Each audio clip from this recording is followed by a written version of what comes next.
suffered today, seriously unlucky. Who else could it be than great assassin Bailey Luoyun? He had been secretly supervising the battle, worried that there may be fish that escaped from the net. He caught sight of this shameless B***star trying to escape, so how could he let him have his way? Wang Wei Ran was running away quickly, but Bailey Luoyun was even faster in his chasing. So they ended up bumping face to face. In the past, young Master Jun often liked to play pranks like this, appearing out of the blue on Dugu Xiao Yi and Han Yan Meng, often scarring these two girls to the point they turned pale and screamed loudly. Bailey Luoyun and the rest will be laughing uncontrollably at the sight. Bailey Luoyun had just wanted to mimic Jun Moxie's usual way of wriggling his brows and asking, "How are you?" first. But he didn't expect that just as he opened his mouth, the person opposite him would scream as if he had seen a ghost. This scream was not a big issue. But that intense stench from Wang Wei Ran's mouth had caused young Master Bailey, who has always been fond of cleanliness, to really suffer. Young Master Bailey only felt an indescribable stench hitting him in his face, but it was too late for him to cover his nose and mouth even if he wanted to. He felt like that stench still lingers in his mouth, and wouldn't go away even after 3 days. I probably won't have any appetite these few days. If I'm unlucky, I probably won't be able to taste anything for 3 months. Bailey Luoyun couldn't figure it out. Why is it that Jun Moxie has never encountered anything like this when he do this? The one time I decide to be mischievous, I almost die from the stench. Are humans really that unconquerable? Is it a crime to imitate? Jun Moxie looked at Bailey Luo Yun's depressed look and snicked mentally. How can it be this easy to learn this young master's teasing skill? You must know that those who are frightened by this young master in this way, be it Guan Qing Han, Dugu Xiao Yi or Han Yen Meng, these three are great beauties.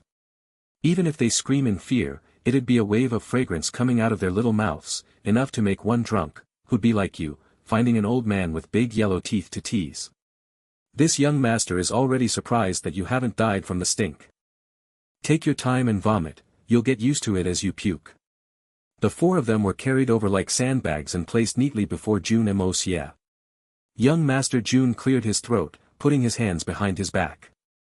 He solemnly hollered, "Hold the court trial." Might. 1. All the Heaven Destroyer and Spirit Devourer members were also amusing enough to go with the flow, dragging out their voices as they passed the door. After a series of cruel extortion of confessions, Jun Moxie obtained the information that he currently needed. Of course, this process was naturally extremely unenjoyable for Wang Wei Ran and the rest. Just from that petrified, "I'd rather die than stay alive" look in their eyes, you could tell how terrifying an experience it was. Neither young Master Jun nor the Heaven Destroyer and Spirit Devourer members had the slightest guilt when using such wicked torment on these scoundrels who were originally evil and immoral. They were even quite pleased, they had disciplined 4B** stards after all, making these four scoundrels incapable of doing harm anymore. Jun Moxie frowned slightly, feeling extremely troubled by the news he had obtained from the four people. In their confession, they revealed that Mo Wu Dao had gotten someone to arrange for no less than 200 missions for the Dongfang family to assassinate. And, every single one of them was not easy to deal with. Needless to say, there were experts from the three holy lands planted beside some of the targets. Amongst those over 200 targets, at least 20 to 30 of them had experts hidden around them. This number was a relatively scary number, although it was not significant. The only problem that had led to this was merely because the three holy lands could not afford to deploy that many experts. In fact, the three holy lands perhaps did have the capability to arrange for more experts to protect the targets of the missions, but that would make things too obvious. Only through an arrangement like this, where most of the missions were completed successfully, and only 10% of the mission failed, would nobody get suspicious. Furthermore, as long as it continued like that slowly, not only would it drain all the strength of the Dongfang family, the normal society would also not find any fault or flaw with it. The logic was simply: as an assassin, if you failed to complete a mission and got killed, then it only went to show that you were not strong enough. It was a completely normal thing. And who would know that behind all these, was the three holy lands in the shadows? So no matter what, no matter which side died first, there would be no impact to the three holy lands' reputation. As for those missions that could be accomplished, naturally they'd have to make the payment. But, the money wouldn't be coming from the three holy lands. Because there would definitely be someone who'd foot the bill for them, and they'd be fighting to make payment. Those who didn't get the opportunity to pay would even feel regretful. Besides, so what if the Dongfang family managed to collect all that money? What's the use in so much money when the whole family was dead? At the end of everything, someone from the three holy lands would appear, pretending to insist on pursuing this matter in the name of upholding justice in the world and investigate the tragedy of the Dongfang family and then exterminate them. Then wouldn't that go to show that they had substance and boost their reputation? By then, the Dongfang family would have gathered a relatively large amount of fortune, but it would all land inside the three holy lands' pocket. The methods in dealing with Xikong family and Duanmu family were almost the same. These two families who were even weaker didn't even require as much work. Needless to say, they were already so oppressed to the point that they couldn't even raise their heads. Jun Moxie figured out all of these four. He couldn't help but shake his head and sigh. This empress of the elusive world of immortals, Mo Wu Dao, is truly a prodigy at overt plots. If it all goes according to his plans, not only will he get his revenge, sell his favor, and even vent his anger, he can even get a perfect ending, gaining both fame and fortune. How can the term prodigy be enough to King praise him? Jun Moxie had always thought that Liu Ran was already despicable enough. And his methods were also relatively good, probably no one else in the world could surpass him. Even if Jun Moxie tried to compete in terms of intelligence, he may not be Li Yuran's match. But from the looks of the current situation, there was always a sky above a sky, and a man above a man. This empress of the elusive world of immortals really shouldn't be a brother with Mo Xiaoyao. This scoundrel was literally Li Yuran's twin, and he had to be the elder brother. However, the thing that made Jun Moxie feel truly troubled was the fact that although these four men knew of Mo Wudao's plot, but they did not know which targets had experts hidden around them. But this was no surprise. After all, this whole matter involved too many people, and they didn't pay attention to it, so it was perfectly logical for them to not be aware of it. Furthermore, Mo Wudao wouldn't let them know too much. Jun Moxie began to feel anxious, praying non-stop in his heart that the Dongfang family had not embarked on their mission yet. If that's the case, if there is any loss, then it is an irreversible regret, especially the three uncles. They are the closest people to mother and I. Jun Moxie stood up with a cold look on his face. Set out at full speed to the Dongfang family. Yes, sir. Bailey Luoyun replied before asking, then, what about these four men? All four men had a beginning look in their eyes, they were all truly afraid of death. You still need to ask. Are you still an assassin? Jun Moxie chided unsatisfactorily. With a flash of white, he had already vanished. His voice came from far away. Make it fast. Don't make any delays. Bailey Luoyun quickly gave a response and ordered. Kill all of them. Hurry up and catch up with young master. Don't make any delays. He said it so indifferently, as if he were giving instructions for a small matter like he was killing chicken or pigs, as if he had not just decided the fate of 4 people. The 4 of them paled and were about to curse and swear, but 10 long swords had already pierced right through their bodies. When Jun Moxie had arrived, the Dongfang family was extremely calm and peaceful. After he had announced his name, he saw third master, Dongfang Wendao, coming out to bring him in personally. He had a chiding expression on his face. Moxie, why did you really come? You brat, why are you so foolish? The target of the 3 holy lands has always only been you. Wouldn't your appearance give them the chance to seek revenge? If anything happens to you, what are we uncles supposed to do? We are still secondary. What about your grandmother and your mother? How would you want them to accept it? Although his words were full of chiding, but Jun Moxie felt warm and snugly inside from hearing it, forcefully suppressing that sudden wave of kinship in his heart. Jun Moxie smiled and said, rest assured, uncle, since I dared to come out, naturally it is because I am absolutely certain. Otherwise, is your nephew that sort of reckless person who would act when he is unprepared? Absolutely certain. Dongfang Wendao scoffed. When I was your age, I was absolutely certain of jumping to the skies to pluck the moon. Just a little bit more and I'd reach it. But could I really reach it? You young rascal who is still wet behind the ears, talking big like this, how many difficult times have you gone through? How many treacherous people have you met? Do you know the difference between being certain and arrogant? Jun Moxie conceded defeat. This third uncle of his was too straightforward, but feeling certain that he could pluck the moon at Moxie's age, this certainty was indeed a little too big. But Jun Moxie was clear that Dongfang Wendao was simply full of concern. Although Dongfang Wendao was aware that Jun Moxie currently had outstanding skills that had way surpassed this uncle, but the crisis this time could not be compared to the one last time. In Blizzard Silver City, although the 3 holy lands had a powerful force, but it was still within the margins of what they could fight against. But right now, the 3 holy lands had deployed their stronger experts. How many of people in the regular society could be their match? In the eyes of the Dongfang family, no matter how fast Jun Moxie growed, and how outstanding his strength was, how could he be a match for the 3 holy lands who were giving their all?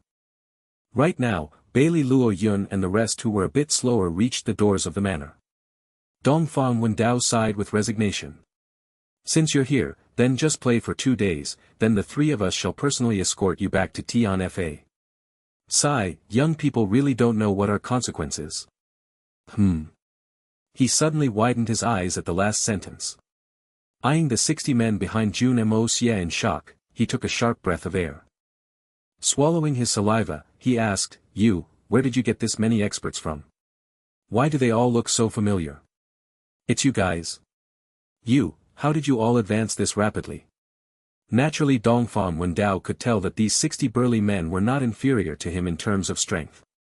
And, these people were not Xian beasts, but rather people he knew. This was nothing surprising, Dongfang Wendao had met these members of the Heaven Destroyer and Spirit Devourer units before. They had received the guidance of the three brothers, but that time, they all only had the strength of Earth Xian and Sky Xian, which had already left the three brothers astonished. But in merely a few months, they had leapt to this sort of realm, and were all almost comparable to himself. How could this be? This is too miraculous. Dongfang Wendao felt as though he was still reading. This is a lot. I don't think it's a lot. Jun Moxie looked at him in shock. I already split the troop into 9 groups to rush to rescue the others, there's only 60 men here, why do you still find it a lot? Furthermore, the rate this bunch of guys are advancing at is not that impressive. It's too slow. Even I find it a little unbearable, how could you say that it is fast? Uncle, who uses sarcasm like this? Young Master Jun asked in surprise. What? Split into 9 groups? In other words, there are at least 8 other troops with this sort of strength? This sort of advancement is still too slow, Dongfang Wendao was completely at a loss for words. What is this nephew talking about? Leveling up by 7 to 8 levels within just a few months, is too slow. And say that I'm being sarcastic. Who is this brat?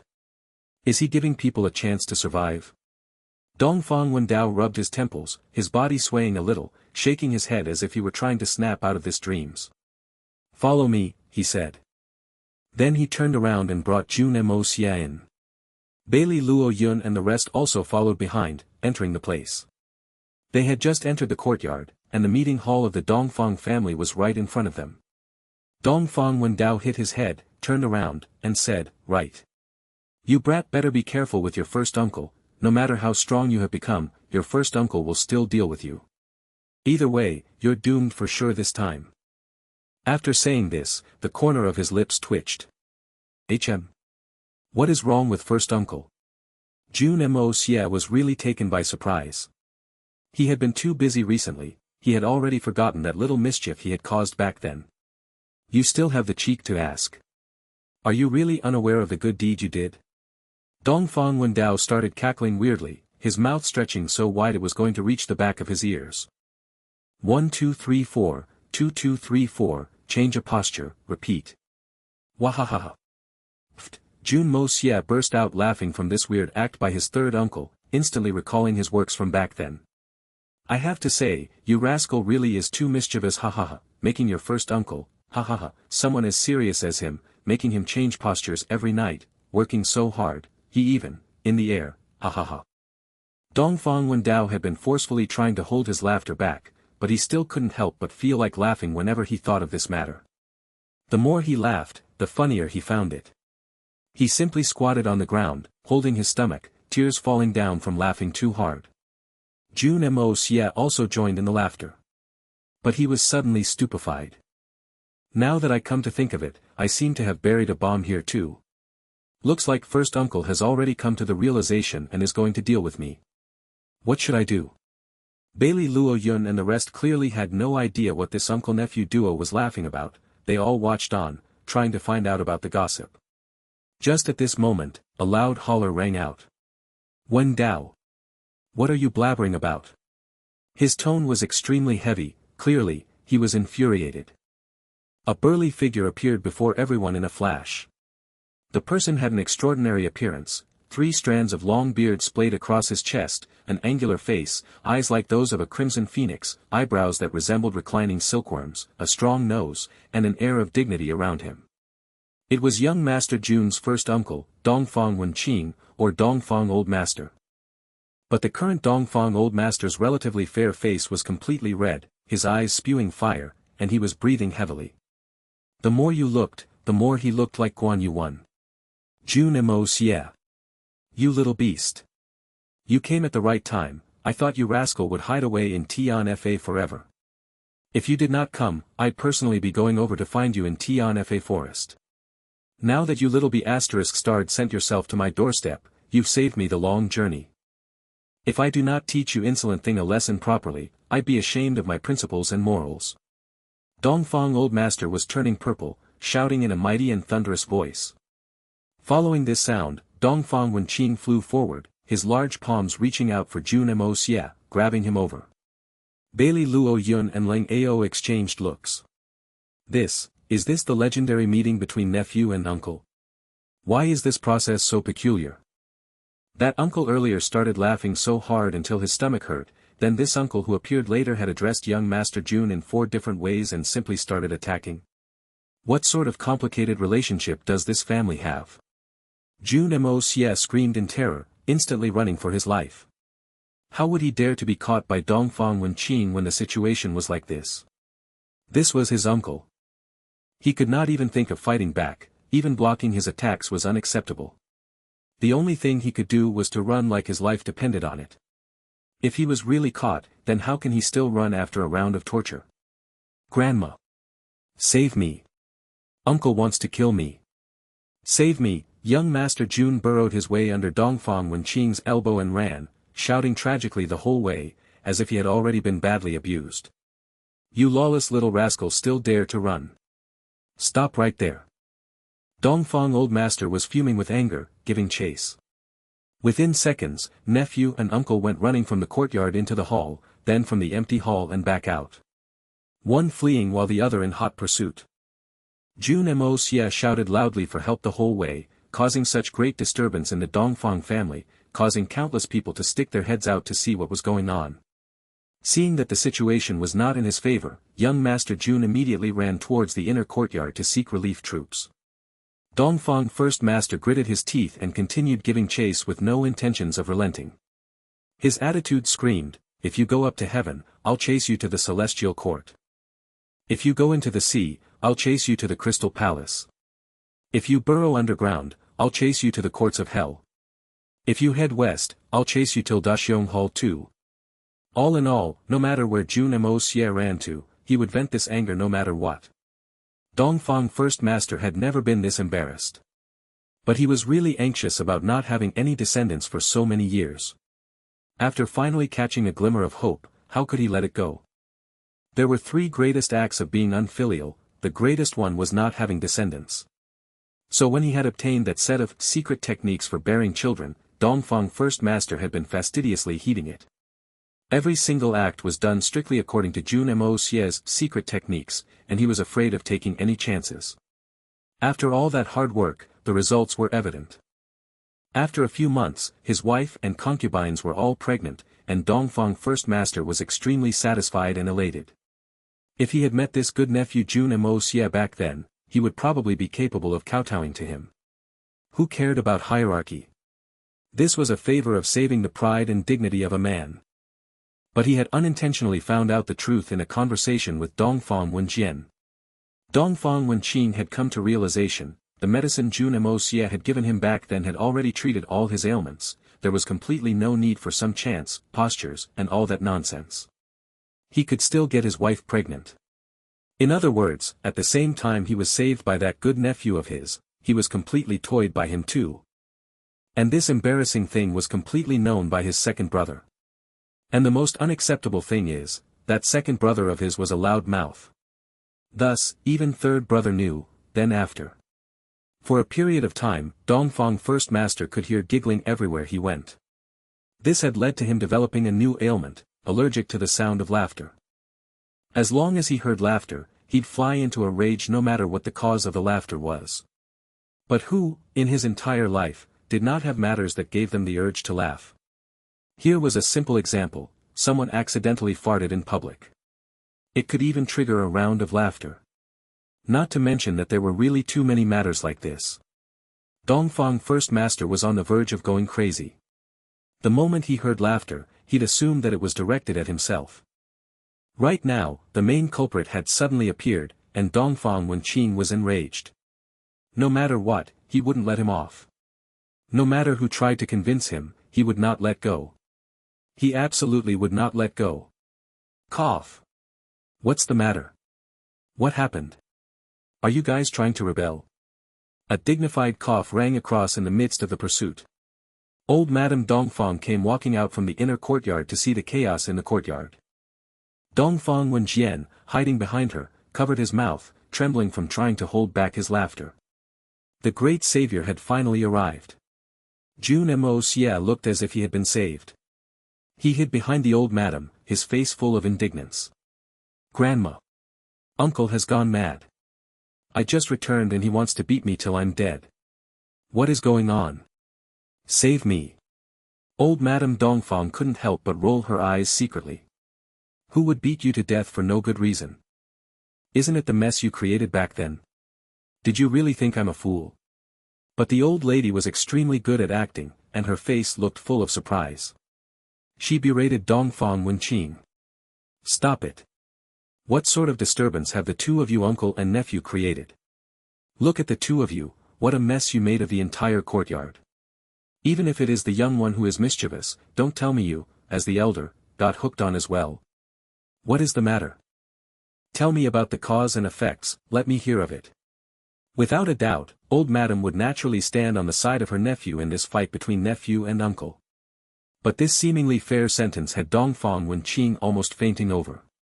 Let you hear of the cause and effect? Could this matter even be talked about? He instantly turned purple, lifting a trembling finger and pointing at Jun Moxie. Good.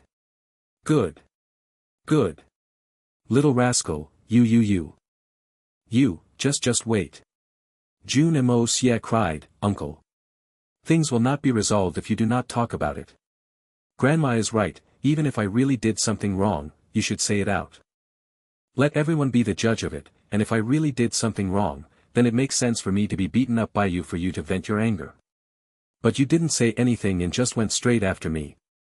I feel so wronged. No matter what, I had just arrived at the doorstep of home after traveling for so long, and hadn't even had a cup of water. Straight away, I was getting beaten up. Who would be able to accept this? If this nephew did anything wrongly, you should say it." Right now, young Master Jun's expression was full of injustice and grievances. A song that wrenched the heart, Where Did One Find a Knowing Year 3. Dongfang Wenqing glared so hard that his eyes looked like they were about to pop from its sockets. He was extremely angered, but he just couldn't bring himself to say a single word. He was bound to suffer this unspoken grievance today. Ha ha ha! At the entrance of the courtyard, Dongfang Wendao, who had laughed so hard till he was sitting on the ground, suddenly burst out in laughter again. He was sprawling on the ground, tears falling out of his eyes, his fists hammering away at the ground, his entire body convulsing, trying to catch his breath. Dongfang Wenqing finally had somewhere to vent his anger. He shouted, "Dongfang Wendao! What are you laughing yourself silly about? Do you still have any decorum?" He strided over as he said. Dongfang Wendao instantly noticed that things were not good. Although his laughter had yet to cease, he had already leapt to his feet. He was just about to flee, but he was already out of strength from laughing too hard. He didn't have the time to break into a sprint before his older brother grabbed hold of him. Then, he got carried out like a sandbag. A series of consecutive explosions could be heard from outside, as if a firecracker had been lit. Is that good enough? Your third uncle took the blame for you this time. Satisfied now? Old Madam rolled her eyes at Jun Moxie, but couldn't help but chuckle. You little scoundrel, getting craftier now. We really need to be careful when dealing with you now. To even set your uncle up, you're really gutsy now, huh? Jun Moxie laughed dryly. Isn't it because uncle, actually that incident was just a moment of carelessness, merely coincidence, purely coincidence. That chant is also coincidence. Old Madam glared at him. Jun Moxie was instantly flabbergasted.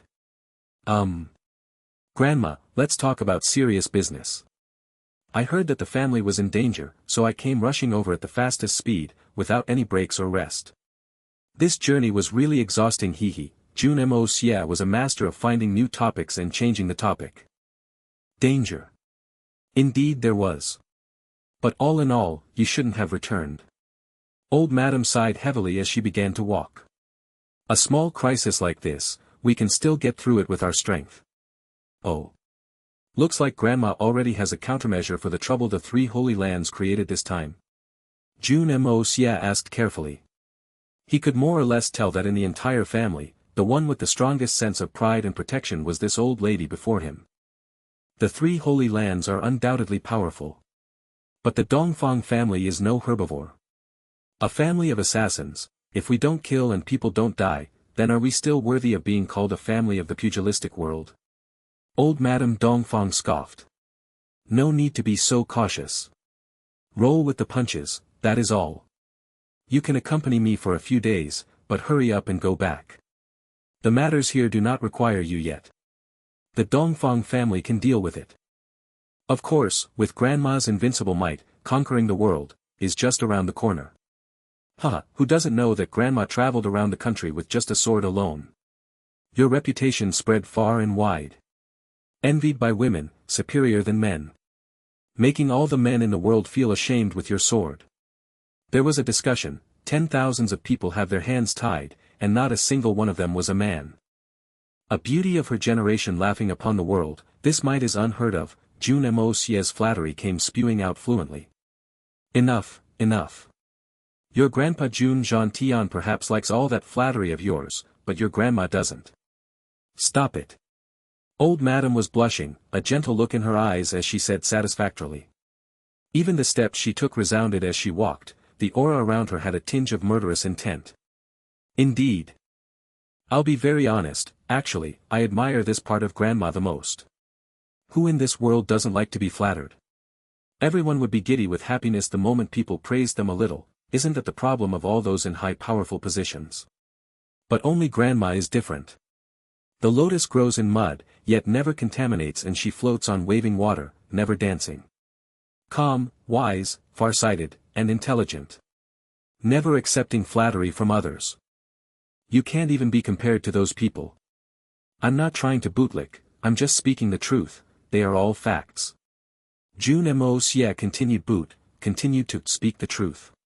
Well said. Humans really should not hear too much praise. We need to be logical and have a basic sense of judgment. This is what those who are in high places must do. And because only by doing so, they can make the correct strategies. You child like to speak the truth, not hypocriticals, and I really like this. Speaking honestly, doing honest work, you won't suffer any disadvantage anywhere you go. Old Madam crinkled her eyes and gave a satisfied smile. A radiance was vaguely revealed from her face, with an air of solitude is better than ill company and loneliness sitting at the top. Dongfang Wenjian behind couldn't bear to continue watching this scene. He looked up in the sky, as he swallowed his saliva. This is still considered truth. Oh my God.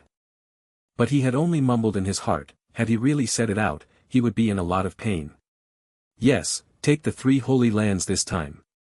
They definitely will be getting 8 lifetimes worth of bloody bad luck from offending Grandma. When I was on my way here, I even met 4 experts from elusive world of immortals. They had even discussed some so-called vicious plot. They're trying to display their mediocre skills before an expert to be laughed at. Jun Moxie quickly pulled the topic back. They had actually planned to do this. Actually, I also know that it is completely useless. Under Grandma's deep foresights and strategic planning, that so-called plot is just a complete joke. If you guys clashed, it'll definitely be as easy as pouring boiling soup on snow, blowing ashes from the palms, picking up a rocket artillery to hit a mosquito. Jun Moxie was covered in cold sweat after explaining the 3 Holy Lands' vicious plot with great difficulty. At the last sentence, his tongue slipped. But old Madam's expression turned serious, she had not paid attention to Jun Moxie's last few lines. Jun Moxie was trying his best to humor her, old Madam could tell. Her grandson knew of the stress and toil she had experienced during this period of time and purposely tried to make her happy out of filial piety. Old Madam was delighted and pretended that she was muddle-headed. Besides, being flattered by your grandson was really an enjoyable thing. But when they started talking about serious business, she couldn't continue to keep up the act anymore.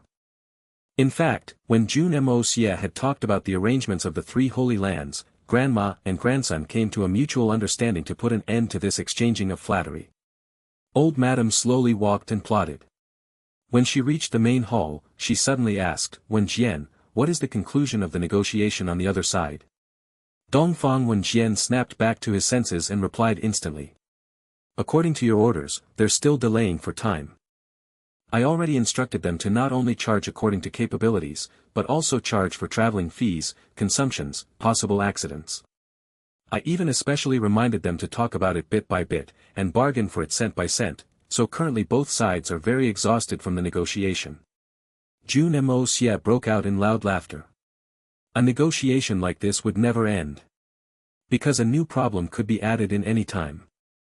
And talking about the journey bit by bit, bargaining cent by cent for an assassin to kill someone? It would be no wonder if the person was driven mad. It was simply a more indirect way of rejecting, hoping that the other party would find it difficult and back off. As expected of this grandma of mine. How did she think of such a crafty and oddly effective solution? Something like this is completely unheard of. If you are not patient, then we can just call off the discussion.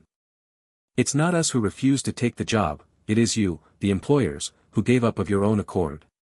Either way, the decision is in the hands of the Dongfang family. If we do not deploy people, it is because the negotiation of terms failed. Don't tell me the three holy lands are shameless enough to come and attack us. Using this strategy to deal with those hypocrites was truly excellent. Alright, just try to delay the rest. Just take on 10 of them first. We still need to take action, we cannot keep dragging on forever. Old Madam waved her hand and said, just remember the principle of 3 no kills. You guys can make the decision for the rest. But Moxie just said, the 3 holy lands already planted their men around the targets, if we hastily take on a job, wouldn't we just fall into their trap? Dongfang Wenjian was stunned. We still have quite a number of men the family can deploy. Although there are not as many high-tier ones, but we do have quite a lot of middle-tier ones. We have no choice but refuse because our strength is not enough. But now that we have gathered enough strength, why are we not earning the money put into our hands? And not only can we boost the reputation of the Dongfang family, we can also weaken the enemy. Even if we take on 100 of this sort of ready-made God-sent opportunities that gives both fame and fortune, we won't find that it's too much. Enough strength? How did we gather enough strength? Dongfang Wenjian was still confused. Are you dumb? Old Madam turned around and looked at her second son in disappointment. Moxie just brought 60 spirit Xian experts. Could he bring them from so far away just to watch a show? Can't they be deployed? Dongfang Wenjian was even more giddy. He tactfully reminded.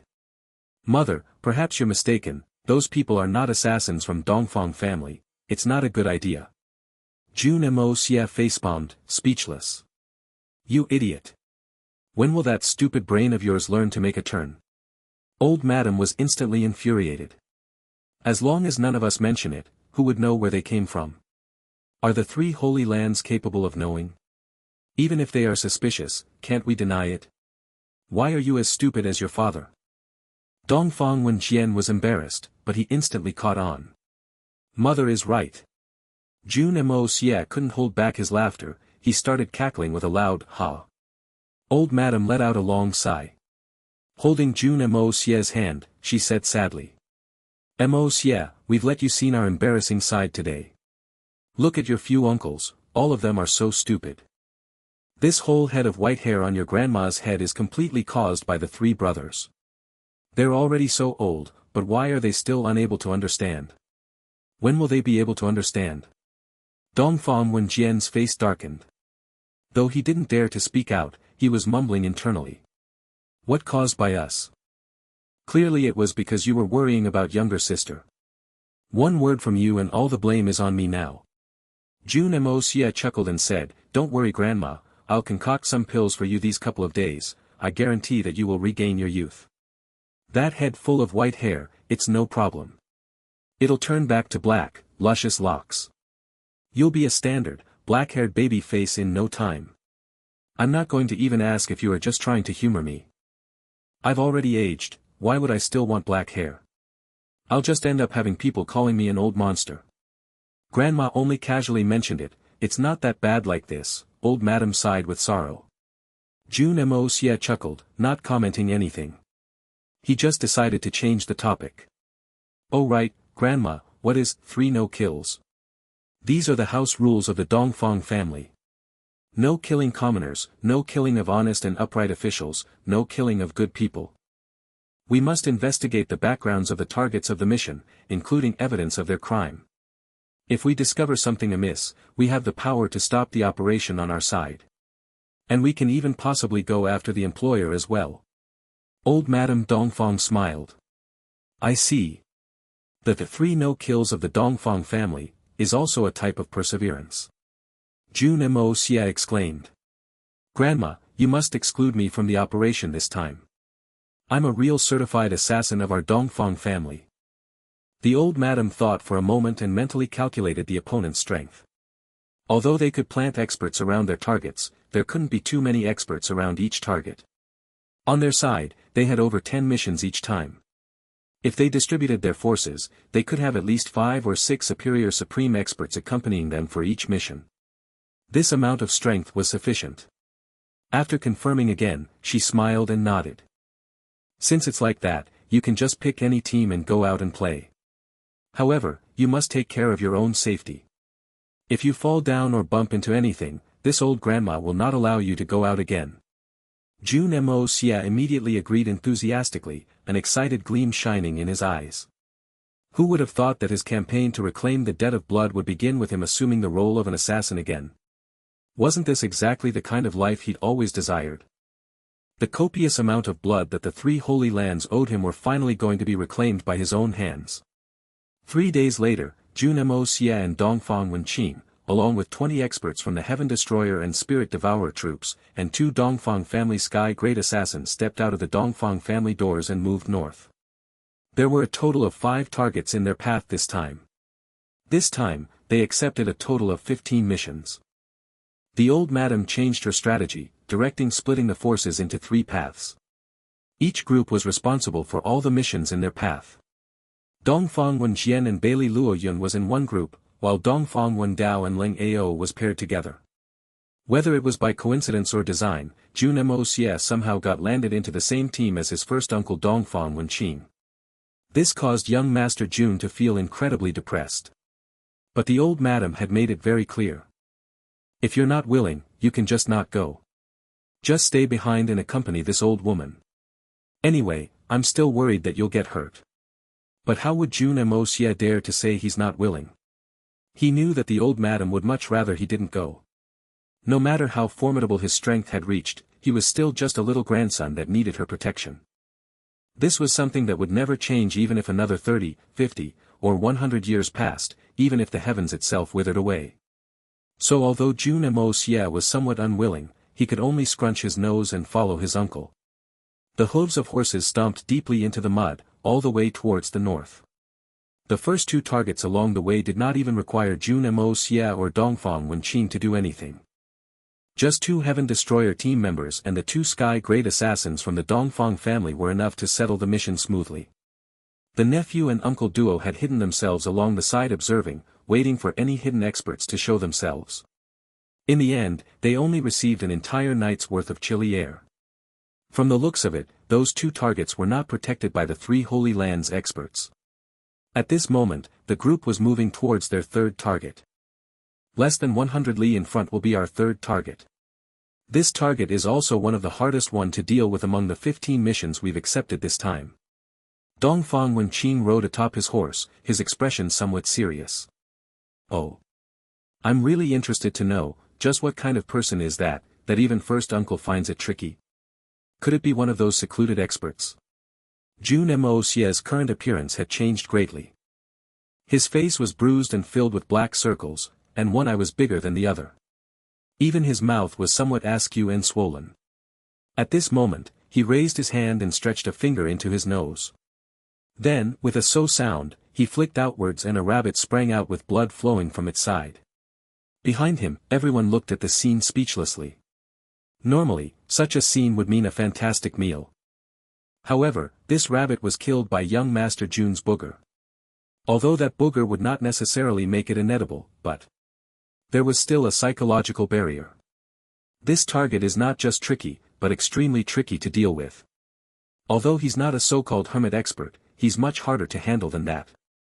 Dongfang Wenqing looked at his precious nephew with exasperation. I say. Moxie, can you be slightly more civilized? No matter what, you're a young master of an aristocratic family. After leaving your house, how can you behave in such an unglamorous manner? Even if you don't care about your face, does your Jun family not want their face? Even if your Jun family doesn't care about their image, what about the face of your mother, grandmother, and me, your uncle? With your current image, I'm too ashamed to even tell my friends that you're my nephew. Isn't that embarrassing?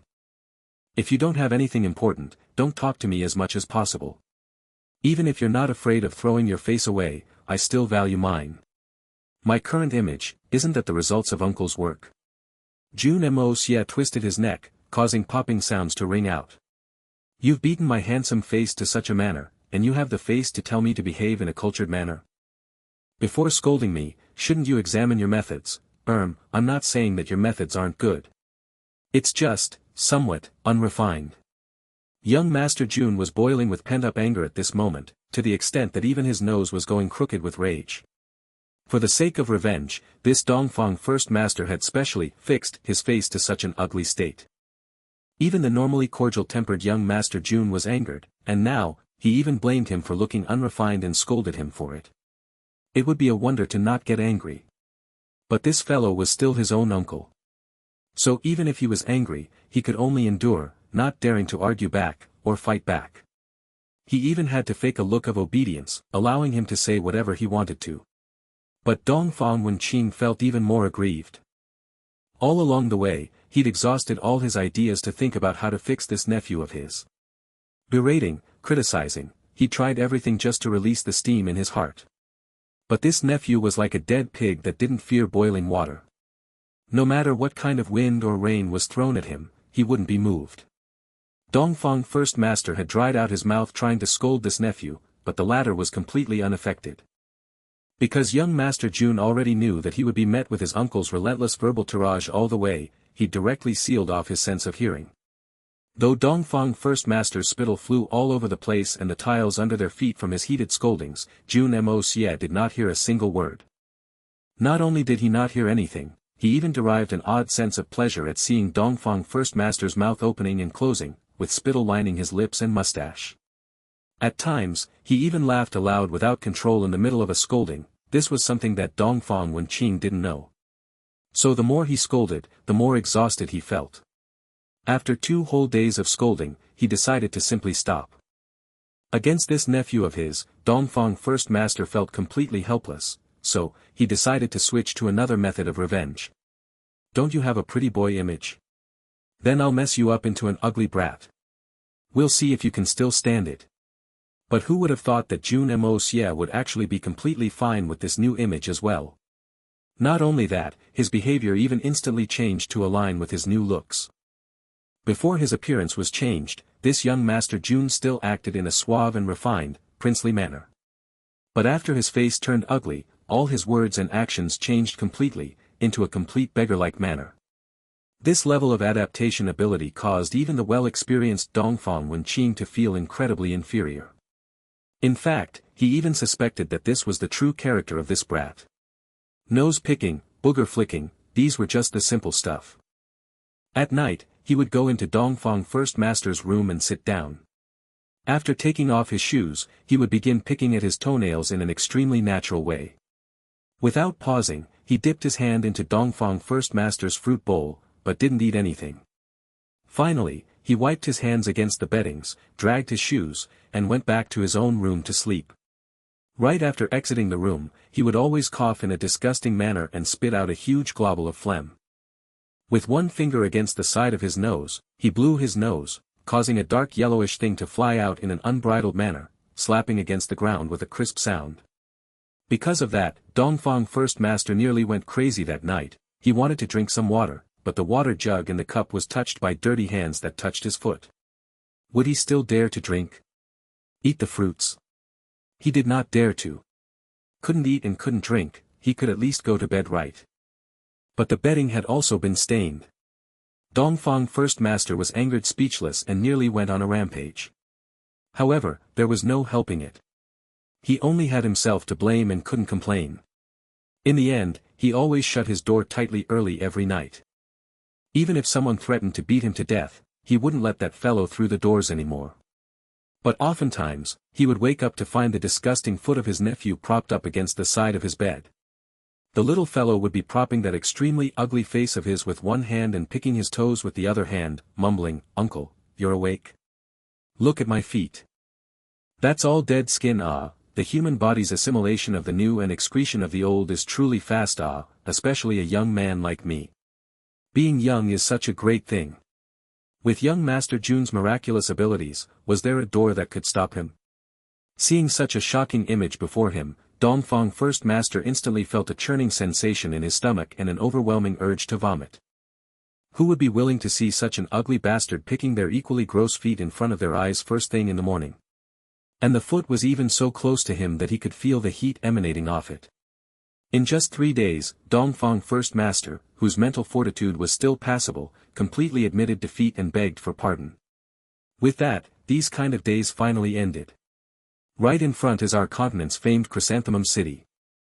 Our target is also the head of Chrysanthemum City's #1 aristocratic family, the Qin family.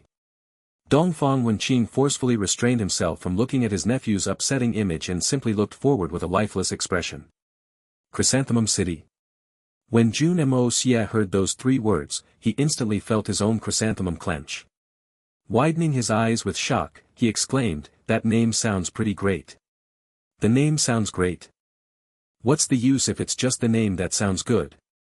Chrysanthemum City rules over a region of several thousand li. Dongfang Wenqing scoffed coldly and continued. Chrysanthemums in the Chrysanthemum City blossom into an ocean of flowers, wherein lies the Qin family, everlasting chrysanthemums, forever undefeated. Sighing softly, he shook his head. Chrysanthemum Qin, is not to be provoked Jun Moxie suddenly hugged his stomach and roared maniacally with laughter, to the point where tears rolled from his eyes. What a good poem. What a great poem I wonder which genius wrote such an excellent poem capable of lasting through the ages for the Qin family. Oh, I'm going to die from laughter. Is it really that funny? Dongfang Wenqing asked with a strange expression. No matter how he thought, he couldn't understand what this nephew was laughing about. Chrysanthemum Qin, what a great name. Could it be that this family's chrysanthemums are all very deep one? I wonder where the chrysanthemum gate is located at. Is it very wide, or tight? Ha ha ha, Jun Moxie bent over laughing, nearly falling off his horse. What are you laughing at, you brat?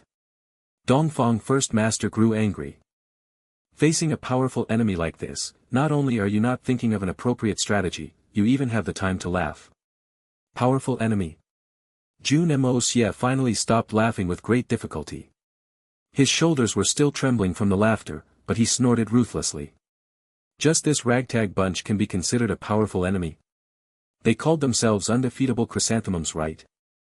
Uncle, just watch quietly today as I make that nonsense Chrysanthemum Qin family sing me a song of defeated chrysanthemums. This chrysanthemum is not so easy to defeat. Their foundations are actually very deep. Dongfang Wenqing didn't know what this nephew of his was talking about and was even less able to comprehend his joke about the chrysanthemums. Right now, he could only concentrate on the mission as he compared the strength of both sides. Rubbing his chin, he continued. Our target this time is the head of the Qin family, Cloud Chaser Qin Tian. Wanting to kill Qin Tian under the guard of countless experts is an extremely difficult thing. Dongfang First Master took out a scroll from his sleeves and passed it to Jun Moxie. This is the detailed information on the Qin family. Assassinate the head of a super family? Uncle, how did the Dongfang family end up accepting such a ludicrous mission? Jun Moxie looked over the scroll carefully and asked with confusion. At the same time, a strong doubt rose in his heart. Disregarding the addition of Jun Moxie's forces, if one only looked at Dongfang family's original lineup, it would be extremely unreasonable for them to accept this mission. According to the report, although the Qin family was considered as a worldly family, they could actually be counted as a super family as well. Their foundations were actually not below the Dongfang family. In fact, there were even several areas that they were superior in. And, this was just the information on the surface. Who knew how much more stuff was hidden in the dark? For the Dongfang family, which had been reclusive for so long, finally returning to the world, accepting this target from the start was an incredibly strange thing. The reason lies with you. Dongfang First Master looked at his nephew with some affection. Although the two of them had butted heads all the way these few days, he was actually very satisfied with this nephew. Me? What do you mean?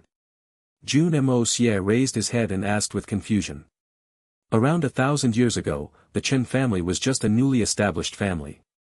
At that time, they were only a small family, and although they progressed well, they were only considered as a third-rate family.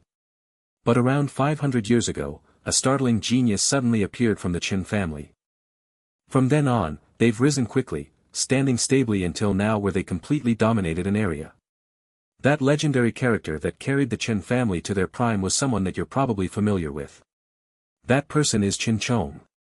From the time that Qin Chong first rose to prominence, his name quickly resounded through the entire Xian continent in just a few months. After that, he charged smoothly all the way to the peak of Xian cultivation. Before the age of 50, he'd already reached the supreme realm. His fame could be said to be unrivaled at that time, a living legend. After that, he joined the three holy lands, becoming the Wind and Cloud's venerable, Wind and Cloud Saint. Fantasy became legend. But now, this legend that had ensured the prosperity of the Chen family was rumored to have fallen by the hands of your master. Jun Moxie shook his head and sighed. So that was the case. He roughly understood the situation now. Chen Chong, who'd already entered the saint realm, had died so unexpectedly. To the elusive world of immortals, it was definitely a huge loss. But to the Chen family, it meant that their only backing was gone. Their sky had fallen. Dongfang Wenqing had a faint smile on his face as he continued. After Chen Chong's death was verified, the Jun family had already retreated into Tianfa. The Chen family swore to get their revenge, but they couldn't find a target. Besides, an enemy that even Qin Chong couldn't defeat was definitely not something that a worldly family like them could provoke. But right at this time, our Dongfang family, who has a close relationship to you, suddenly proclaimed our return to the world. The Chen family naturally directed their hatred towards us, swearing not to rest until one of us is dead. Jun Moxie shook his head faintly, not knowing if he should laugh or cry. From the looks of it, no matter what it was, there would always be cause and effect in the world. As long as a person had the intent for vengeance, even if they couldn't find the proper target, they would still find another target to vent their hatred on. No matter how vague the relationship their target had with the original perpetrator, and no matter how ludicrous the reason they used to persecute them was. Even if it was completely ridiculous, there will always be someone who will use it as an excuse. In this world, the so-called excuse was actually this easy to obtain. Murdering and pillaging had become a righteous and noble thing because of such excuses. That was the exact thing with the Chen family this time. They didn't have the courage or the ability to look for the Jun family inside Tianfa. However, they still wanted to turn their rage to another family. Such actions were truly despicable and shameless to the extreme. After the Chen family declared their stand, we instantly received this request. Dongfang Wenqing said with a dangerous glint in his eyes. The one who issued this contract was another super family, the Zhan family. This matter is so coincidental that it's ridiculously funny. Zhan family? Why is the Zhan family issuing the contract a funny thing? Jun Moxie furrowed his brows. This Zhan word had roused an unpleasant thought in his mind. The beautiful green hunter's pained face, and Zhan Mubai's palm once again appeared before his eyes. A chilly killing intent surged from him unknowingly. Exactly. An assassination request from the Zhan family is nothing but an exceedingly funny joke. Many years ago, the old ancestor of the Zhan family had already entered the elusive world of immortals. Although it's been many years, there's still evidence on this. Also, the Zhan family and the Chen family have always had a good relationship. Even by relationship of organization, the two families are both connected by the elusive world of immortals and never had any sort of conflict. Two families who always had good relationship, and one suddenly issues a mission to kill off the other family's family head. Isn't that ludicrous? Dongfang Wenqing laughed coldly and continued. Besides that, there was a rumor several hundred years ago, that the Chen family's legendary genius Qin Chong, had accepted an expert of the Zhan family in the three holy lands as his master. All these years, the two families were practically speaking out of the same mouth. Now, the Zhan family actually issued a mission to assassinate the family head of the Chen family. This is obviously a trap. Perhaps they thought our Dongfang family were a family of idiots, so without any further considerations, your grandmother immediately accepted this mission. This might not be the two families treating our Dongfang family as idiots. Instead, this matter is exactly the two families issuing a challenge to the Dongfang family. Jun Moxie finally understood. The Dongfang family has finally proclaimed their re-entry to the world, and after receiving such a naked provocation right after, they couldn't possibly shrink back right after. That's a move that would ruin their reputation. So this was not an assassination contract, but a letter of challenge. When old Madame Dongfang accepted the mission personally, it was the same as accepting the two families' declaration of war. Old Madame Dongfang's attitude was truly decisive. Facing the challenge of two large families, she actually did not hesitate to fight. Firstly, this war declaration relates to the prestige of the Dongfang family's name as the #1 assassin family in the world. No matter what, this name could not be sullied. Secondly, the old madam was using this move to declare her support for her grandson Jun Moxie. Jun Moxie instantly understood the whole situation. He even understood that regardless of whether he came or not, old Madame Dongfang would definitely still make the same move. With the current strength of the Dongfang family, facing these two super families at once was undoubtedly a suicidal path. But old Madame Dongfang had still made the decision without any hesitation. His appearance had given the Dongfang family the power to triumph over their enemies. It was undoubtedly a timely assistance, like sending charcoal in the midst of snowy weather, or adding flowers to embroidery. A warm feeling suddenly arose in Jun Moxie's heart. This was kinship. Only his own kin would make such a seemingly foolish decisions for him. Dongfang family and Zhan family, in terms of nationality, belonged to the Yutang kingdom. But these two families never participated in the country's struggles, and their descendants were not allowed to enter government careers. Both families also happened to be powerful forces, and their elite disciples were plentiful. Whether in wealth or military, they were legitimate behemoths. At this time, both sides had probably already made their preparations. Thus, our mission this time can be said to be exceedingly dangerous with the future inestimable. Dongfang Wenqing said seriously. Moxie, you must be ready. We can despise our opponents, but we definitely cannot underestimate or disregard them. Jun Moxie nodded heavily, and his eyes turned as ruthless as a hungry vulture. Ever since he understood the true underlying causes behind this mission, Jun Moxie could distinctly feel that this mission might not be as easy as he had thought. The Zhan family and Chen family's combined strength was definitely far above the Dongfang family, but if they wanted to wipe them out, it was not possible. Since the three Holy Lands were going to retaliate, as long as they got the opportunity, they would definitely strike with the force of thunder. When a bird's nest was overturned, no egg would remain intact. How could they let the fish escape from the net? But since the two families did not possess the strength to do that, then the only explanation here was that this place had become a trap laid out by the three Holy Lands in the name of the two aristocratic families. It was a pity that this battlefield now had Jun Moxie as well. The three Holy Lands' well-designed trap was doomed to not succeed. Jun Moxie scoffed coldly in his heart. It remained to be seen just who this trap would end up burying. Jun Moxie decided in his heart that if this place was an invisible battlefield set up by the three Holy Lands, then, he would make good use of it. That copious amount of blood debt that was owed to him, was due for a little interest. And this interest, must definitely be paid with fresh blood. The hooves of the horses fell like the rain, and Jun Moxie's group of 24 rode into Chrysanthemum City. Chrysanthemum City, Chen family. In the Great Hall, the Chen family's head, Cloud Chaser Chen Qing Tian said cross-legged with a sullen face. Beside him, there were two white-robed old men.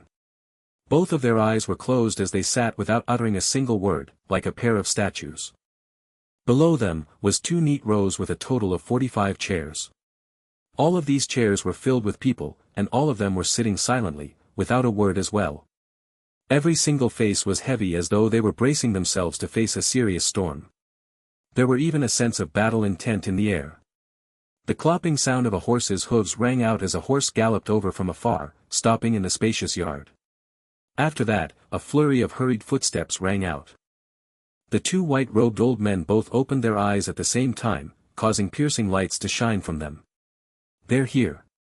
Everyone in the great hall sat up as these two words appeared in their hearts. Reporting to family head, the Dongfang family's forces has entered Chrysanthemum City. A green-robed man walked into the great hall, knelt down and immediately announced in a loud voice. Chen Tian narrowed his eyes and asked in a deep voice, "Oh. Who are those people? How many people are there?"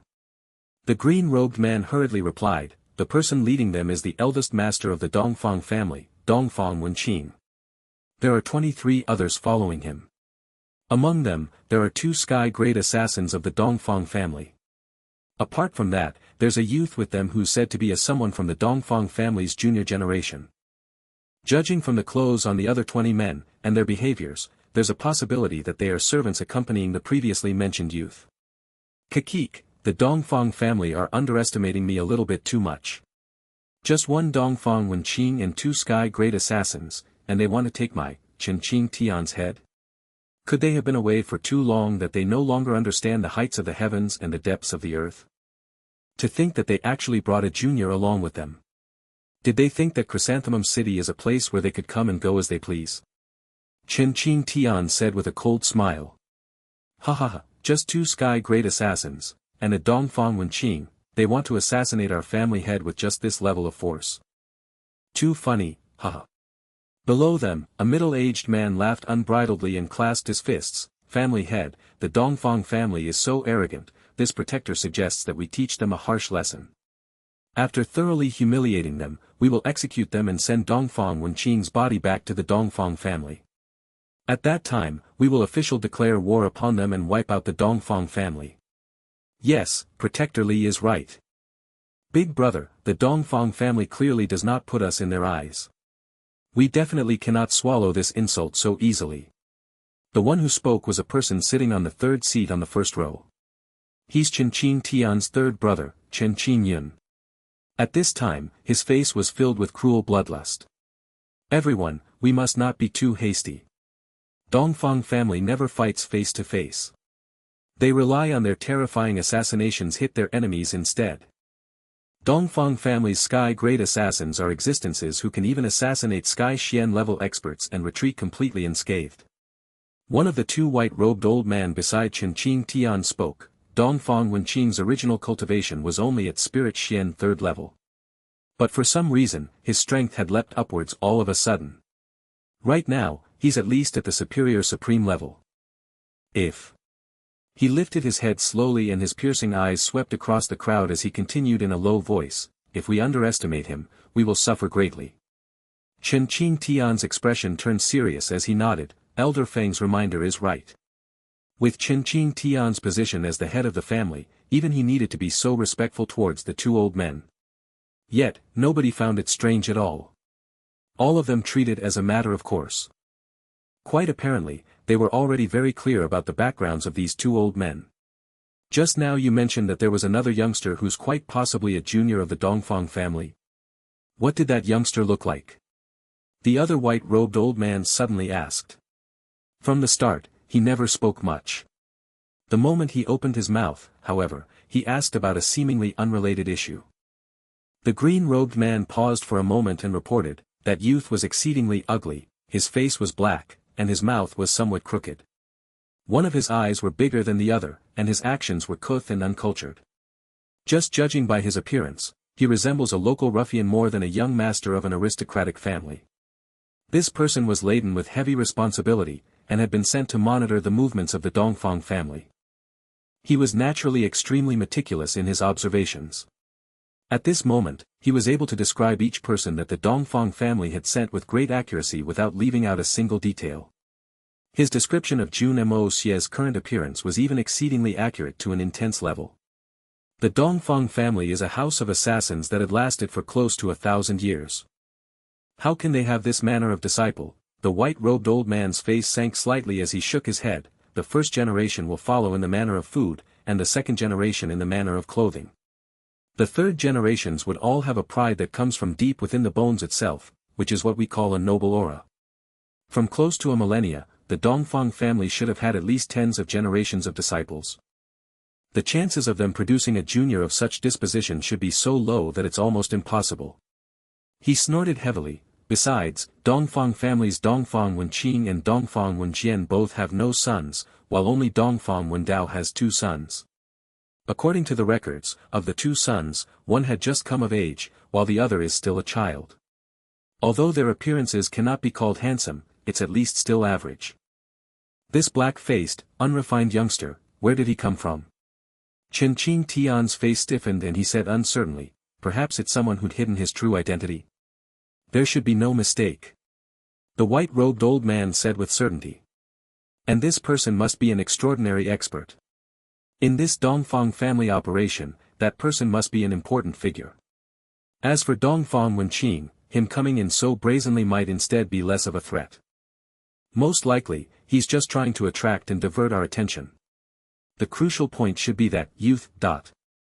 Chen Tian nodded deeply and expressed his agreement. Turning around, he ordered, investigate that youth's background immediately. Take note of their every movement. The moment there's any news, report it to me. Yes. Old Third, go and maintain contact with the people from the Zhan family. Tell them to make their preparations and get ready to act at any time. Okay.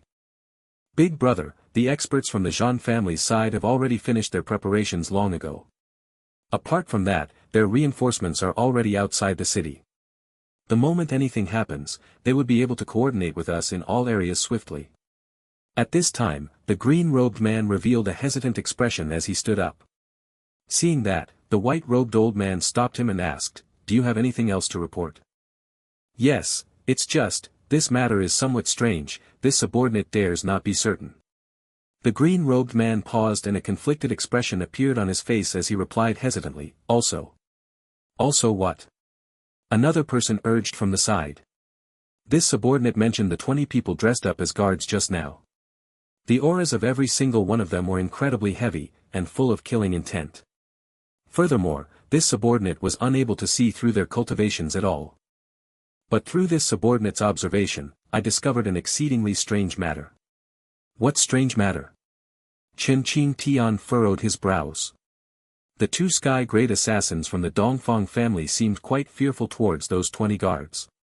Their actions were slightly restrained in front of them, and they even seemed somewhat respectful, as if they were trying to obtain a favorable impression from them. Of course, this is only this subordinate's personal observation and analysis, there are no evidence to support it at all. The green-robed man recounted slowly and said. The moment these words came out, the two white-robed old men instantly grew serious as they exchanged a glance, as if they'd thought of the same thing together. The same white-robed old man asked in a heavy tone, do these people have a feral and untamed aura around them? Are their bodies firm and powerfully built? Very, ferocious and tough. When the question rang out, Chen Tian also began to grow wary. The crowd also stiffened up and sat up straight. Everyone's attention was focused on the green-robed man. In that instant, everyone thought of the same thing, Tian Fa's transformed Xian beasts. Yes, they're all tall and muscular, and their bodies reeked of a fierce bloody aura. However, there was nothing feral or wild about them. In fact, they were extremely disciplined. All 20 of them moved practically together, each foot and every step synchronized to near perfection. From this performance, they seemed more like seasoned soldiers. This subordinate can confirm that they're definitely not Xian beasts from Tian Fa forest. The green-robed man considered for a moment and finally spoke out, although this little one hasn't seen any high-grade transformed Xian beasts before, all the Xian beasts in the manor have been handled by this little one since I was a child. To this point, I'm absolutely certain. That's odd, the two white-robed old men looked at each other with confusion on their faces.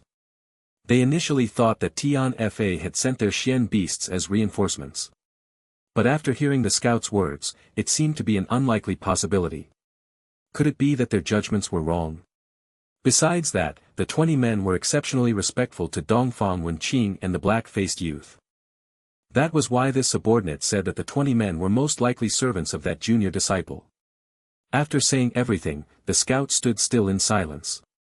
This matter is exceedingly serious. We must investigate thoroughly. The two white-robed old men said to Chen Tian at the same time. Yes. Chen Tian sucked in a deep breath of air, clearly unable to set his mind at ease. Chen Yun stood up and nodded, regarding the matters with the Zhan family, Big Brother can rest assured. However, with regards to the investigations on the black-faced kid's background, who would be more suitable to take the job? Chen Yun was not a fool. When Qin Qing Tian instructed them to investigate, it was only targeted at the rest. But with the additional report, and from the attitudes of the two white-robed old men, this matter had obviously been elevated to another level. It cannot be underestimated, and any misjudgment could end up with serious consequences, or even the entire situation turning on their heads. Qin Qing Tian fell silent for a moment and nodded slightly. We'll let Chen Chen go then. Only he can deal with this matter properly without leaving any traces. My heart is most at ease with him on the job. Big brother, we're already using Chinner at the first phase. Aren't we thinking too highly about that brat? Qin Qing Yun said with surprise. Caution steers a ship for 10,000 years. This matter is extremely important, and it will determine whether or not our Qin family can take another step forward. We cannot afford to be careless. Furthermore, according to the report, the strength of the forces the Dongfang family sent this time was extremely difficult to see through. If we send anyone else, and they end up startling the grass and scaring the snake away, the consequences will not be good. Qin Qing Tian's face was sullen, but his eyes shone with a bright gleam. Although Qin Qing Yun was still somewhat unable to understand, he did not say much more and left to pass down the order. Qin Qing Tian looked at his third brother walking out of the hall with an expressionless face. However, his heart was actually turbulent like an ocean.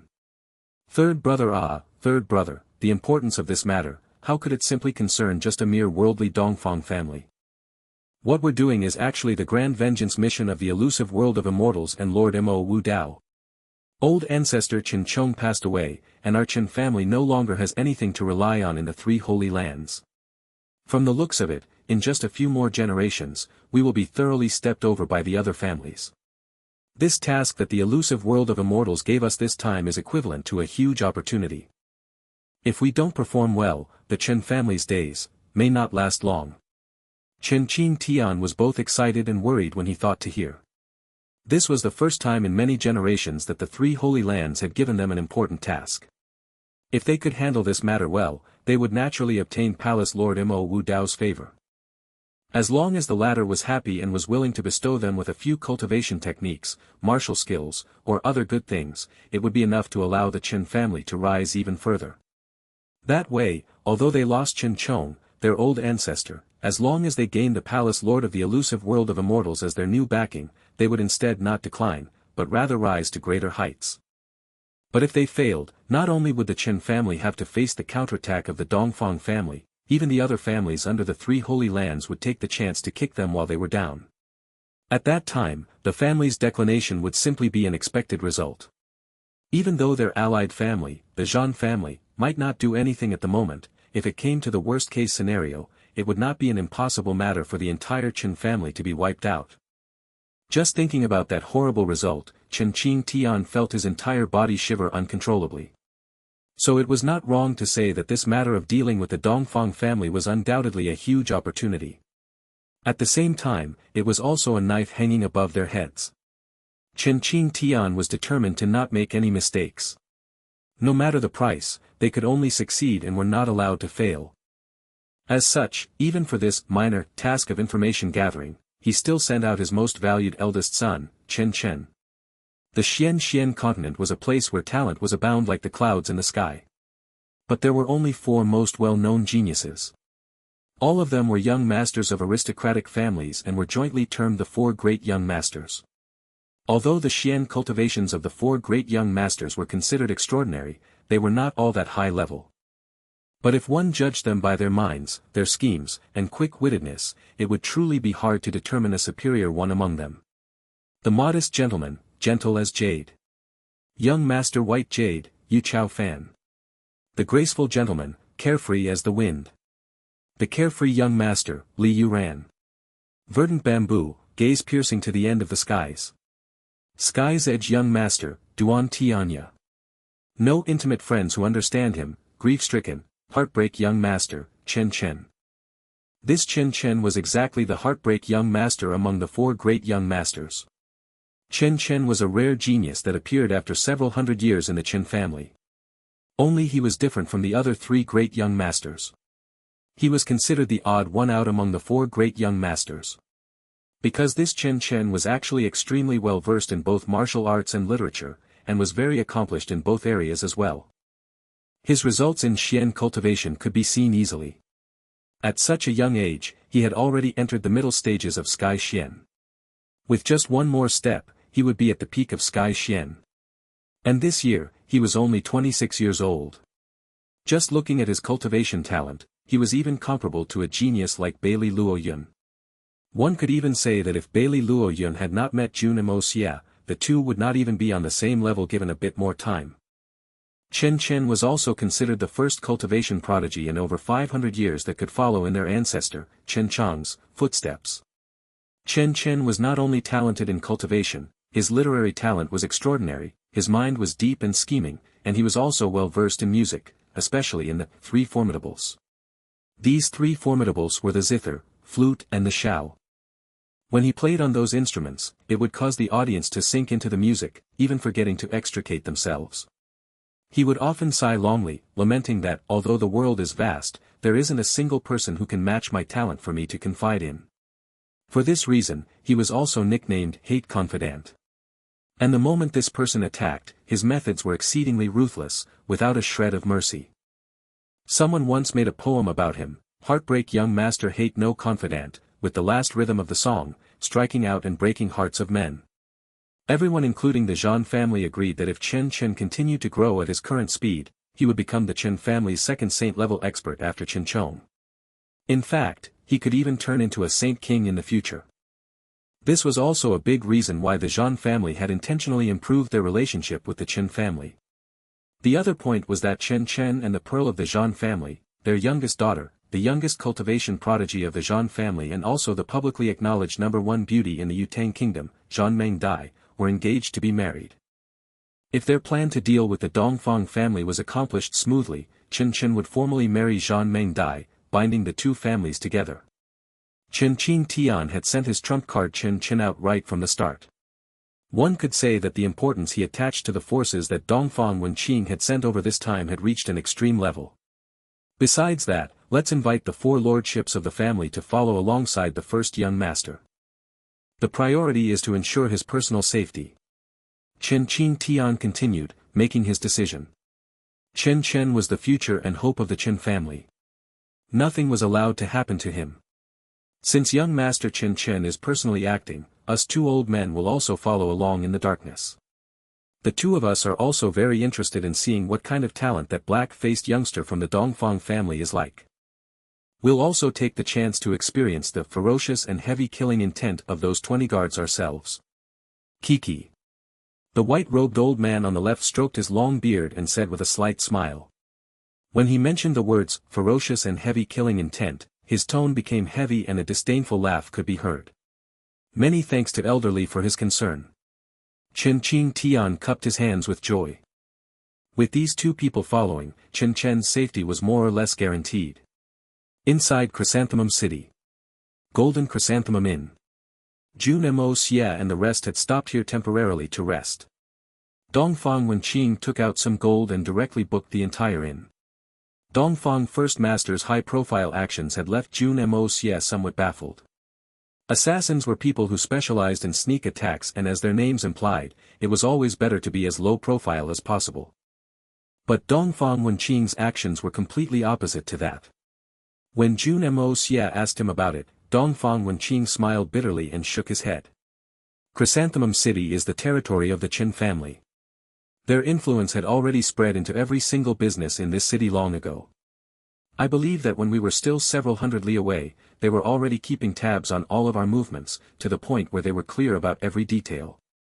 If we still tried to sneak around and behave discreetly, that would only be a joke in their eyes. If that's the case, we might as well move around in a clear and aboveboard manner. We'll take things one step at a time from here. Jun Moxie turned speechless. Since it's like that, I'm going out to take a stroll. I'd like to see what kind of fun stuff they have in this Chrysanthemum City. Dongfang Wenqing looked at him steadily before nodding after a long time. Looks like you have your own calculations. In that case, it's also good for you to go out and take a look. However, you need to be careful in all things. Do not overly display your abilities and attract unnecessary attention. He had no choice but to be cautious. The most important element in this mission was Jun Moxie.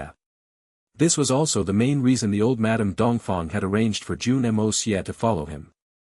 All along the way, they did not conceal their movements. Thus, Jun Moxie's identity would be the enemy's greatest question. The Chen family had most likely found out about them, and that utterly clueless bunch would most likely try all kinds of methods to find out everything about Jun Moxie. So Jun Moxie going out by himself this time was going to confuse them further, hopefully revealing a way to counter their schemes. And Dongfang Wenqing also believed that Jun Moxie definitely had his own plans. As such, he was quite relaxed. Jun Moxie smiled lightly and went out directly, without bringing anyone with him. Aren't you guys following him? If something happens, what would you do? Although Dongfang Wenqing was very confident in Jun Moxie, just seeing him walk out like that by himself still gave him quite a shock. Dongfang First Master, please be rest assured. With the abilities of our young master, unless he bumps into tens of Saint King or Saint Emperor level experts, he will definitely be fine. The target this time is only a mere Chen family, and they are no more than prancing clowns in our sights. Most likely, young master has his own plans in his heart. Otherwise, if it's just to trample this little Chen family, young master need not even waste his energy. Just the few of us is already enough to settle them. One of the Heaven Destroyer team soldiers said with a light smile. Gulp, Dongfang First Master nearly choked on his own breath and passed out on the spot upon hearing those words. Truly, the servant's arrogance always matched the master's pride.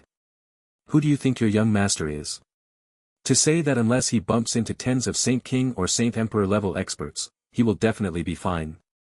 Those are all legendary characters, isn't your bragging truly too ridiculous? Do you think that your young master is a god? Dongfang First Master was completely unable to reply to such a statement. Snorting huffily, he stomped back into his room with a black face. As he made his way up the stairs, loud booming sounds rang out as he stamped his feet. When Jun Moxie walked out, he purposefully stopped for a moment at the entrance of the inn.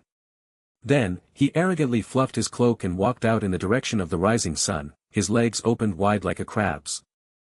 A proper east-west road was treaded as if it were a north-south road.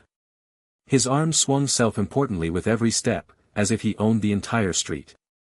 Perhaps even the most arrogant hooligan did not behave like that. From his perception, at least a dozen figures around the road suddenly dashed off, seemingly to deliver a report. Being too handsome is really too troublesome. Young Master Jun squinted his abnormally sized eyes and cracked a light smile, causing his crooked lips to go even more askew. Those people must have gone to inform the missus of their family to tell them to come and witness this young master's radiance.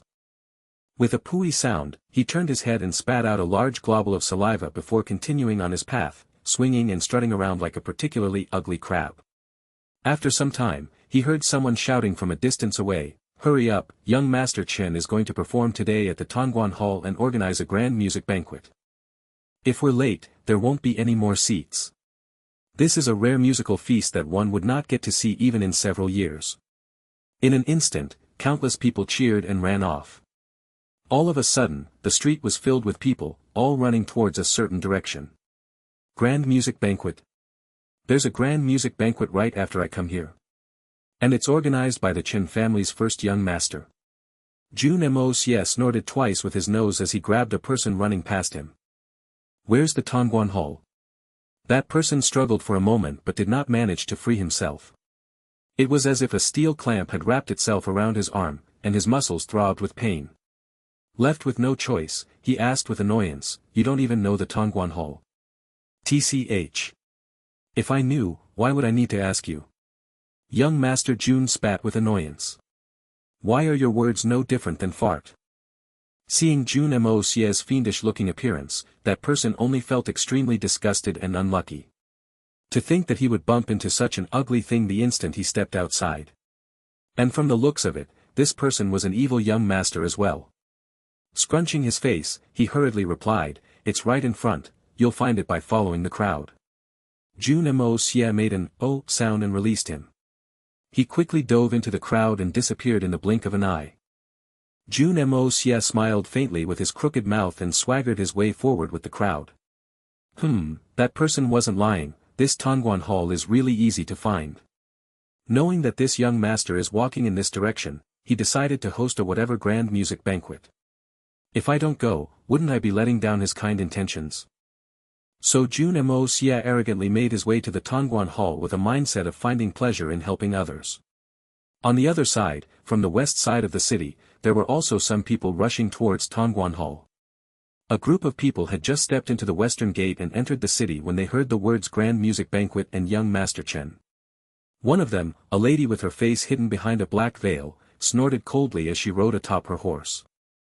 Looks like this young Master Chen is pretty famous. He hasn't even played anything, and so many people are running over to listen.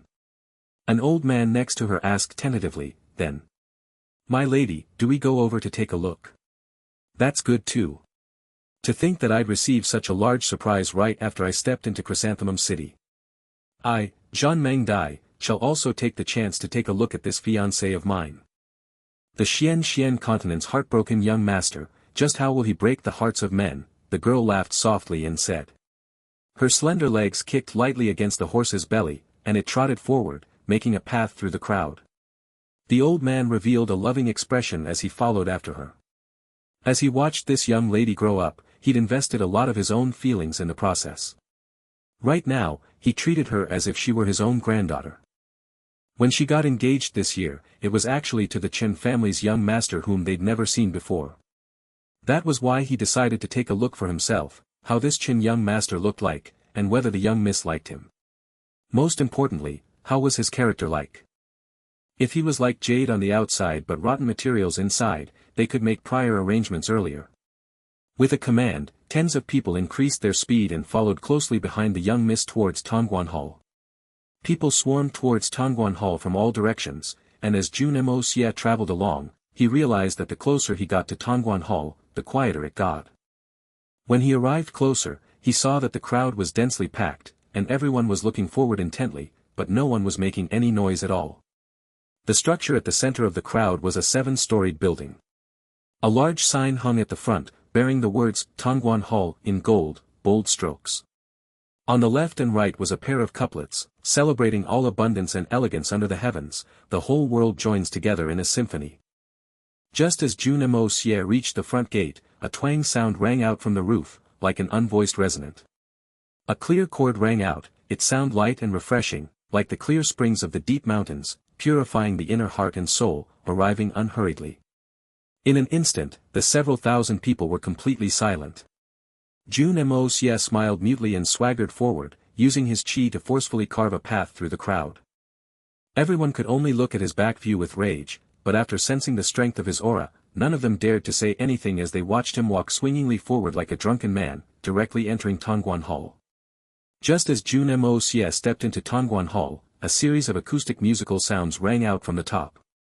From the looks of it, that heartbroken young master had started to play. The music was clear, elegant, and natural, without the least bit of fluff. It even carried a discreet sense of joy within, as if it was conveying a joy of welcoming a guest from far away. It was the song, The Confidant is Near. To the musicians of the Xian continent, this was a song that all of them knew and was even more popular among scholars. This was a song that pursued an artistic mood and conception, easy to learn but difficult to master.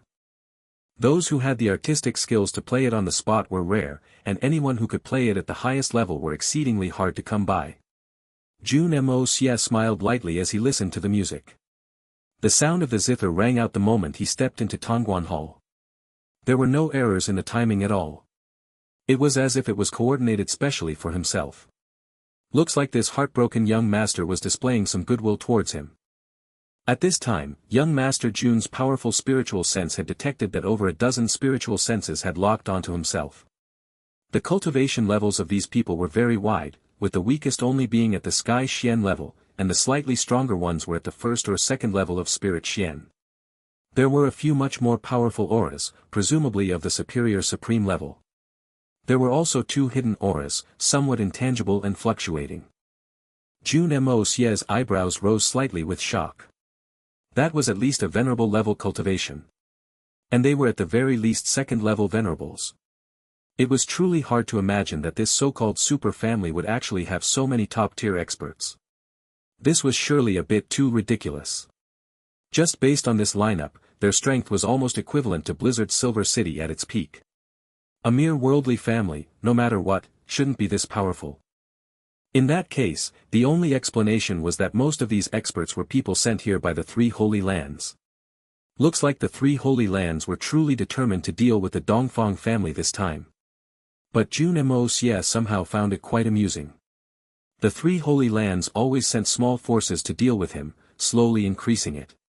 They never seemed to have truly taken him seriously, resulting in them being defeated time and again.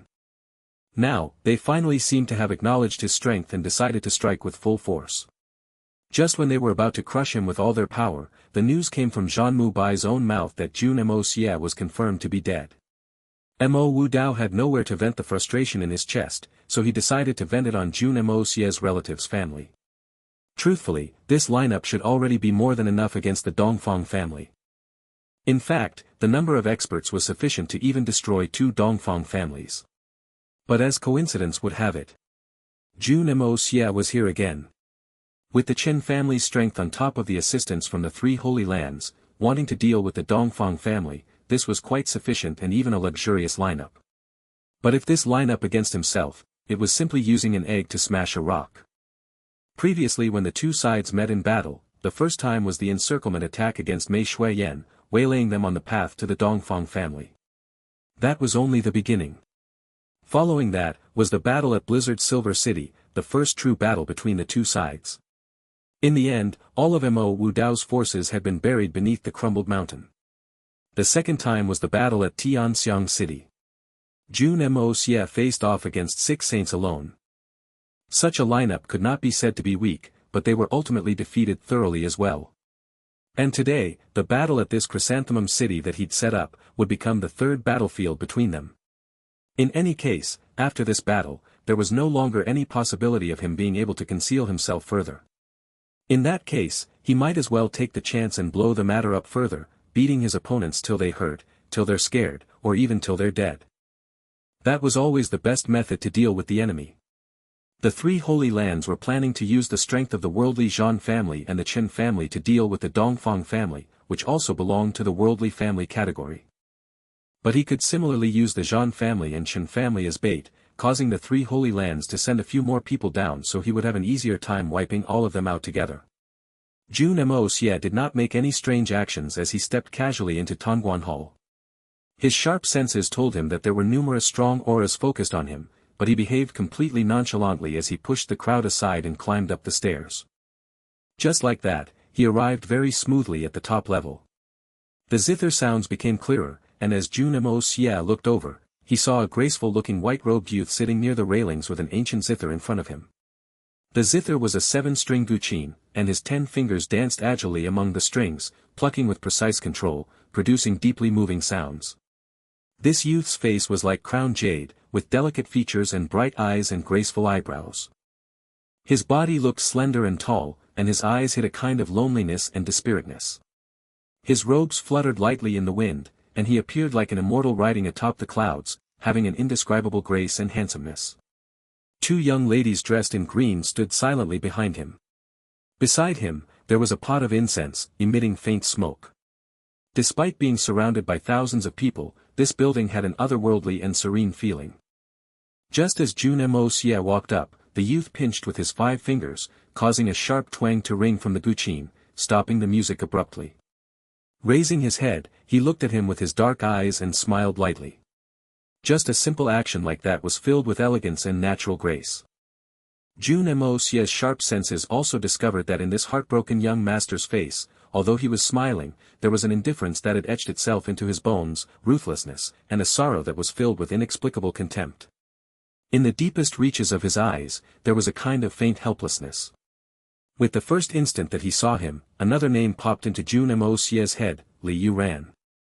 Li Yuran and this youth before him, the two of them, regardless of whether in charm or the natural grace with which they carried themselves, all of it was extremely similar.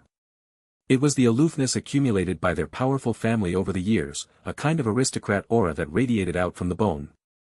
But Jun Moxie only had a single word in his heart, tired. The style was there, the temperament was there, and everything seemed to be there, except himself. Living like that every single day, isn't that tiring? Are you living as yourself, or living out a kind of graceful appearance, of a gentleman? So Jun Moxie only felt an exhausted feeling, sincerely so. Shaking his head, he walked casually in and found a random chair to sit down. Crossing his left foot over the right, he tilted his head to the side and called out. An esteemed guest had come from far away. Why isn't there even a single cup of tea? What kind of hospitality is this? The youth's graceful face revealed a light smile as he smiled warmly. His smile was akin to the prettiest lady, and it carried a hint of bashfulness as he said apologetically, an esteemed guest from afar is a great joy to have. There are naturally tea. Not only tea, there's even a gift of appreciation. As he said that, he clapped his hands lightly and called out, serve the tea.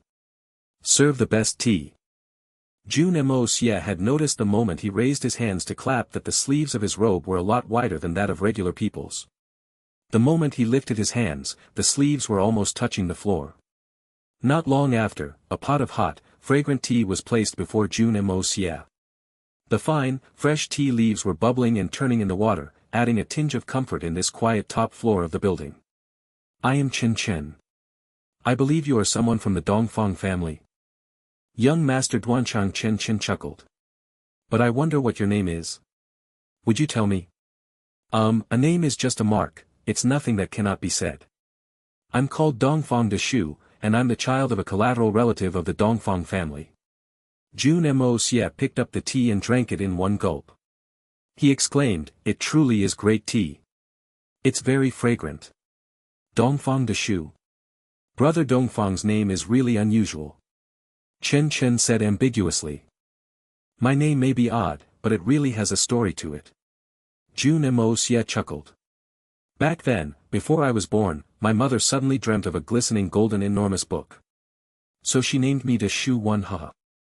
I see, going with this saying, Brother Dongfang is definitely a prodigy. Chen laughed.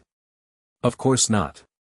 Brother Chen, we are fated to meet, since we get along so well, why are we addressing each other by our surnames like strangers?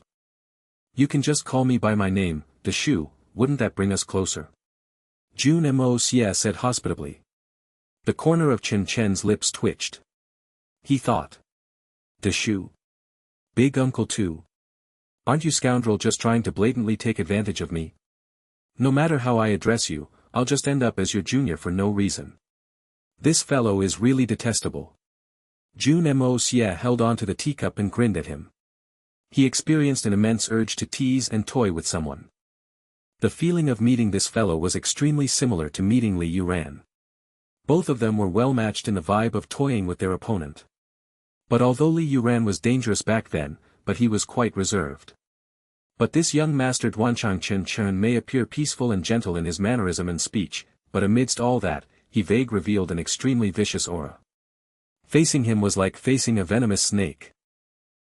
Brother Dongfang is a straightforward person. Chen rubbed his fingers, looking down at it, ambiguously saying, I believe that Brother Dongfang's current appearance is not your original look. Since Brother Dongfang says we are fated, I wonder if we can meet with our real appearance. Wouldn't it be great if we are honest to each other? Jun Moxie chuckled.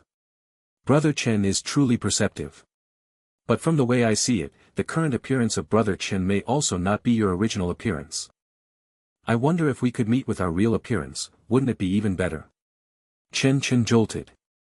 I did not put on any disguise, but what does the other party mean in that I am not meeting him with my true colors? Is he intentionally acting dumb? Or, is there a double meaning? He hesitated, forcing a smile. Forgive me for being slow-witted, I wonder what Brother Dongfang means by this. Jun Moxie sat comfortably in the chair. His finger tapped away at the table and he sighed. I am only in disguise for a couple of days. But this mask that Brother Chen wears has been kept on for 20 over years, aren't you tired? The look in Chen's eyes changed, revealing genuine loneliness and helplessness. He let out a loud sigh, lowered his head and closed his eyes. He placed both his fingers on the strings of the guqin, gently plucking at it. Sounds came ringing out, conveying a sense of loss in its tune. A strand of black hair slipped from his head, covering half of his face, swaying in the wind. The sounds of hooves came from outside, drawing close and coming to a halt outside the building. The people outside parted way, and a row of people silently entered the building. It was the people from the Jean family. The leader, a girl who wore a black veil, walking in front. That girl couldn't help but stop to listen upon hearing the melodious sound. But the two people on the top floor of the building continued as if they had not noticed anything. One continued to play, while the other listened as if they did not bother to pay attention to whatever was happening outside. This new tune that Chen Chen was playing was extremely short, coming to an end quickly. Chen Chen did not raise his head. Sighing, he said, "Brother Dongfang, upon your arrival today, I feel that I've met someone who can understand me. To be very honest, I was really unwilling and resistant to the idea of coming today to be part of the setup. But I felt from your words that the trip today was not made in vain." He slowly lifted his head and looked at Jun Moxie sincerely. "Brother Dongfang was not mistaken in your judgment. Indeed, I am indeed really tired. I'm really tired. But, this mask of mine can no longer be removed, because if I take this mask off, Chen Chen will become nothing overnight, so." Since Jun Moxie had entered, Chen Chen had been maintaining his polite and respectful demeanor of a young master of a family. But he had constantly been trying to sound out Jun Moxie, hiding his hostility. But these few sentences he had just said was full of emotions, words from the bottom of his heart. Jun Moxie chuckled and replied. "Well said. It is true. No matter what the extent of hypocrisy is in the mask, if it is kept on for 20 years, hypocrisy would naturally become a habit. And this mask is so heavy, it was already difficult enough to put on, but even more difficult to take it off. All the responsibility, right and wrong, the bitterness, no one will be able to truly understand unless they are in that position. And at the same time the person who puts on this mask gets to enjoy about power and strength, he had to pay an equivalent price. How could he sacrifice that so easily?" Chen Chen took a deep breath and slowly exhaled. The expression on his face changed numerous times, and clearly his mind was in a state of turmoil. He closed his eyes, not speaking. Then he slowly opened them, and using a serious tone, he asked, "Brother Dongfang, could you play a tune for me?" In his tone, every single word was dripping with desire. In his eyes, an indescribable contradiction, as if there were two different types of thoughts in his heart, engaging in an intense struggle. Him asking Jun Moxie to play seemed to be trying to prove something to himself, trying to give himself a reason. Jun Moxie raised his brows and looked at him inquisitively. He asked, "Brother Chen, I don't seem to have mentioned that I know how to play. If said I do not know, then what would you do? It is hard to find a knowing ear. It'd be fortunate if you do know. Hiding our skills may not be suitable between us." Chen Chen gently smiled. With a swing of his long sleeves, the table silently changed directions, then floated over to Jun Moxie. Jun Moxie stretched his hand out, gently pressing on it. It came to a halt before him. Opposite him, Chen Chen looked at him with shining eyes. Sitting upright, the expression on his face full of seriousness and desire. Jun Moxie sighed mentally. Looks like this young Master Chen's passion for music is not faked. And although this person is somewhat shrewd, with a vicious personality, definitely not losing to Li Yuran, but he has a bit more emotions and temperament. He probably has a temperament personality. Fine, we are fated to have met today, I shall make an exception and play a tune today to commemorate our meeting today. Also, once you get into the pugilistic world, you can no longer act like yourself. Jun Moxie said with a double meaning, emotion surging in his heart. Entering the pugilistic world, your body and heart were all in the pugilistic world. Then how could we not leave our own marks in the pugilistic world? That pugilistic dream that belongs to us youth. Laughing proudly in the pugilistic world. Jun Moxie reminisced bitterly, sighing deeply. Those faraway memories, those experiences in the past, all flashing across his eyes. Both hands on the guqin, he plucked at the strings testingly. The buzz of the sound of the instrument went from full gentle to full of impassioned and murderous intent. There was no melody, but in these few simple strokes, the heavy atmosphere of the pugilistic world was conveyed. Once you get into the pugilistic world, you can no longer act like yourself. Chen Chen mumbled, a weird glint flashing across his eyes. Then it slowly faded away and was replaced by a long sigh. A lost expression spread across his face as he mumbled, pugilistic world. What is the pugilistic world? What counts as, the pugilistic world? Pugilistic world, is a path of no return. Jun Moxie's fingers ran across the strings of the guqin and the sound stopped. But an extremely imposing and overwhelming sense of desolation filled the entire building. In an instant, everyone in the building distinctly felt the heaviness of an imposing heavy rain. Chen Chen snapped back to his senses when young Master Jun began to play again. His eyes focused on Jun Moxie. Because just merely this sudden pause in Jun Moxie's playing had created atmosphere alone, was full of the presence of an exceptional musical talent. This had given Chen Chen a sudden glimmer of hope. Jun Moxie slowly closed his eyes, and in complete silence, all 10 fingers landed on the instrument strings heavily. A burst of impassioned tune.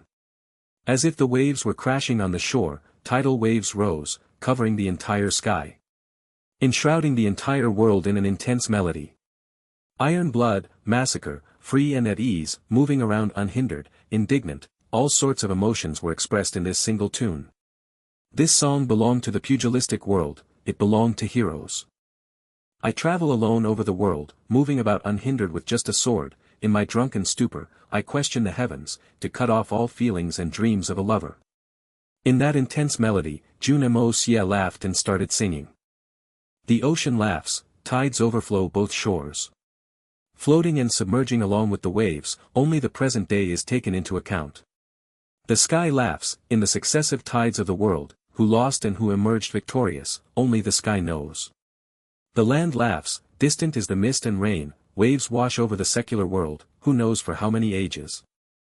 The light breeze laughs, unexpectedly provoking loneliness, heroic feelings returned, clothed in the sunset's golden glow.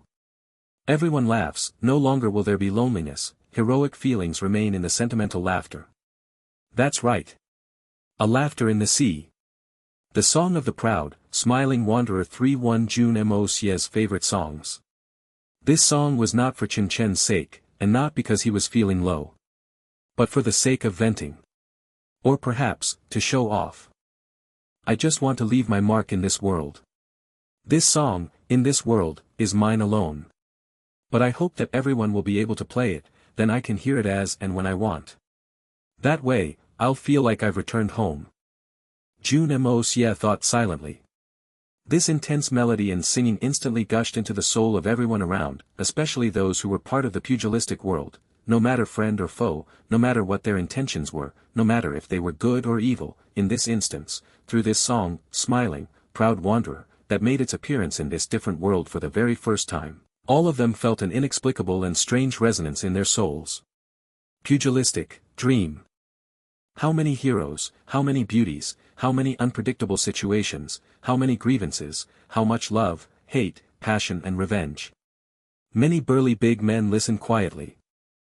These iron-blooded men of the pugilistic world had a grin at the corner of their lips, face full of reminiscence, suddenly feeling that hope and longing, as if they had begun to have that pugilistic dream from their youth all over again.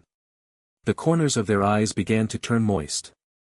Brandishing their swords, journeying the world, riding their horses with their knives, howling at the sky, laughing proudly in the pugilistic world. The song came to an end with a passionate vibrato.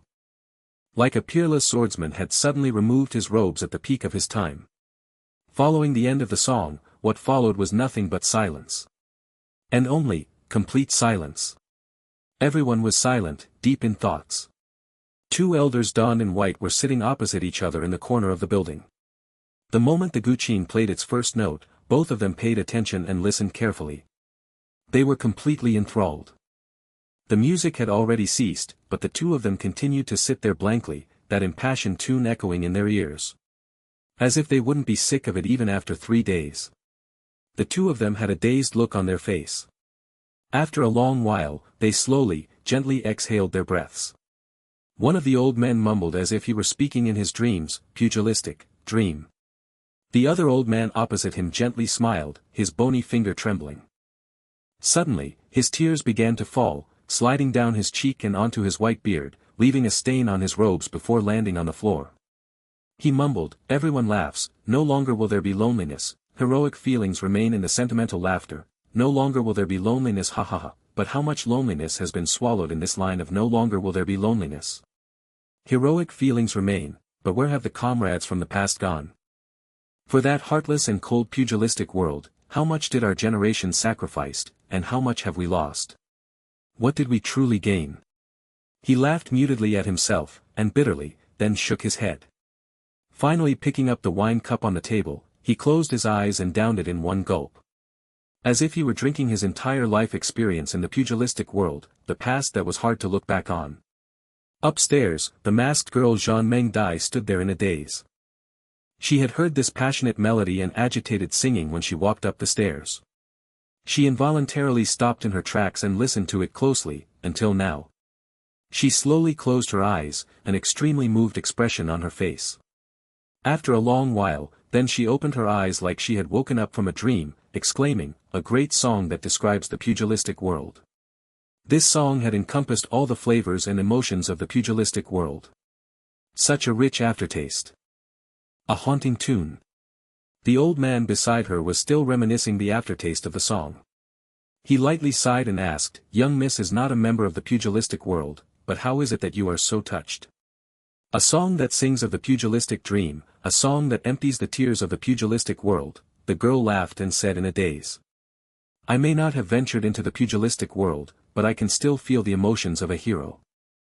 This song sings of freedom and ease, plays of boldness, but the heaviest emotion is thick grievances. Furthermore, isn't the Zhan family a pugilistic world in itself?" The old man was surprised, then he sighed and remained silent.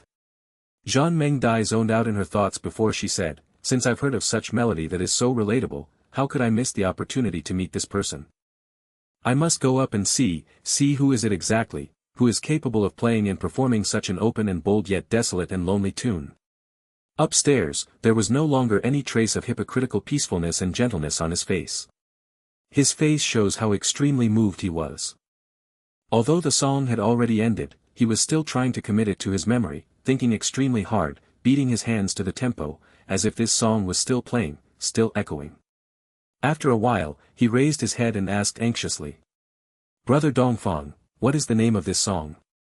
Jun Moxie let out a long sigh, reminiscence evident in his eyes as he said, "This song shall be called, the Song of Laughing Proudly in the Pugilistic World." The Song of Laughing Proudly in the Pugilistic World. The Song of Laughing Proudly in the Pugilistic World, truly, a great song of laughing proudly in the pugilistic world. Chen Chen agitatedly repeated it, his eyes gleaming. The ocean laughs, the sky laughs, the land laughs, the light breeze laughs, everyone laughs, laughing in the pugilistic world. Ha ha ha. All the wanderers of the pugilistic world since ancient times till now, which one of them had never wished to laugh proudly in the pugilistic world? But which hero in this world can laugh proudly in the pugilistic world? Jun Moxie said desolately. And who has the rights to really laugh proudly in the pugilistic world? Since ancient times now, not a single one. Chen Chen closed his eyes, after a while did he turn away and slowly said, "Your song today is sufficient for me to grant you kindness, just leave. Leave Chrysanthemum City. Leave far far away. Don't step into Chrysanthemum City forever.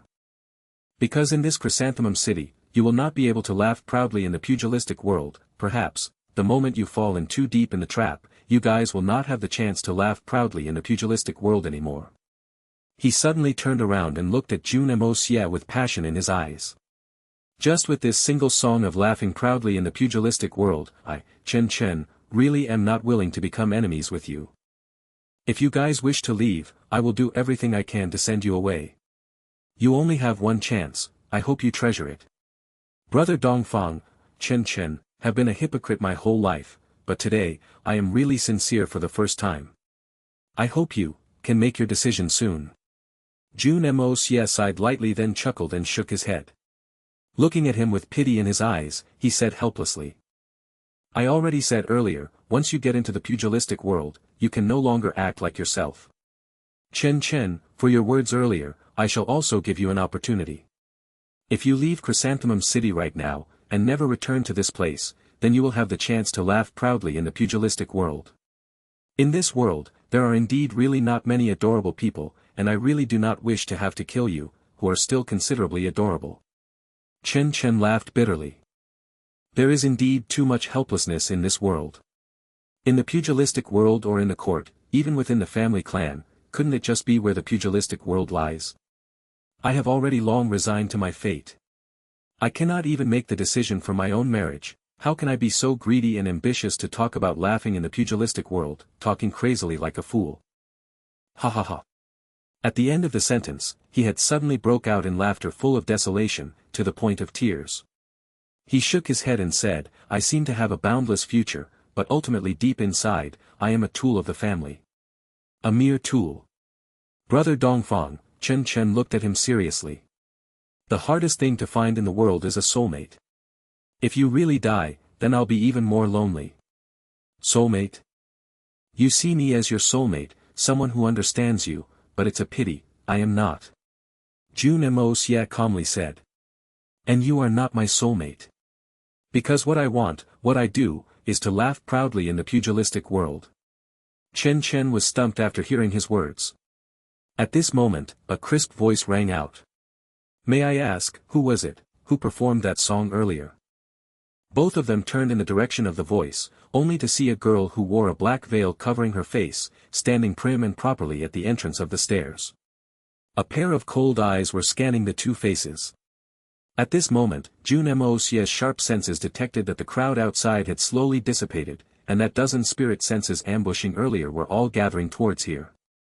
Chen Chen had failed his mission. Because he had initially come to sound Jun Moxie out. But suddenly, Jun Moxie and him had began to sympathize with each other. In the instant his attitude changed, his mission was considered a failure. So those in the dark immediately changed their strategy. Looks like they intend to catch me alive. Jun Moxie gave a mocking look and said, if my guess is correct, this young lady here should be the treasured daughter of the Zhan family. Miss Zhan Mengdai, right? Chen Chen opposite him revealed a look of extreme surprise. He had never imagined that this fiancée of his, had appeared right here, right now. But the expression on his face immediately turned sad, as if he had thought of something. Zhan Mengdai let out a look of surprise, looking at the ugly man before her as she asked, who are you? Although Jun Moxie did not explicitly say it, but him opening his mouth before Chen Chen was enough to show who the owner of the song was. And this was very different from the image Zhan Mengdai had in her mind. In her mind, the person who had performed this song should be a young man who was bold and free. A wanderer who was heroic. A lone hero with just his sword, who looked upon this world with pride. It definitely shouldn't be this wretched-looking youth before her. Me? I'm someone from the Dongfang family. Jun Moxie cackled weirdly and suddenly stood up. Great tea. Great music. I believe the arrangements are more or less ready. Then it's time for me to take my leave. Chen Chen stood up anxiously. Let me escort you out. The song of laughing proudly in the pugilistic world absolutely should not cease to exist. Right now, the sounds of clothes flapping away in the air above rang out. A dozen experts were already here. Chen Chen was even more anxious. He was even genuinely worried for Jun Moxie right now. Because he absolutely did not hope to see this rare person who could understand him to die like this. If this, Dongfang de Shu, fell into the hands of the Chen family, Chen Chen was more clear than anyone else of what would happen to him. Especially when the person making the decisions was no longer someone from the Chen family, the moment he was caught, it would definitely be out of his control. So this young master Duanchang who was always cold-blooded had expressed his genuine friendship, which was extremely rare. If you really take me as your soulmate, then retire from the pugilistic world as early as possible. Jun Moxie laughed loudly. Tongguan Hall. Truly a great place. Pouring wine to console oneself, friendship is unpredictable like waves. One has to be wary even with an old friend, those who excelled in life first, laugh at me dust my hat. The wild grass is green because of the nourishment from drizzles, the flowers wishes to bloom but are met with spring breeze and freezing cold. The fleeting matters of the world are not worth mentioning, and it is better to take good care and live in seclusion. At this moment, he was still looking extremely wretched with slanted eyes and crooked brows, but his enthusiasm and disdainful attitude had greatly displayed the freedom and ease of being in the pugilistic world. At this moment, Chen Chen and Zhan Mengdai exchanged looks. Jun Moxie had looked like he had just transformed into an outstanding and confident youth who didn't give a damn even when faced with strong enemies and power. The graceful bearing in this moment had left the two who had always been prideful and arrogant completely enchanted and stunned. Jun Moxie let out a loud whistle and flew up, exiting out of the window gently. With a paw he had disappeared out of their sight. His chuckle came echoing from the downstairs, and in an indifferent tone, he said, "Since that's the case, please watch how I laugh proudly in the pugilistic world today. Since you have already come, why are you in such a hurry to leave? Please stay for a while." A voice said. "Young Master Chen, we still need you to give an explanation to the master." Chen scoffed coldly. "Be careful." This line was directed at Jun Moxie. Jun Moxie had just flown up when two figures came charging at him. "Be careful. I think this big Uncle Me is not the one who needs to be careful." Jun Moxie laughed loudly, pushing his palms out. "Pa! Pa!" Two human figures were blown away into the sky, spitting out a mouthful of fresh blood in the air. Jun Moxie had already landed on the rooftop. The sudden last-minute change in sides by Chen who had overseen the setup caught everyone from the Chen family and the Three Holy Lands by surprise. Even Jun Moxie was caught unprepared. With Chen's unexpected change in sides, the opponent would definitely be in a state of confusion. But young Master Jun's original plans also went down the drain. As the saying goes, scratch my back and I'll scratch yours. Since Chen had treated him genuinely, then he could not make things difficult for him. If that was the case, the original plan of slowly drawing all the people from the Three Holy Lands through Chen then settling them one by one after could not be used anymore. But Jun Moxie did not feel upset or disappointed. Conversely, he felt happy. The matter today might have been beyond his expectations, but it had let young Master Jun feel that this trip was not made in vain. Evil Monarch Moxie, regardless of his previous life or this life, he had countless enemies, but he truly had too little friends. Combining the two worlds, there were less than 35 of them. Someone who could relate and empathize like the person he met today was even rarer. That's right, even if they were enemies, they could still sympathize with each other. It was not entirely impossible for there to be a likable person in the enemy's camp. Chen from today was one, so was the only survivor of the Six Saints, Leng Tong. Although young Master Jun would not change in position and acts for anyone, but Chen still gave Jun Moxie a weird feeling, a type of feeling of, don't want to kill him. So Jun Moxie simply turned everything upside down and made a big mess in the open. As long as the news went out, the experts from the Three Holy Lands would still gather here. Then there was not too big of a difference from the original plan. It had only increased the stress Jun Moxie had to face while waiting for the people, losing an insignificant advantage. So Jun Moxie boldly played that song of laughing proudly in the pugilistic world. Not only was it to fulfill Chen's wish, but to also provoke this entire matter, and let the emotions that accumulated in his heart get vented out. Since ancient times till now, how many people could truly laugh proudly in the pugilistic world? Me. I want to laugh proudly in the pugilistic world. Chrysanthemum City, looks like it'll have to enter bloodshed in advance. This young master originally wanted to play for a while longer, but it looks like I can't play anymore. Jun Moxie had just landed on the rooftop of the building, when 4 people had already come flying at him, their palms all aiming for his vital points. These people were clearly trying to capture him alive, although their strokes were clean, they did not use their weapons, so more or less they were being merciful. As the attacks from all 4 directions came caging towards him, young Master Jun started floating weirdly and halting midair. In that instant, both his hands and legs were tossed out simultaneously. Yes, tossed out. As if they all had a conscience of their own, and could attack at free will, ignoring distance, space and position. The right fist shattered the right palm from that Sky Xian expert, then landed heavily on his chest. That man wore a look of disbelief and barely had the time to shout in pain when his body broke apart in pieces and flew out. Flew out. Under the tyrannical strength of Jun Moxie's fist, the 4 limbs and head of that man had detached from his body at the same time. Fresh blood rained heavily down from the sky. The next moment after his fist had shattered the body, his 2 legs had already landed on the chests of 2 enemies. With a series of clear cracking sound of bones breaking, the 2 figures fell back while spitting blood. Jun Moxie borrowed strength from the kick and somersaulted in the air. He suddenly changed from a state of lying down midair to rising and soaring upwards. Like a rocket, shooting into the sky. A black figure rose in the sky rapidly with a whoosh. The sides of the robes were even showing signs of smoke. Two white figures came flying on left and right side at lightning speed, right under both his feet. Their palms came into contact with each other to change their direction, borrowing strength from each other to give chase into the sky. These two white figures were the two elders donned in white whose strength was the most unfathomable. They already did their best to overestimate the strength of this Dongfang Deshu, and with the current lineup, it was more than enough even if they were dealing with Dongfang Wenqing. But they did not expect that when a dozen experts joined forces to attack, they were completely overwhelmed by the opponent's immense strength within seconds. They had originally intended to just watch from the sidelines and provide support, but that was completely impossible now. Looking at the current situation, if the two of them didn't take action, it would be really embarrassing if this enemy really escaped.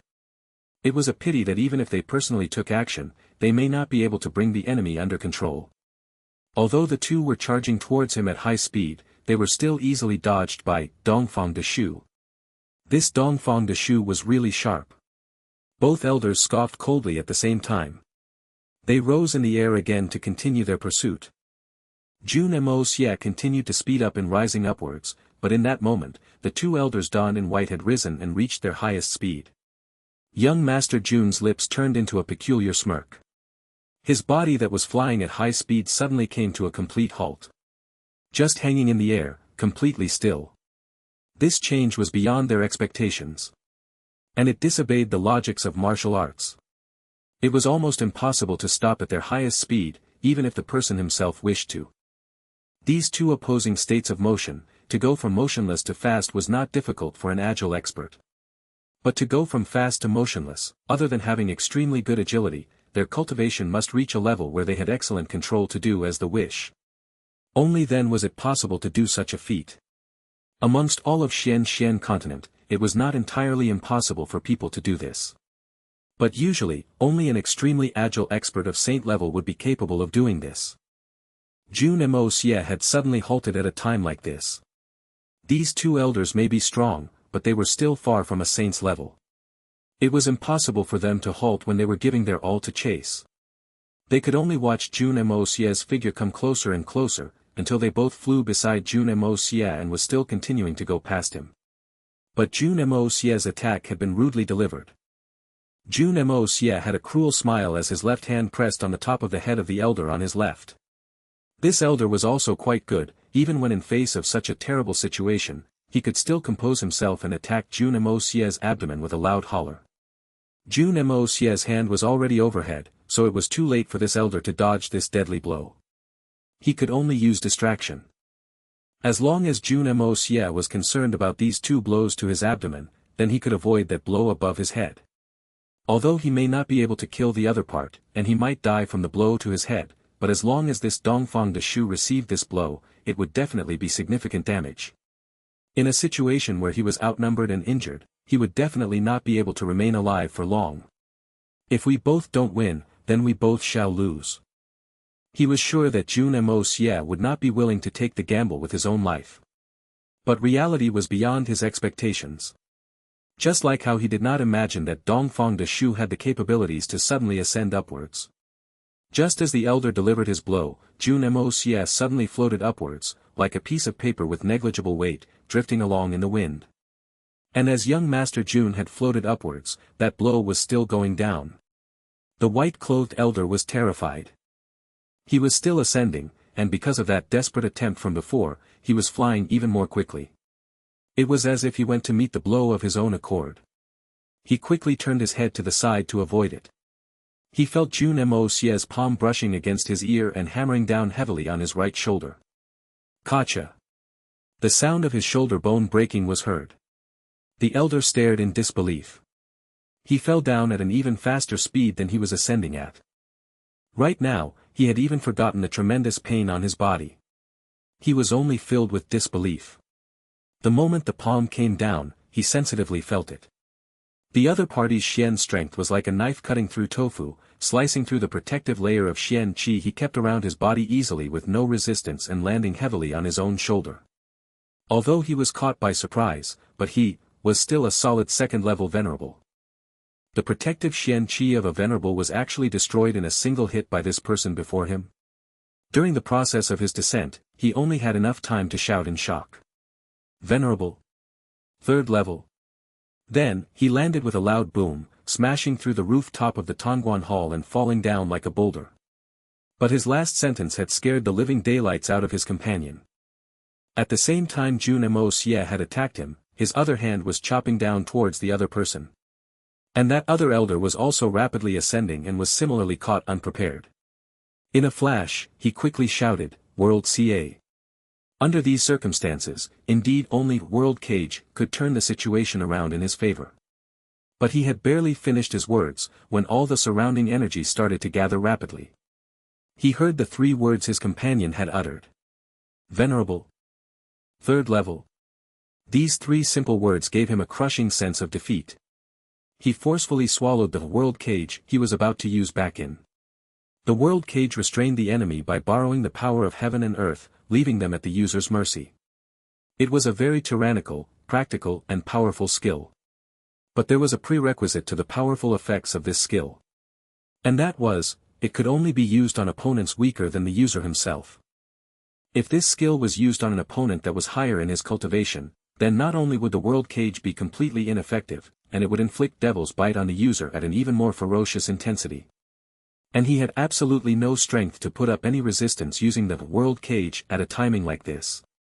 The consequences of the Devil's Bite was extremely terrible. In some cases, their spirit might be shattered on the spot, consigned to eternal damnation. Even if the enemy was not a saint-level expert, he'd be a third-level venerable at the very least. Otherwise, his companion would not be this shocked and wouldn't be defeated this quickly. With such a powerful enemy before him, how could this other old man donned in white not be frightened? But the World Cage had been activated halfway before it was suddenly stopped, so the strength of the Devil's Bite wasn't small. So this elder on the right was in a more terrible state than the other. Jun Moxie's palm had yet to hit him when his entire body had jerked strongly and fresh blood came dripping out from the corner of his mouth. He did not have the time to activate protective Xian Qi and was struck by Jun Moxie. He felt his insides burning, the world spinning as he went falling down. Before his body landed on the floor, a series of loud cracking noises of his bones breaking could be heard. He landed on the ground with a boom, completely unconscious, his injuries extremely severe. The 2 venerable level experts supporting the Chen family had both been defeated. And they had been defeated so badly it was hard to tell if they could still make a comeback. Jun Moxie's body was still floating mid-air, not landing on the ground. He laughed loudly in the air. You actually think that you can stop the Dongfang family's assassination mission with this sort of abilities? Ha ha ha. Chen Qing Tian, is there any meaning? Using mere schemes and plots when facing my tyrannical strength. Then Jun Moxie let out a long, loud laughter that shook the heavens. His figure flashed under the sunlight and vanished, leaving a state of mess on the ground. From start to end, Jun Moxie had not thought of killing anyone. Especially the 2 second-level venerables from the 3 holy lands. Because, he still needed to leave someone to pass the message. During this period of time, he had wanted to seek revenge like crazy. But there was also a feeling of using a hammer to hit cotton. In the eyes of the world, venerable level experts were already a supreme, legendary existence. But in Jun Moxie's hands, it felt like an unfair contest. It was meaningless. Even if he killed them, he couldn't increase the joy of getting his revenge. Now that I've already shown my moves, it has to attract some big shots over. Let all the experts from the 3 holy lands gather this way. Let me have my joy in killing. Thoroughly beating, injuring and killing all these bunch of scums. Another thing was Solitary Falcon and Feng Wanyun, who were leading the Heaven Destroyer and Spirit Devourer in the operation to wreak havoc in the continent. If they attracted the attention of the 3 holy lands with their current strength, it was still too much for them to bear. So Jun Moxie intended to use himself as a bait to attract the attention of the 3 holy lands. That way, everything would proceed more smoothly for everyone. Jun Moxie had been feeling repressed. He had always been plotting his revenge, always being kept busy, but he knew that he could not get past his heart. He did not even dare to go back inside the Hongjun Pagoda. Every time he entered, he felt a pain, as if his heart was being cut open. Mei Shuiyan's injury was because of him. She had reverted back to her original form and even almost lost her life. And now, there was one more, Snake King Green Hunter. Even with the treatment of the purple spiritual chi in the Hongjun Pagoda, it could only sustain Snake King's life, but it could not make her recover. In other words, for a long period of time, Snake King would remain in this false state of death. And there was no clear way to make her wake up, or perhaps, in this entire life, she could only continue to live on like this, without any consciousness. In modern medical terms, she was a vegetable. Mei Shuiyan's injuries was due to a lack of better choice. But the Snake King's injuries this time was from trying to save himself. Because he was careless. I shouldn't have stepped out back then. But I blatantly revealed myself. Although there was a reason why I had to show up, but no matter what reason it was, it doesn't change the fact that Snake King had gotten injured because of me. Precisely because I appeared, I triggered Zhan Mubai's killing intent. And because I was careless, Snake King had to sacrifice herself to save me. Leading to a tragic situation like this. If I do not get revenge for this, how could I face the two beauties, one who had yet to regain her human form, the other in a vegetative state, in the Hongjun Pagoda? If I do not get revenge for this, not only have I let them down, I have also let myself down. Only with massacre. Only through a bloody revenge on the three holy lands and misty illusory manner, could make my heart calm down by just that little bit. I don't care what were you guys doing it for, what sort of missions you have, since you did something wrong, you must pay the price for it. Tongguan Hall today is just the beginning. Just a start, the three holy lands, come. I am waiting. The extremely powerful Dongfang de Shu had already vanished, but hundreds of people were still in a state of shock. What sort of strength was that? A joint force of a dozen of spirit Xian and 2 venerable defeated by the enemy easily. And even killing a number of them, and severely injuring 2 venerables, and leaving without a single scratch. Everyone was trembling in their heart. A super expert like this, is he really our enemy? We are going to meet such a terrifying opponent. Chen Chen still sat in his original position, in a daze, not moving at. The moment Jun Moxie had exited, he was harping on one line. One has to be wary even with an old friend, those who excelled in life first laugh at me, dust my hat. After a while, he laughed mockingly at himself and sighed. Tongguan Hall was part of the Qin family's properties. The name came from, when people have joyous affairs, they dust their hats and celebrate for each other. But in this poem from Jun Moxie, it had changed into a different meaning. One has to be wary even with an old friend, those who excelled in life first, laugh at me, dust my hat. In this way, hadn't the name of Tongguan Hall turned into a big joke? Truly a prodigy. Chen Chen was full of praise in his mind. This Dongfang de Shu, let's not even doubt how real the name is, just this impromptu poetic talent alone is really amazing. But what he did not know was that this poem of Jun Moxie was blatantly plagiarized.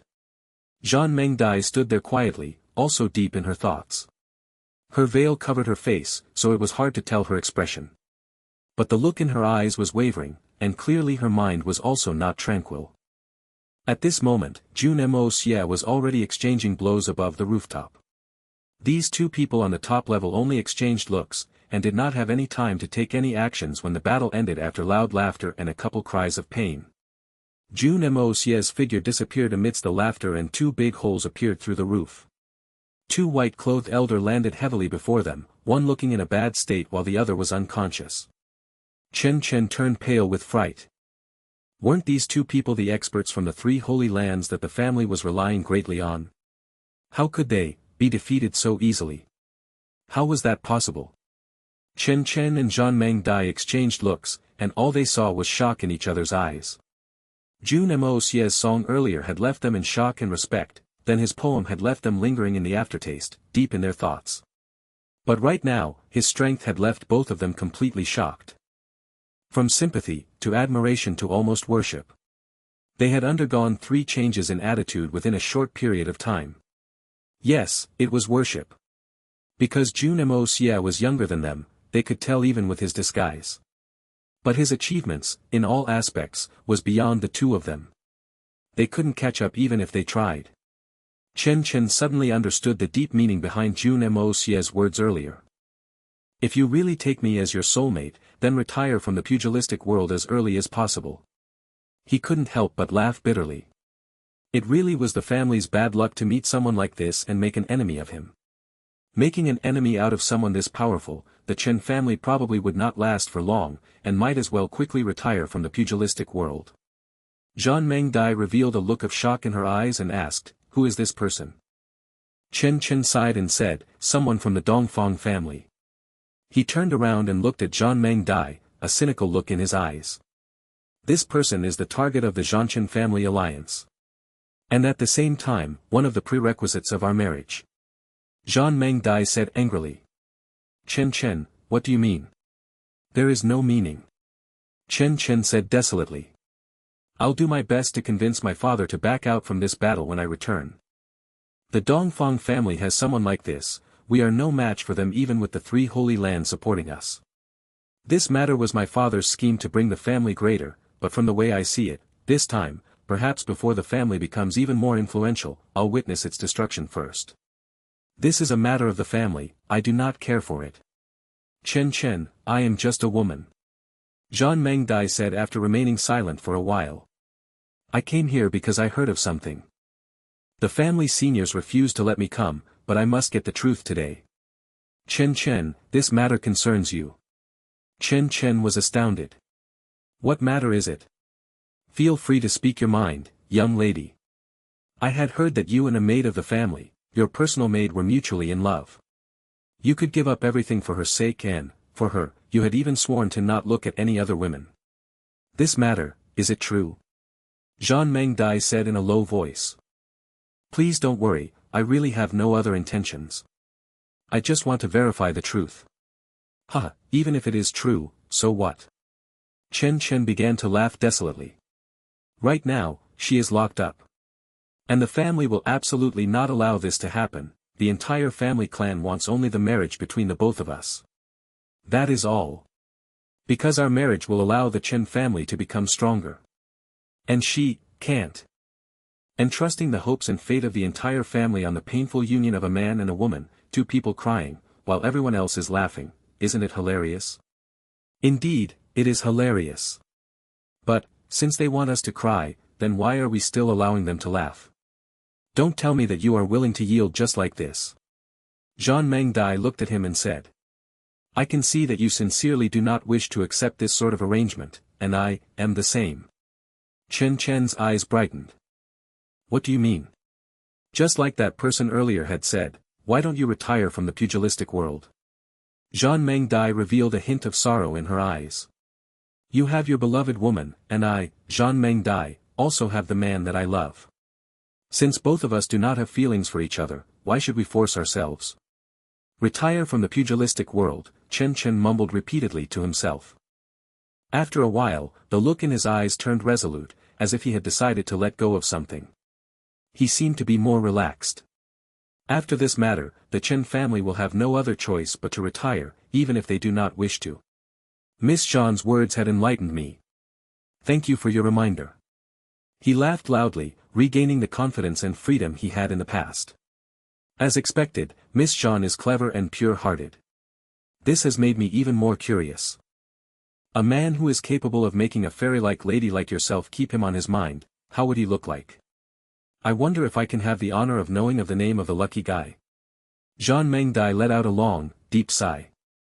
Her expression changing to that of sadness and sorrow. "His position is no better than your maid, he is just someone from a small family, and is an illegitimate child with no position, we met in an accident. My family will also not allow this. So, this matter is also one of the reasons why we have this marriage arrangement." Chen revealed a helpless expression, shaking his head as he laughed bitterly. "Turns out, Miss and I share the same fate, but what is the name of your beloved? Which family does he belong to?" Chen seemed gentle in his tone and expression, but his heart wasn't feeling as sincere. But nominally, Zhan Mengdai was still his fiancée. He would be lying to himself if he said he completely didn't mind that his fiancée has someone else on her heart. Even if it was the same case for himself, this is just human nature at work.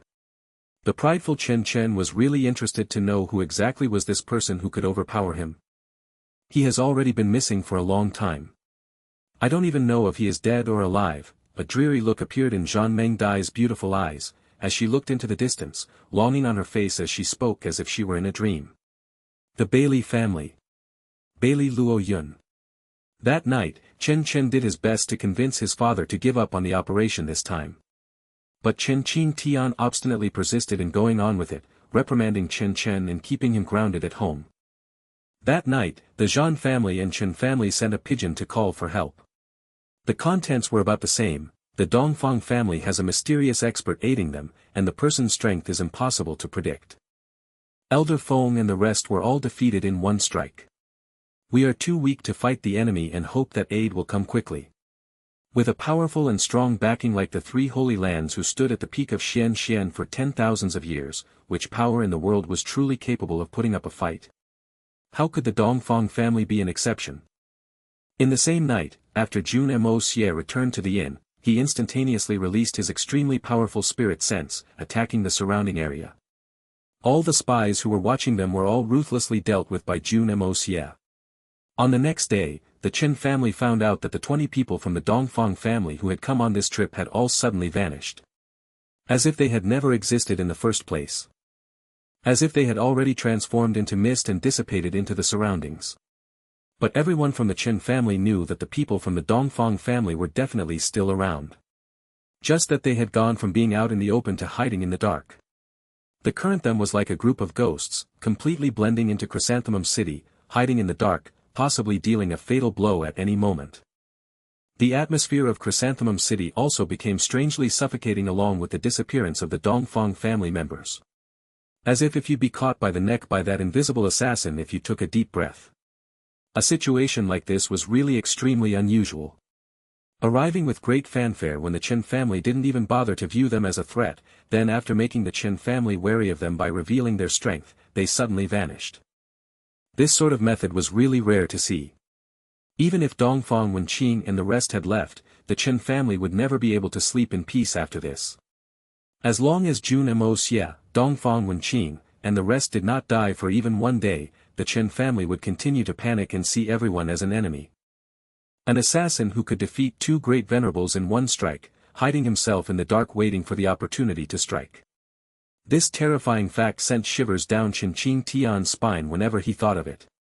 The entire Chen family had given up on trying to fall asleep with the arrival of this nightmare. The uproar created by that Dongfang Deshu was truly too terrifying, after all. And his strength too. That was an existence that no super family was capable of fighting against. The entire Chen family, as long as they had some sort of position of power in the family, did not dare to sleep. Especially the target of this mission, the master of Chen family, Chen Qing Tian. The two great venerables he had been so reliant on were defeated in one strike. He could fall into that devil's clutch that was impossible to fight against. Could he not be afraid? But for the next 7 days, there was still nothing. This caused even greater panic. The entire Chen family was on the verge of breaking down. Since the Dongfang family had someone that powerful, why can't they just kill the target and wrap things up? Is there a need to keep us hanging like this? Chrysanthemum City may have seemed to be peaceful, but shocking news was still coming in continuously from other places. Chen family had originally gotten news from the three holy lands that it seemed like the Dongfang family had already dispatched their strongest assassins. This was definitely good news to the three holy lands and the Chenjian families, fitting perfectly into their plans. But in 7 days, unexpected news had been coming in continuously. All the targets had been successfully assassinated by the assassins dispatched by the Dongfang family, regardless of whether they had experts protecting them. Any random one of these targets was a famous big shot. With the dispatching of all the assassins of the Dongfang family, they had all become stepping stones for the reputation of the Dongfang family. If the targets without protection were assassinated, it would be no surprise.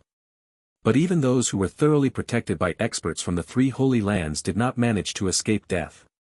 Most of the experts from the three holy lands had either died or suffered injuries. And the scariest thing was that the assassins from Dongfang family all managed to retreat with no casualties. Killing their own bait, crippling their own strength, but still having to make payment for it. The grievance of this matter was too much. Within over 10 days, the reputation of the Dongfang family of assassins shocked the world.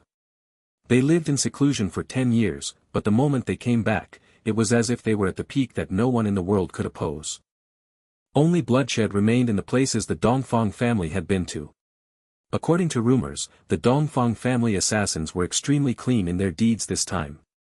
Most targets had already lost their heads before they had even seen the enemy. They were really to the point of killing in one strike and retreating far away.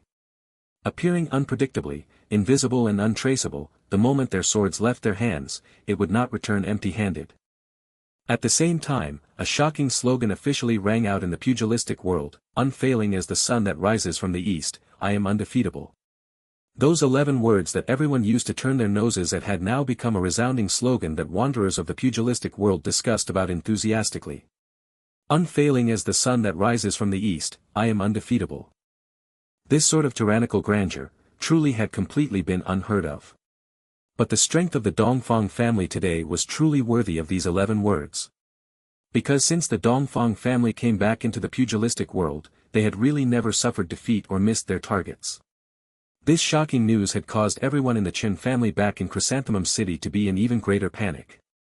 The Zhan family, which was a city away, was also in similar situation.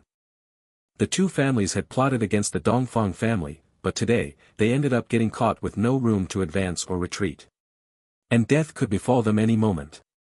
The Qin family was in danger of crumbling any moment, but how could the Zhan family, who was also part of the conspiracy, be spared? This battle fire that had already been lit would burn onto the Zhan family sooner or later. There was absolutely no doubt about this.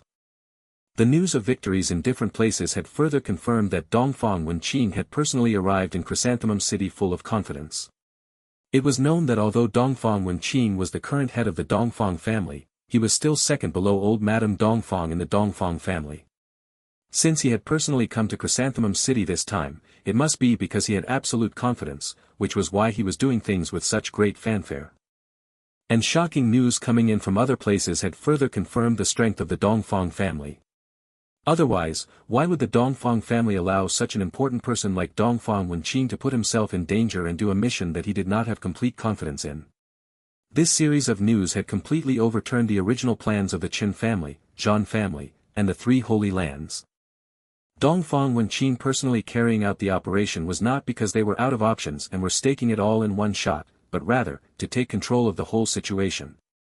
The more Dongfang Wenqing did not take any action, the more it proved that he was extremely confident. That also means that he had absolute faith in killing Qin Tian and leaving. That battle at Tongguan Hall that day further confirmed this assumption. Two venerables had been defeated in one strike, what more Qin Tian, who only had the strength of a 4th-level spirit Xian.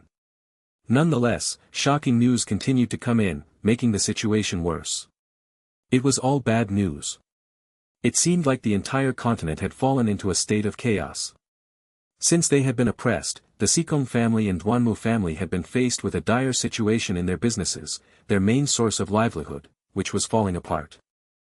A portion of it was monopolized by betrayers from their family, while the others were taken over by their competitors or occupied by unknown powers. Essentially, these two families did not even have a single shop or a single business left. They had completely fallen into a predicament, almost at the end of the line. Or perhaps because they were at the end of the line, that was why the light at the end of the tunnel was more shocking. Within a short duration of a few days, the entire situation had instantly been reversed. Each and every business that had belonged to the two families, those that were forcefully seized from them, had all suffered a destructive attack from a mysterious force. All those who dared to snatch the businesses of these two families had their heads falling on the grounds. Not a single one escaped. There was absolutely no room for mercy. Before the incident, the main people of Xikong and Duanmu families had solid alibis that they had absolutely nothing to do with this shocking accident. Even if the rest of the people from the families wished to do it, they weren't capable of it. Although these two families were the prime suspects, but it had ended up as an unresolved case.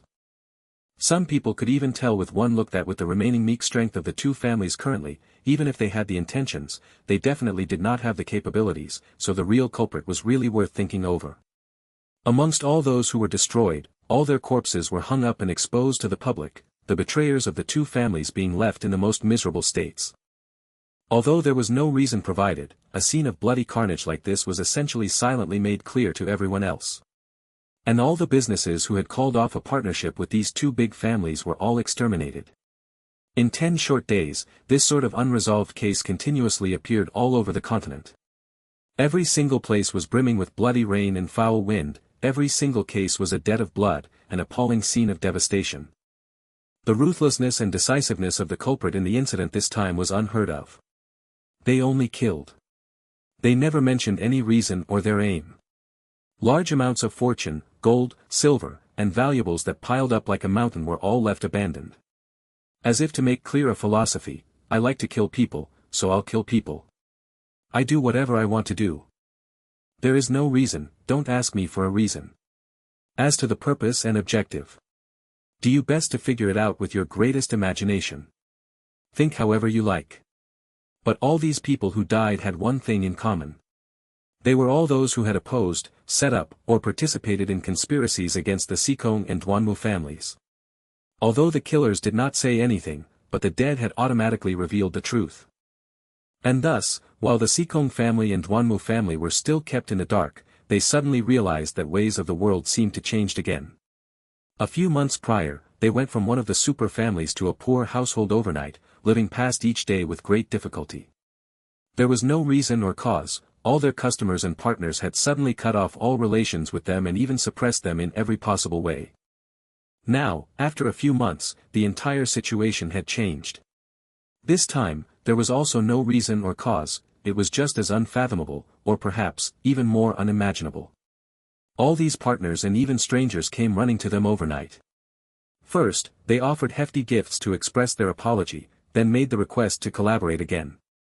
And all of them were extremely respectful and polite, even more respectful when they were working well together. All those terms for partnership simply shoved money to them. How could it still be called business? All of them had a clear viewpoint, the three holy lands is not someone we can offend, but they will not simply exterminate and kill people. But this bunch of culprits this time would kill the moment there is any disagreement. Which is scarier? Everyone was extremely careful about not offending anyone from these two families. Some wealthy and influential businessmen were extremely careful in being polite in their manners, even greeting the guards at the door of these two families. They were fearful that they may accidentally offend them if they weren't respectful enough, as if a calamity would befall them instantly the moment they do. After all that suffering and grievances, with nowhere to turn for help even if they were willing to humble themselves, such an unusual situation had left these two families feeling extremely relieved. Humans would never learn how to treasure things if they never experienced losing them. If they never tasted poverty, they'd never know how not easy it was to be wealthy. If they never experienced being treated with indifference, they'd never know how rare and difficult it was to be treated with respect. And all this, gaining after losing, then regaining it. That sort of feeling was more thought-provoking than someone who had lived their life again. And triggered a huge change in their attitudes. That was the case for these two families. After this incident, these two families were like phoenixes reborn from ashes. Because of this incident, all the despicable vermin in the family had been eradicated, making it more clean. And they were even more bonded. As if in these short few months of adversity, they gained endless foundations. And a foundation like this was simply the poverty after wealth. The greatest wealth in life was to experience poverty with those who are less fortunate. Only with that experience could it release the greatest motivation in people. Or perhaps to say, poverty was the greatest wealth. A person or a family experiencing poverty was not scary. Even if it experienced generations of being poor, it was also not scary because they're already used to being poor, used to being down and out. But the real tragedy and misery was falling into poverty when you were at the peak of your life, after having wealth and power. And these two families knew better than anyone else to treasure things precisely because they had experienced such adversity, standing back up with great determination, back to owning wealth and power. So after this, Sikong family and Duanmu family became the most well-knit families of the entire continent, and the two big families that made the fastest developments, becoming super families that stood at the peak of the Xian continent. If thousands of years later, the Duanmu family, Sikong family and Dongfang family were to thoroughly rise, each occupying one direction, they'd each be a huge threat. Duanmu in the north, Sikong in the south, Dongfang in the east, shall never fall. The sudden changes of this entire incident had brought about the rise of three giant families in less than a year. Of course, this would be for a later time. In this incident, there were people who were accomplished, but conversely, there were also people who were unlucky. And they were the people who took over the businesses of the Jun family after they had retreated. The Jun family had temporarily retreated into hiding due to circumstances, but they had no intentions of giving up on their enterprises. The businesses that belonged to the Jun family would forever belong to the Jun family. After their retreat, those who were in charge of managing the business were iron pillars of the Jun family. But a portion of people firmly believed that the Jun family had no chance of making a comeback, practically snatching and swallowing up all the businesses that belonged to the Jun family overnight. In this uproar, these people were also mercilessly wiped out. And they were the most thoroughly wiped out. The Huang family in Tianxiang, for example. A third-rate family that belonged to Huang Taiyang of the illusory Blood Sea. Enemies of Jun family and Dugu family. When the Jun family retreated, they outrageously took over the Jun family's businesses, proudly claiming credit for their acts. They had seemed to have a boundless future for a period of time. But in this unforeseen event, they were thoroughly wiped out. The entire family was exterminated, and even the place of the family was razed to the ground. And those who took over Blizzard Silver City's magnificent jewel hall were also all killed. A single month. In just a mere 1 month. The entire Xian continent had entered an unprecedented state of bloodshed, and everyone feared for their safety. The Yutang kingdom had saw the opportunity of conquering Tianxiang after the Jun family had retreated, and thus started a war. The two countries engaged in battle, but after hearing of this incident, the Yutang kingdom instantly withdrew their troops. They instantly abandoned all the land they had already conquered, retreating back into Yutang territory at rapid speed. They even abandoned their newly formed bases.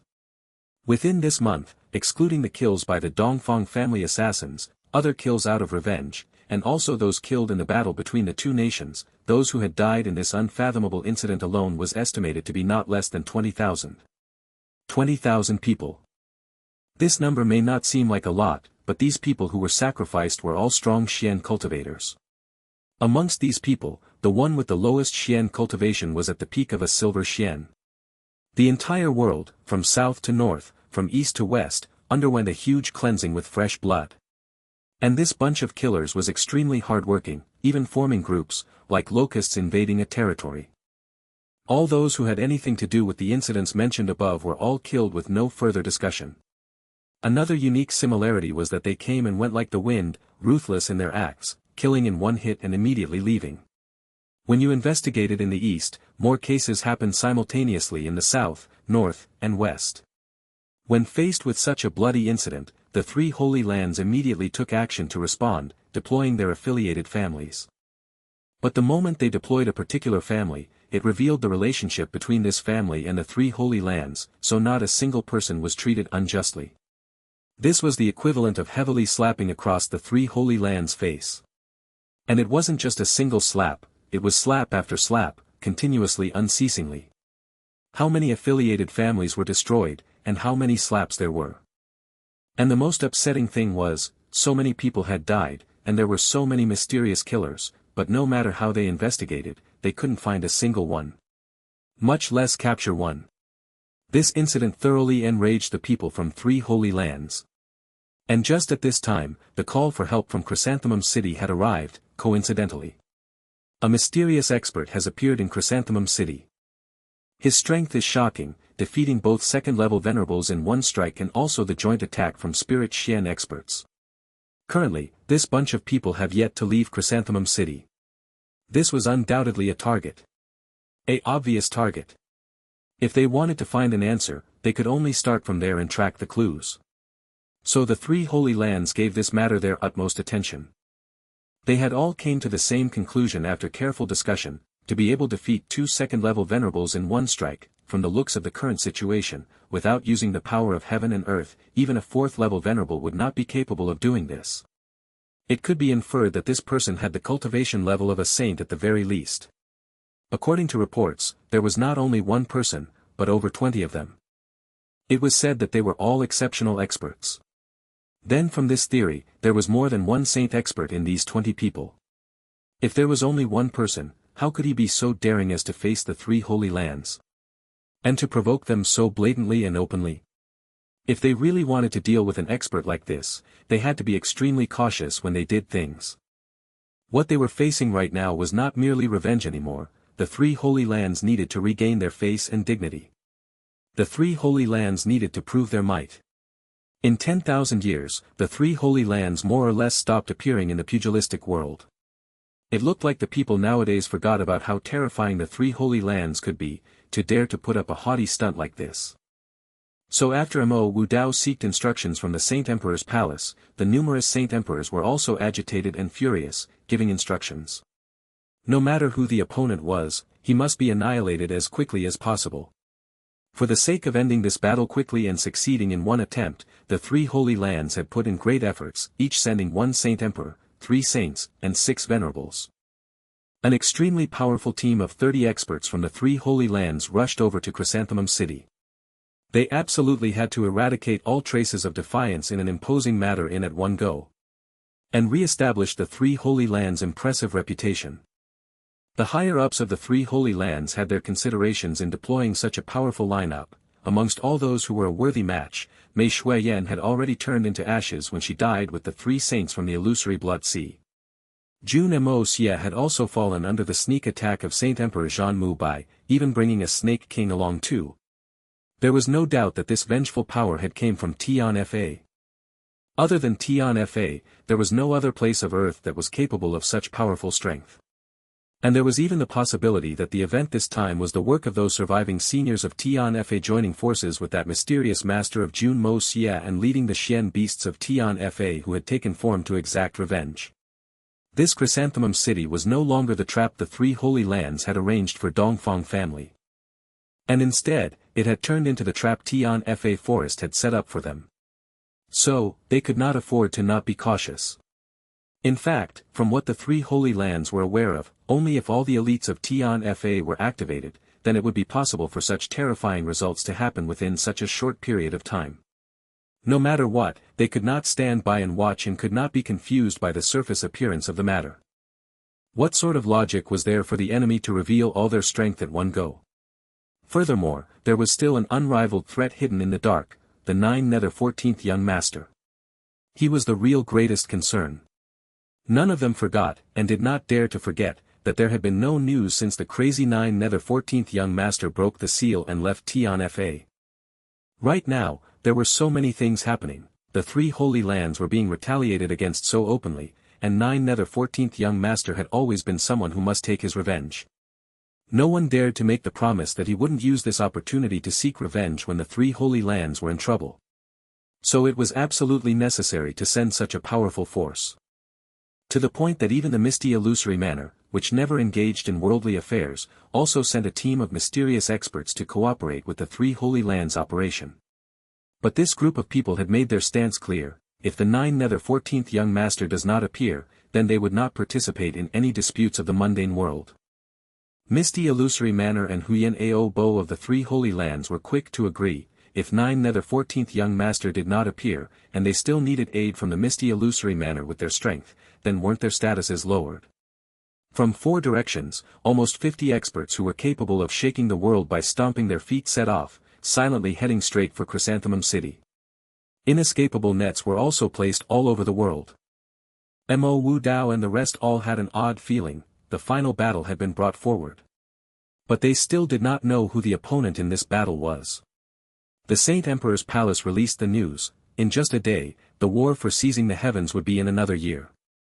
This matter absolutely had to be resolved quickly, and everyone must return to prepare for the war for seizing the heavens. Regardless of casualties, no matter if they were right or wrong. All in all, this matter would be the last battle in the mundane world before the war for seizing the heavens. There was only room for victory for this battle, and no room for defeat. And they had to return with minimal losses. Because if this battle fails, if these experts were lost in Chrysanthemum City, then the three Holy Lands would really not have enough strength to fight in the war for seizing the heavens. When that time came, the three Holy Lands, which had enjoyed 10,000 years of reputation, would not only become a criminal in history, but forever carved on the pillar of disgrace. So there was no room for mistakes in this battle. To ensure the victory of this battle, the Saint Emperor's palace had even secretly sent a few more Saint Emperors to constantly watch over the situation in Chrysanthemum City. The three Holy Lands had practically deployed all their elites. They absolutely had to shatter the enemy in an imposing manner and destroy the higher-ups of Tianfa, thoroughly eradicating future worries. Then, carrying the prestige and might of the victory of this battle, they would head to the Pillar of Heaven's mountain, chase away the strange races, return, and encircle and annihilate the 9 Nether 14th Young Master. This was one act that would reaffirm the 3 Holy Lands' absolute position. They would then order the imperial powers to alter historical records, burn all the previous records, and change them. Let the name of the 3 Holy Lands continue as a legacy of the world, dominating history books. Since we've already done it, then let's do it till the end. Something like this, the 9 Nether First Young Master had already done once. If the 9 Nether First Young Master could do it, then the 3 Holy Lands could also do it. Furthermore, we are doing it for the sake of the world. We put in the effort and did our work. We are heroes. We are the ones who did an outstanding job. We have the rights to enjoy this glory. And what's more, we do it for the sake of humanity. This is a majestic slogan, a majestic goal, and we are the most majestic people. Under this sort of crazy thought, the people of 3 Holy Lands finally turned out in full strength. Countless of legendary experts returned to the pugilistic world, bringing along with them their zealotry, their ideals. Such high tension, possibly triggering off any moment. The entire world entered a state of hostility, and the heavy and suffocating atmosphere enveloped the entire continent. It could be said that the higher-ups of the 3 Holy Lands, in their glorious achievements and majestic goal of great fame, profit, and dominating the whole of history, was a little too zealous. Or even a little delusional. From a certain point of view, they were already half a lunatic. And their opponent Jun Moxie, who had been provoked by them through vengeance, was also a little crazy. Which also made him half a lunatic.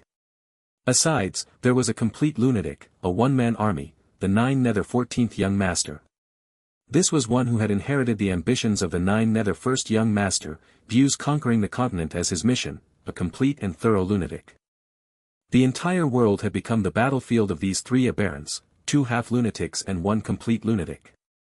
The 3 Holy Lands had to get their wish of their fame and fortune. Jun Moxie, for the sake of revenge, also had 2, even if he dies in the process.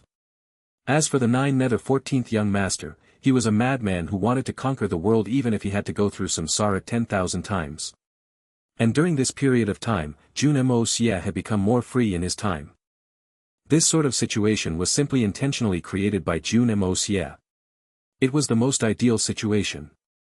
His original intention was to have a huge, large-scale showdown. You 3 Holy Lands' original intentions was for the sake of the world, for the common people. I know, I understand, and I even have a little respect. But I don't care what your original intentions are, and I don't care how majestic you are, these are not a reason for you to hurt me. The war for seizing the heavens is drawing close, and I, Jun Moxie, am aware. And I also know the severe consequences if the war for seizing the heavens is lost. But this is still not a reason why I should endure all these pent-up grievances. If I cannot even take proper care of my family and friends, then what, for the sake of the world, can I speak of? What rights do I have to say that it's for the sake of the world? This young master doesn't mind you not treating your mission seriously, using your glory as your capital and reason for to perpetuate in evil acts and harming others. And I can't be bothered. If you guys are good, then we are all good. If you don't wish to be nice, then how about we all get destroyed together? God damn it, it's not just me who is dying. What, concerns for the bigger picture? F***ck off. The entire world would be saints if everyone had the concern for the bigger picture. The 3 Holy Lands were preparing for battle, but Jun Moxie over here had already finished preparing for the battle a long time ago. Or rather to say, he had already been prepared before he exited Tianfa. Everything was already ready, and the only thing missing was the enemy. Jun Moxie had an almost sick way of thinking. I only want to live properly. I have no intentions to harm anyone. I just want to live freely, and at ease, that is all. You let me live peacefully, and I'll naturally return the favor and let you live even more peacefully. But if you are not going to let me live peacefully, then no one shall live peacefully. On what basis are you making me live miserably while you live comfortably? Comparing with each other, how different can we get? We all only have one **king life. Strong and abnormal like the strange races, so what if you have two bodies joined together? There is still only one King Dick. As long as I get to live my life the way I want to, who cares about what happens after I die? If I, Jun Moxie, die, and you dig up my corpse and mutilate it 10,000 times over, I also wouldn't know. But as long as I have one single breath remaining, then no one shall think of living better than me. You made me upset, so you are bound to feel even more upset. I assure you that you will all regret this. But King wouldn't. Even if the entire planet is destroyed, this King world is not mine. It's not Earth. From this sort of attitude, Jun Moxie was in fact more insane than all the previous 9 nether young masters. Jun Moxie was currently in an extremely hidden place, holding his teacup, sitting leisurely in a chair. He had already returned to his original appearance, his entire body at ease, completely unfettered, wearing an expression that said that even if the sky fell down, it wouldn't matter. Truly in a state of tranquility. Opposite him was Dongfang Wenqing with a face full of worry. Dongfang Wenqing at this moment had long forgotten about the hatred between him and his nephew. Only worry and concern filled his eyes. Since Jun Moxie returned and told him of his plans, Dongfang First Master's sighing never seemed to cease, even when he was sleeping, he was still sighing. Moxie. I thought about it, this matter, your decision, it is still too risky, it's not worth it. Really not worth it, Dongfang Wenqing said with anguish. Even if we want revenge, even if we seek justice for ourselves, there's no need to be this extreme. We should do what is within our means. Right now, the battle is beginning to unfold. We are literally trying to hit a stone with an egg. We don't have the tiniest chance of victory. Your uncle is extremely worried. Dongfang First Master was so troubled it felt as if his intestines were tangled. He had already reprimanded himself mentally countless of times. You really should die, you deserve to be doomed for a life of being trampled upon now. How great would it be to let this rascal Moxie follow Wen Dao or Wen Jin? I just had to insist on him following me, had to insist on getting my revenge for a while. Now great. I've gotten myself into the mud. Life and death were not the main concern. The most frustrating thing was that this nephew was behaving so flawlessly and he was aware of it, but he didn't dare tell anyone about it. Looking at Moxie now that the stage had already been set, this battle was inevitable now. Who can I tell? Tell mother?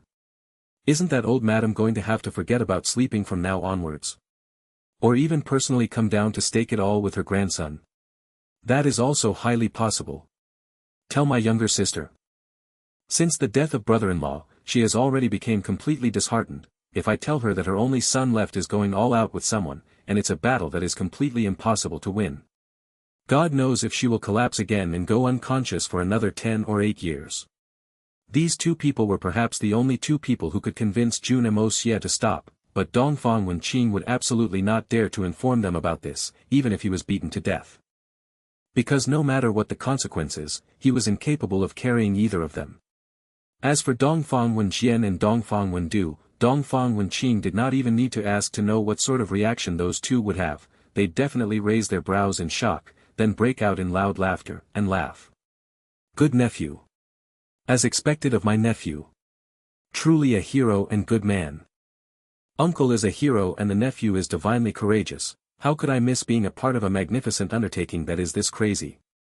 You have to wait, I want to accompany my nephew in gambling with my life. I'll kill whoever who tries to stop me. Thinking till this point, Dongfang Wenqing felt completely weak. He was on the verge of crying. This nephew is truly a complete, official, and thorough troublemaker. You've put this old man in the fire rack and you're leaving me there to endure all of it. A feeling like this was really miserable. How is this risky? Uncle, you can just relax and just watch carefully as your nephew kills his way in all directions. Just take it as an exciting martial arts show is happening soon. Jun Moxie said chucklingly. Besides, everyone only has one life, what makes either of us scarier than the other? If it's not time for you to die, you might even meet a miracle when you jump off a cliff. But when it is time for you to die, you can even die from swallowing your phlegm. There's no need to worry and fuss over what may or may not happen. If it's meant to be, it'll be. F***ck it. Just do whatever you want. Dongfang First Master had not died from worrying, but he almost choked to his death from hearing this speech. You little bastard. How can you talk like this? If you little bastard really meet with any mishap, it will be a miracle if your grandma doesn't skin me in a single day. It'll be odd if your mother doesn't see me as her enemy. I'll instantly become utterly isolated. Your uncle here will have no other path aside from hanging myself on a tree. You little rascal, bastardly thing. Aya, so ultimately you were just worrying about yourself. Don't worry, it'll be alright, at least you'll definitely be alright. Grandma is not that sort of unreasonable person. Besides, I think Grandma still considers for you, always leaving you some face for everything, Jun Moxie grinned and said. Dongfang Wenqin glared at him. His voice cracking as he shouted, did you consider for me when you fart? Leave some face for me. Your uncle is almost 60, yet he was still hung on the tree and had his ass whipped just last year. Leaving face for me. This face is sure King big. Jun Moxie was dumbfounded. He had never imagined that this mighty uncle would have such an unspeakable past. Grandma is truly intrepid. Dongfang Wenqin sighed for a while before finally stomping his feet. Through gritted teeth, he said, forget it, I also don't care that much anymore. I have that bit of self-awareness at the very least. I have finally thought it out already. Either way, in this chrysanthemum city, I'll just go wild for once. Isn't it just sacrificing my life to accompany a man? If it's meant to be, it's meant to be, but as long as there is the slightest chance of hope, I'll let you return safely even if it's going to cost me my life. If I can't, then both of us uncle and nephew will just be on our way together. What else am I worried about? King Hell. He walked out with his head hung low as he scolded begrudgingly, going straight to his room to sleep. Looked like the Dongfang First Master had truly achieved supreme enlightenment this time. Jun Moxie put his palms together and said in a monk-like manner. Sir, you have been enlightened. Then he vanished with a flash, entering the Hongjun Pagoda that he had not entered in a long while. After entering the Hongjun Pagoda and feeling that long-awaited dense and rich heaven-earth spiritual chi, Jun Moxie's eyes widened in shock from the unexpected situation before him. Right before young Master Jun's eyes, that petite white body of Mei Shui Yen was sitting cross-legged, absolutely still, and a series of crackling sounds of the skeleton could be heard coming from her body. At the same time, to Jun Moxie's delight, a small spirit energy whirlpool had formed above Mei Shui Yan's head, and all the spiritual chi in the Hongjun Pagoda was all rushing over and entering into the petite frame continuously through it. Absorbing it all directly into her body. And Mei Shui Yan was currently in a relatively peculiar state. Her body was upright, and although she was in her Xian beast form, but amidst that dense spiritual chi above her head, a vague silhouette of a beautiful woman could be seen. That same silhouette of that peerless talent that had not been seen in a while. One who walked the scope of the heaven and the earth, protected the desires of the heaven and earth, one who rashly beheaded another, nurtured a heart of ice. These were signs that would only appear at the second level of the art of unlocking heaven's fortune. Jun Moxie never imagined that Mei Shui Yan would advance this rapidly. He had only not come in for a couple of days, but when he finally came in, he just coincidentally met Mei Shui Yan breaking through. This was too surprising.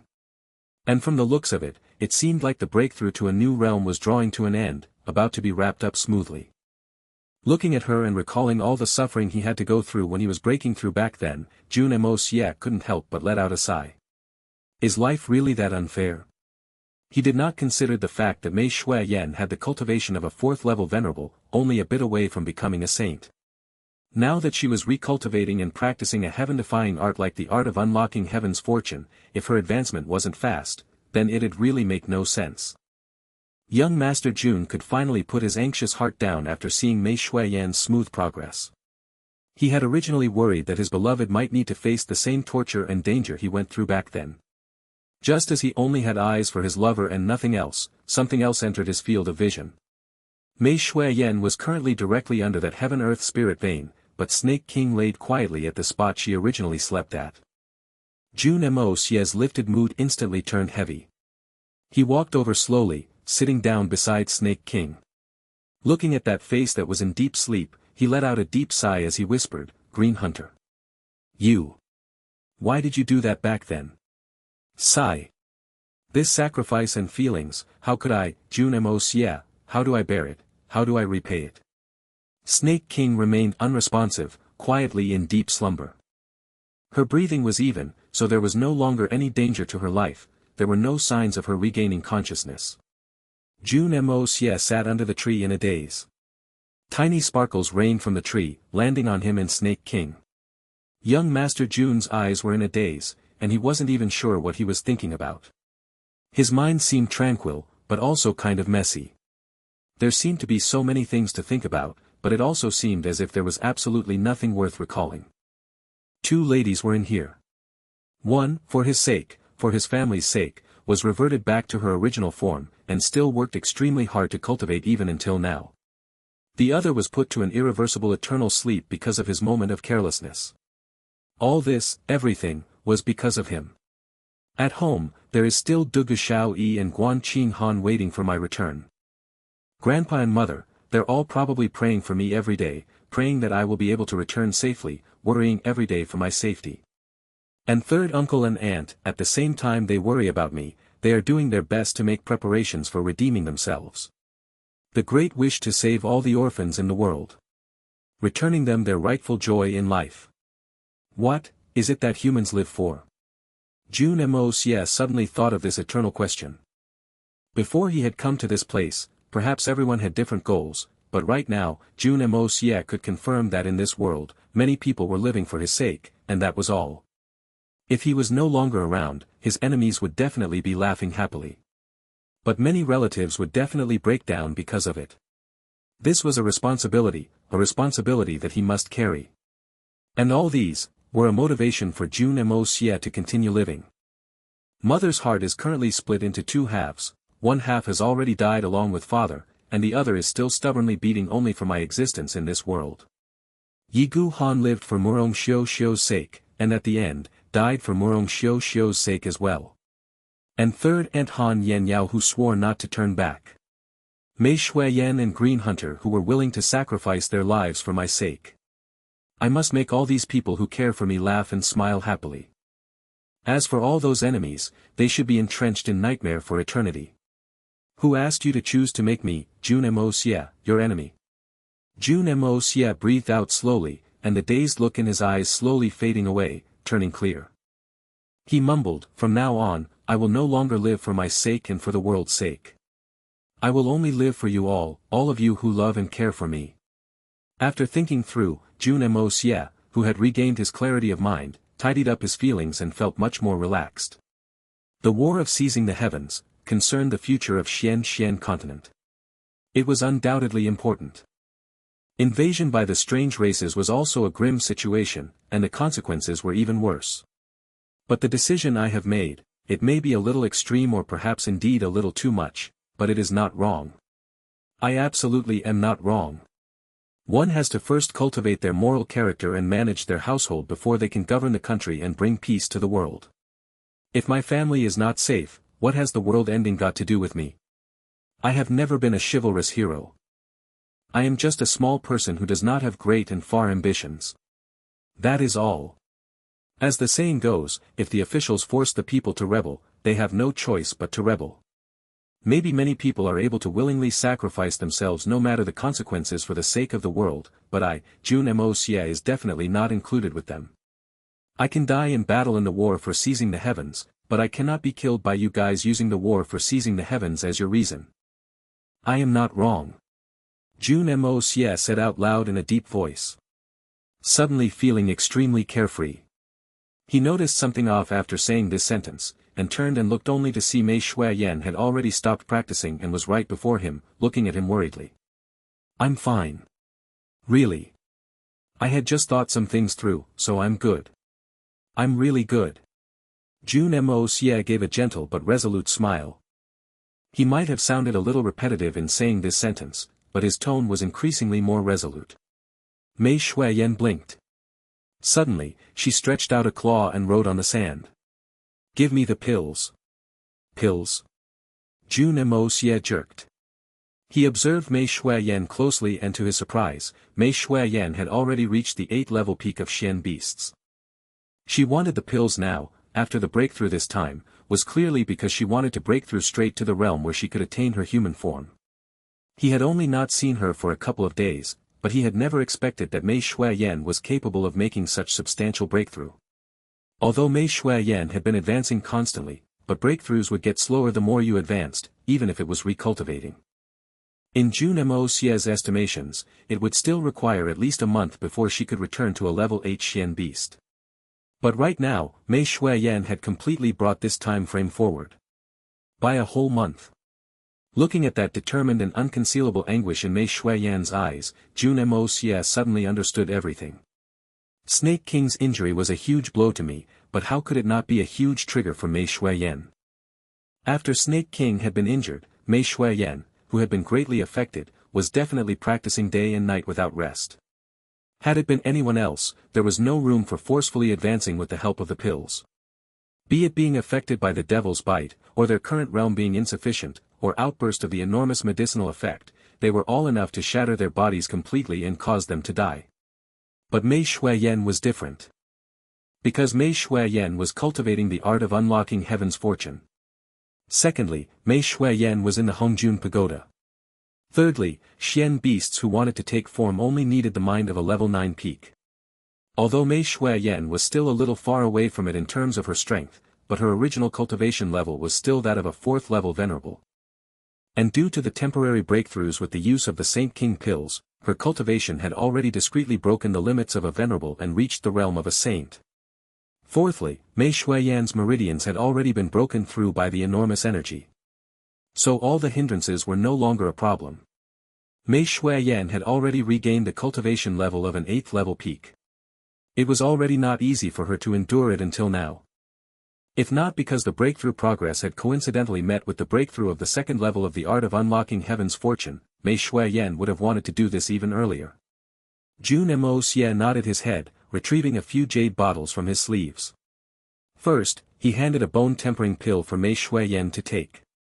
Then the Heaven Vitality Pill, Vitality Congregation Pill, Vitality Linkage Pill, Void Extremes Pill, and Heaven Extremes Pill. Mei Xueyan had no hesitation. After dissolving the medicinal properties of the bone-tempering pill through the art of unlocking heaven's fortune, she directly took the Heaven Vitality Pill and ate it. A long while later. Moxie, go and fetch me some clothes. And you go outside for a while first. Jun Moxie was waiting, only to hear a familiar voice. He turned around elatedly, only to see Mei Xueyan still in her original form. But she had already opened her mouth to give him instructions and was glaring at him. Mei Xueyan's clothing had been completely destroyed when she reverted back to her original form. She could easily take form after taking the 3 magical pills without having to wait until she consumed all the 5 pills. Clearly, Mei Xueyan was thinking of advancing with the Void Extremes Pill and Heaven Extremes Pill after taking human form, achieving its greatest effects. But the moment she regained her human form, she would be faced with the awkward situation of being completely naked. So the first thing Mei Xueyan had to do was to chase this hooligan in front of her out. Otherwise, the consequences were unimaginable. Why must I go out first? It's not like I haven't seen it before, we're already like husband and wife. Is there a need to be so shy? Jun Moxie cackled evilly, rubbing his chin. His eyes were sparkling. Young Master Jun's indecent talk that had been suppressed for a long time reappeared after his heart regained its state of clarity. You. Oh. Then I might as well just wait for a few more days then.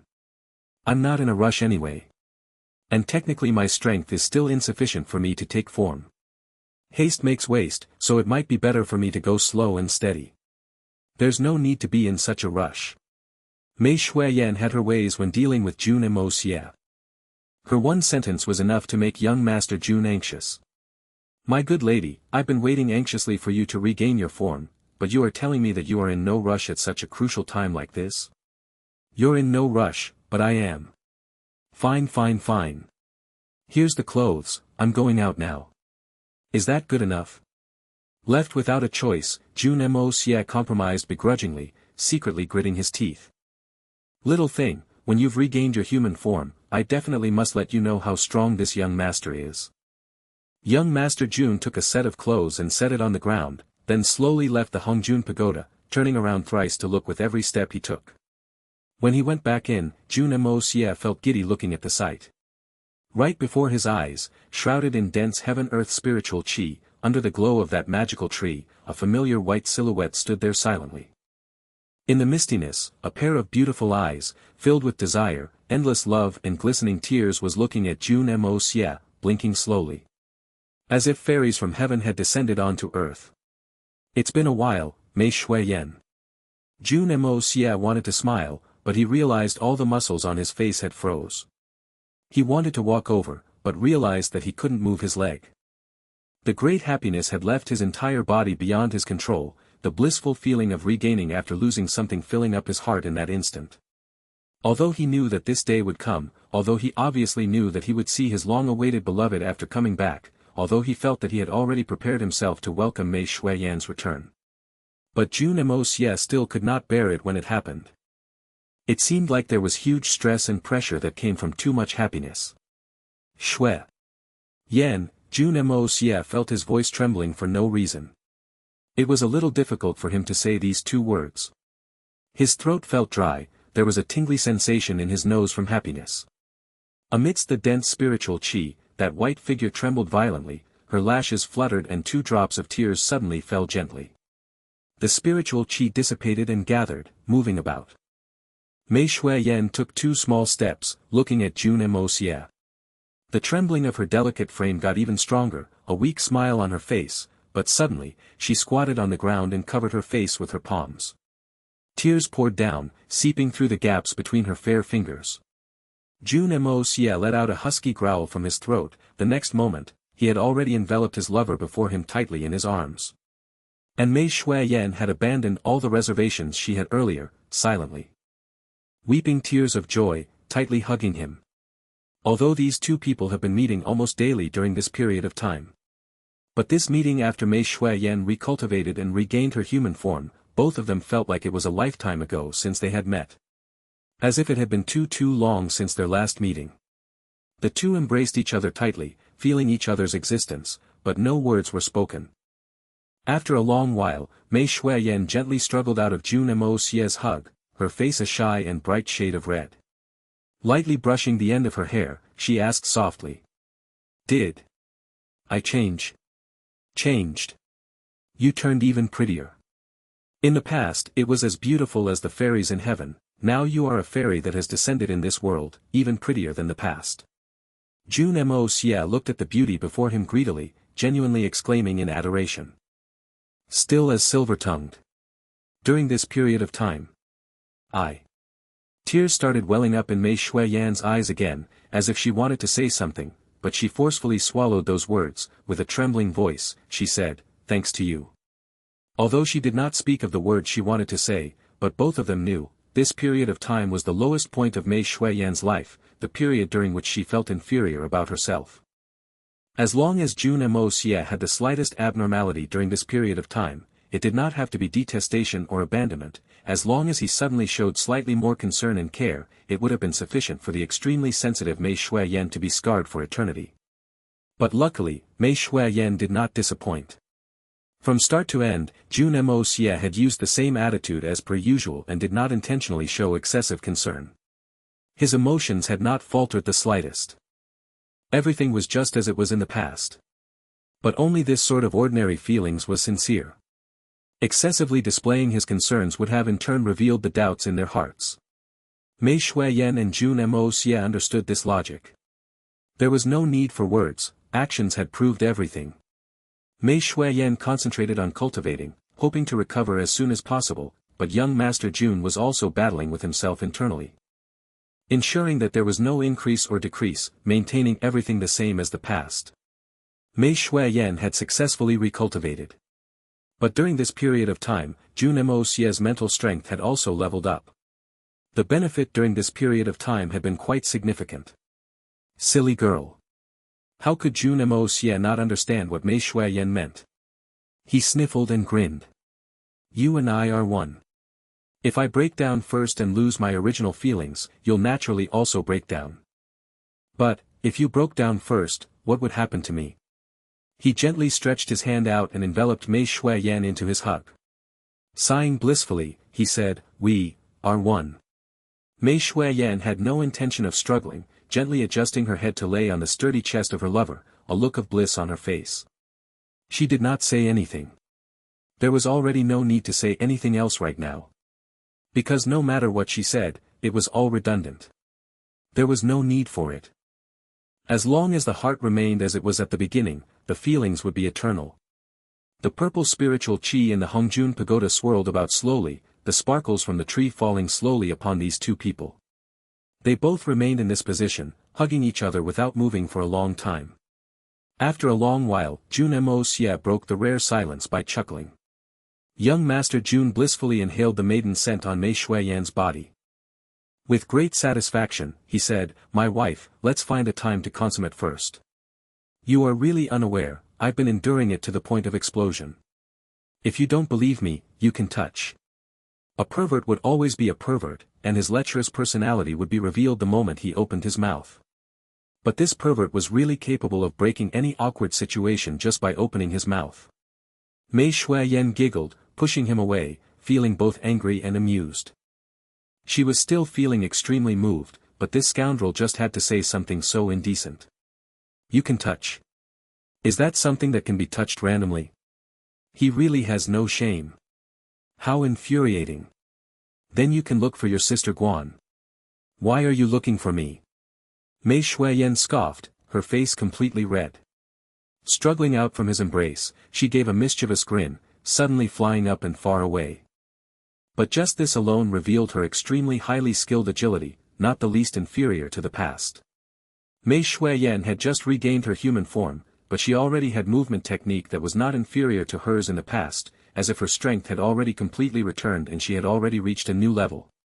"I have been exhausted during this period of time without you." Jun Moxie sighed lightly, but did not show any intentions of chasing. He only remained standing in the same spot, watching Mei Shuiyan's graceful figure, exclaiming, "Now that you're back, it's great having you around." Mei Shuiyan stopped and softly replied, "I know." Mei Shuiyan's eyes fell onto Green Hunter, who was laying on the heaven-earth spirit vein, a gloomy look in her eyes as she said in a low voice. "When I saw Green Hunter laying here that day, I knew. So I did not question. I am not willing to ask, and I couldn't bring myself to ask." She looked at Jun Moxie passionately, saying with confidence, "But I believe, everything will get better. Green Hunter will also wake up. Aren't I the best example?" Jun Moxie nodded his head heavily. "Yes. She will definitely wake up." Mei Shuiyan was more or less aware of what Jun Moxie had been doing during this period of time. She did not need young Master Jun to further elaborate. The two of them stood silently, an extremely complex feeling in their hearts. Their reunion today, Mei Shuiyan's successful achievement of her human form, the happiness in their hearts exploding, as if no matter how they celebrated, they would be unable to express the elation and joy in their hearts. But Snake King's injury and the situation this period of time still ultimately left a tinge of worry to the joy of this reunion. All sorts of emotions welled up in their hearts, they both felt as if they had so many things to talk about, but they couldn't say it. "Shuiyan. Which realm are you roughly at currently? Tell me about it." Jun Moxie broke the silence. "I was at the 8th level peak earlier when I used the pills. After using the 3 magical pills, I managed to break through to the 9th level peak, the realm to attain human form. The Void Extremes pill and Heaven Extremes pill have allowed me to advance even further. Right now, although I have yet to regain my former strength, but I am more or less at the middle tier of a first-level venerable." Mei Shuiyan gently frowned. "With my current level of cultivation, plus the skills of the art of unlocking heaven's fortune, if meant with regular experts who are below 4th-level venerable, I should have no issues in protecting myself.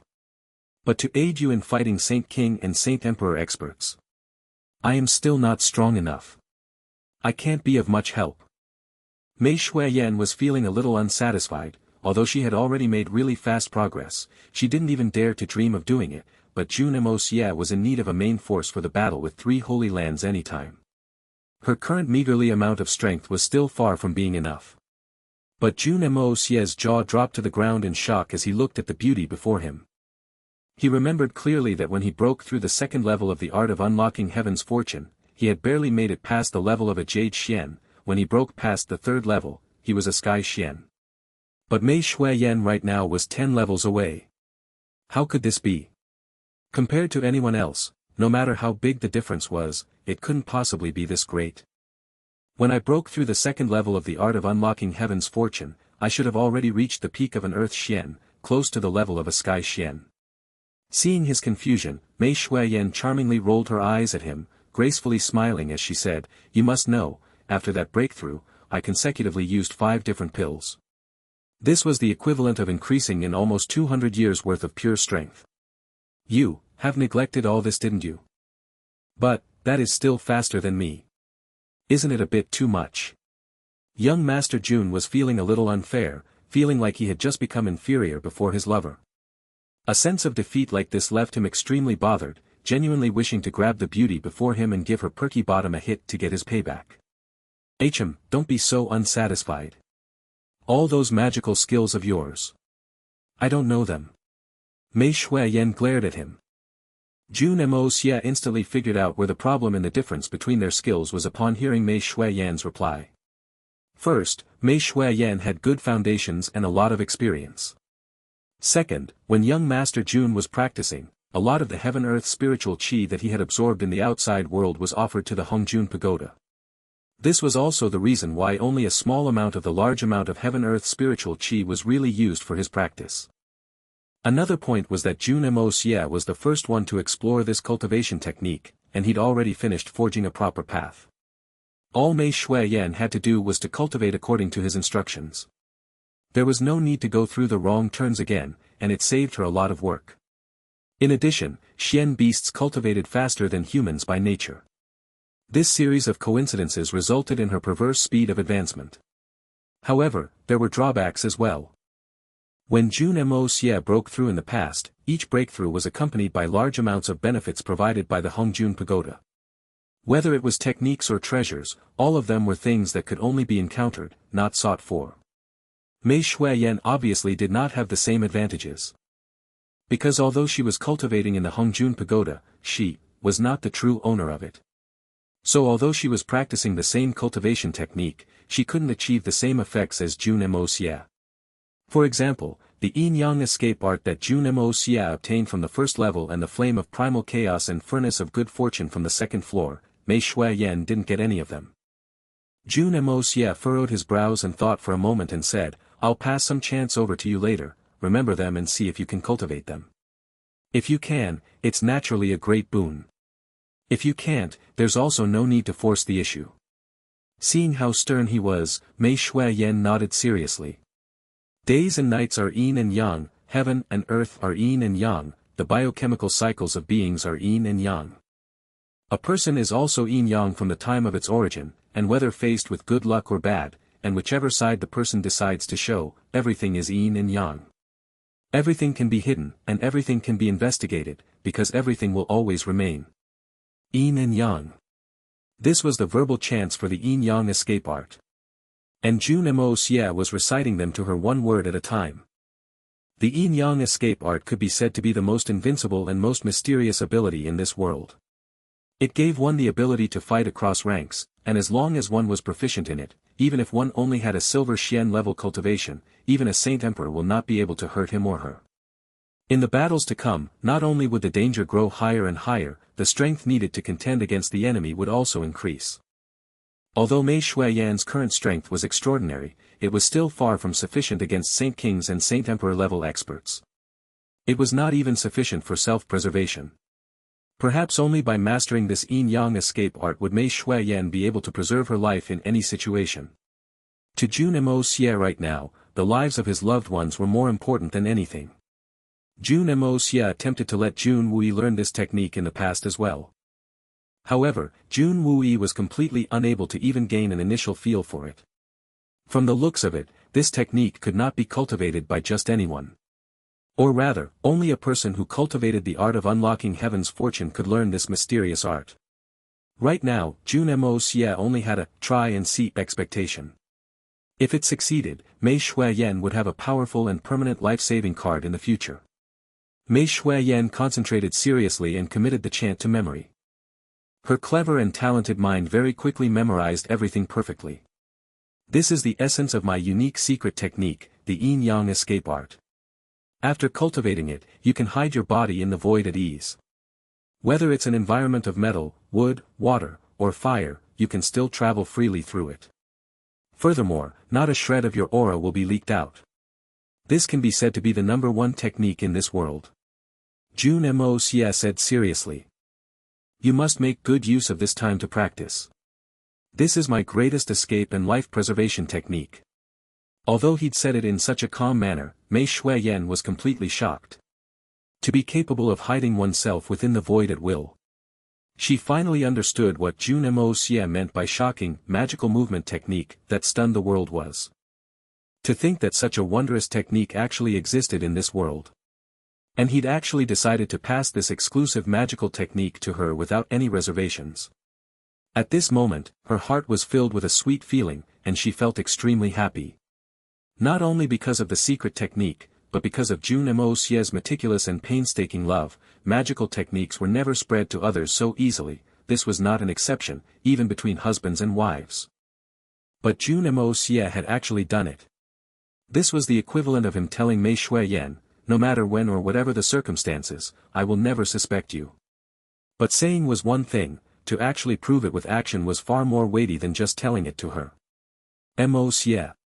You will be fine, and I will be fine too. Mei Shuiyan's eyes turned red. Silly lass. If I don't teach it to you now, I will still teach it to our kids in the future. What kind of secret is this? Don't think too much, it's exhausting. Jun Moxie chuckled lightly. If you really feel uneasy about learning the secret technique, how about paying for it with a strip dance? If you dance for me, I will definitely feel extremely happy. That way, you will also feel easier. My idea is not bad, right? Scram. Mei Shuiyan gave him a kick with annoyance. Why must this fellow always say such filthy things just when I'm feeling touched? The two of them had finally been reunited after so long. Jun Moxie would naturally want to be intimate with Mei Shuiyan. Although Mei Shuiyan looked unwilling on the surface, she actually didn't have that much resistance in her heart. However, both of them controlled their impulses and chose to continue waiting. There were no other reasons other than the fact that Green Hunter was also in the Hongjun Pagoda. Although she no longer had any awareness of the outside world, she had been injured because of Jun Moxie. Her injuries had even reached such a serious point, so how could Jun Moxie and Mei Shuiyan not be moved? Although she never revealed anything before, the two of them were clear about the deeply buried feelings in her heart. If they behaved so intimately in her presence, they would undoubtedly feel guilt-stricken. Regardless of whether Green Hunter could see it or not, or if she could feel it, such a thing was still too cruel to her. Mei Shuiyan continued staying inside the Hongjun Pagoda to comprehend the yin-yang escape art. Jun Moxie once again guided the primal chaos purple chi through Green Hunter's meridians once, stabilizing her condition before exiting. While waiting for Mei Shuiyan to break through, quite a lot of time had already passed. If the three holy lands moved quickly enough, they might have even arrived at Chrysanthemum City. Jun Moxie still needed to properly consider his strategy for this fight. Even though he looked extremely confident when talking to Dongfang Wenqing, victory was always left to those who were well prepared. So as soon as he exited, young Master Jun used the yin-yang escape art to disappear into the depth of Chrysanthemum City. Because the instant he returned, he could distinctly feel that in just the short time of 1.5 days, the entire Chrysanthemum City had completely changed. On the surface, Chrysanthemum City was still the same Chrysanthemum City. But with just a quick sweep of spiritual sense, one would detect countless powerful presences. These powerful presence had formed into a giant net, constantly observing the actions of every single person in the city. No one was an exception, and no one could be an exception. Feeling the ever-constant, almost omnipotent spiritual sense lingering in the air, Jun Moxie could not help but cluck his tongue with surprise.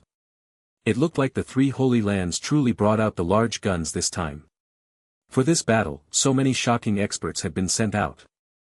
Each of them were all peak-level experts, renowned throughout the world.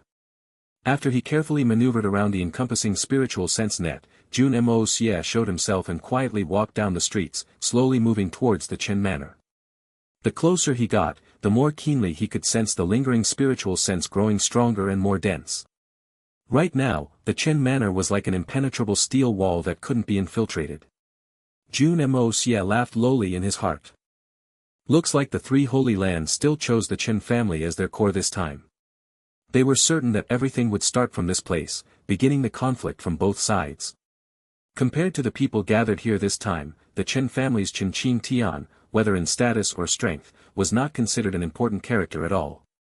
Before this, he was only an inconsequential family head of a small family of the three holy lands. But now, he'd actually become the person whom the three holy lands face lay with. Jun Moxie's previous plan was to secretly spread news to the world that the three holy lands had sent all their experts out to prevent Chen Qing Tian from being assassinated. Although most people would express disbelief as to the authenticity of this news, the three holy lands' reputation would still be completely dragged through the mud if Chen Qing Tian ended up being killed. That way, they would have no choice but to provide him with heavy protection. However, Jun Moxie no longer intended to do that. Or rather, that move was just to probe how the three holy lands would react. What Jun Moxie was truly aiming for was to utterly destroy the three holy lands. It wasn't something that would stop at just having their reputations be destroyed.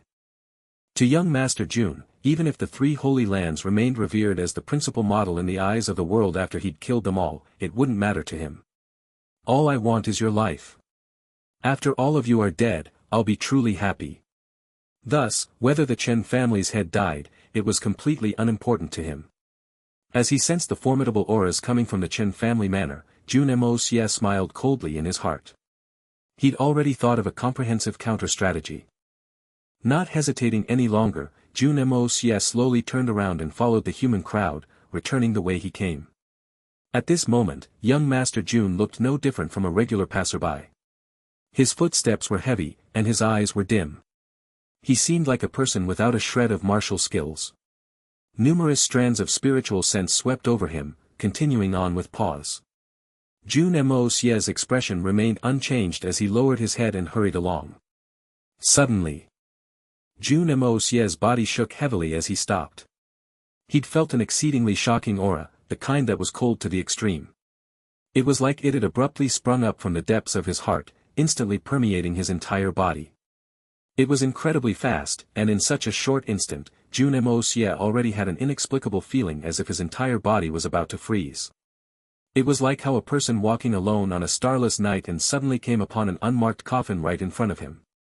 Even on the coldest peak of the snowy mountain, Jun Moxie hadn't felt this way. But now, he'd actually experienced such an intense cold. Jun Moxie could clearly remember that he'd just passed this street only a short moment ago. There weren't any anomalies just now, not even the slightest wisp of one. Only a short while had gone by when he'd walked there and back again. However, the feeling this street gave him was completely different. This was something that he only discovered because of his supernatural senses. That was a most intense feeling. There was definitely something strange here. In just an instant, the queer feeling disappeared as quickly as it had come. Jun Moxie lowered his head silently, but his brain was replaying the entire experience with lightning speed. Every single person that had walked past the area was imprinted clearly in his mind with his super memory as he screened each one of them carefully. Not much time had passed, and even the person who'd walked the furthest was only around 100 zhang away. Furthermore, although there were a lot of people on the street just now, it was actually less than 1,000. With such a population density, it could be described huge. But Jun Moxie's powerful spiritual sense was able to perfectly recreate the entire scene in his mind, allowing him to scrutinize each and every single person clearly. In the end, his spiritual sense was locked onto 7 people. Only those 7 people. These 7 people had all just stepped into the peripheries of his 100 zhang spiritual sense detection range. After a round of elimination, Jun Moxie finally turned his body lightly and walked back. Before him, there was a black-robed youth walking forward at an even pace, not too quick and not too slow. His right leg seemed to be somewhat inconvenient as he hobbled ever so slightly. His face was completely expressionless, and his eyes were turbid. His eyelids were a little swollen, and his footsteps were light, as if he would be blown away by a gust of wind. But Jun Moxie's instincts told him that there was definitely something fishy about this person. Because he could sense a faint trace of evil from him. This kind of evil energy was strangely familiar, yet alien. Furthermore, there was an odd feeling that even Jun Moxie felt somewhat frightened of. If this person was an expert, he must have reached such a terrifying level where even his essence and aura could be retracted back into himself, returning to simplicity. Jun Moxie had never seen such a level of strength, even on a saint emperor. Jun Moxie's spiritual sense told him that this person's path was actually leading towards the weakest point in the Three Holy Lands' spiritual sense web.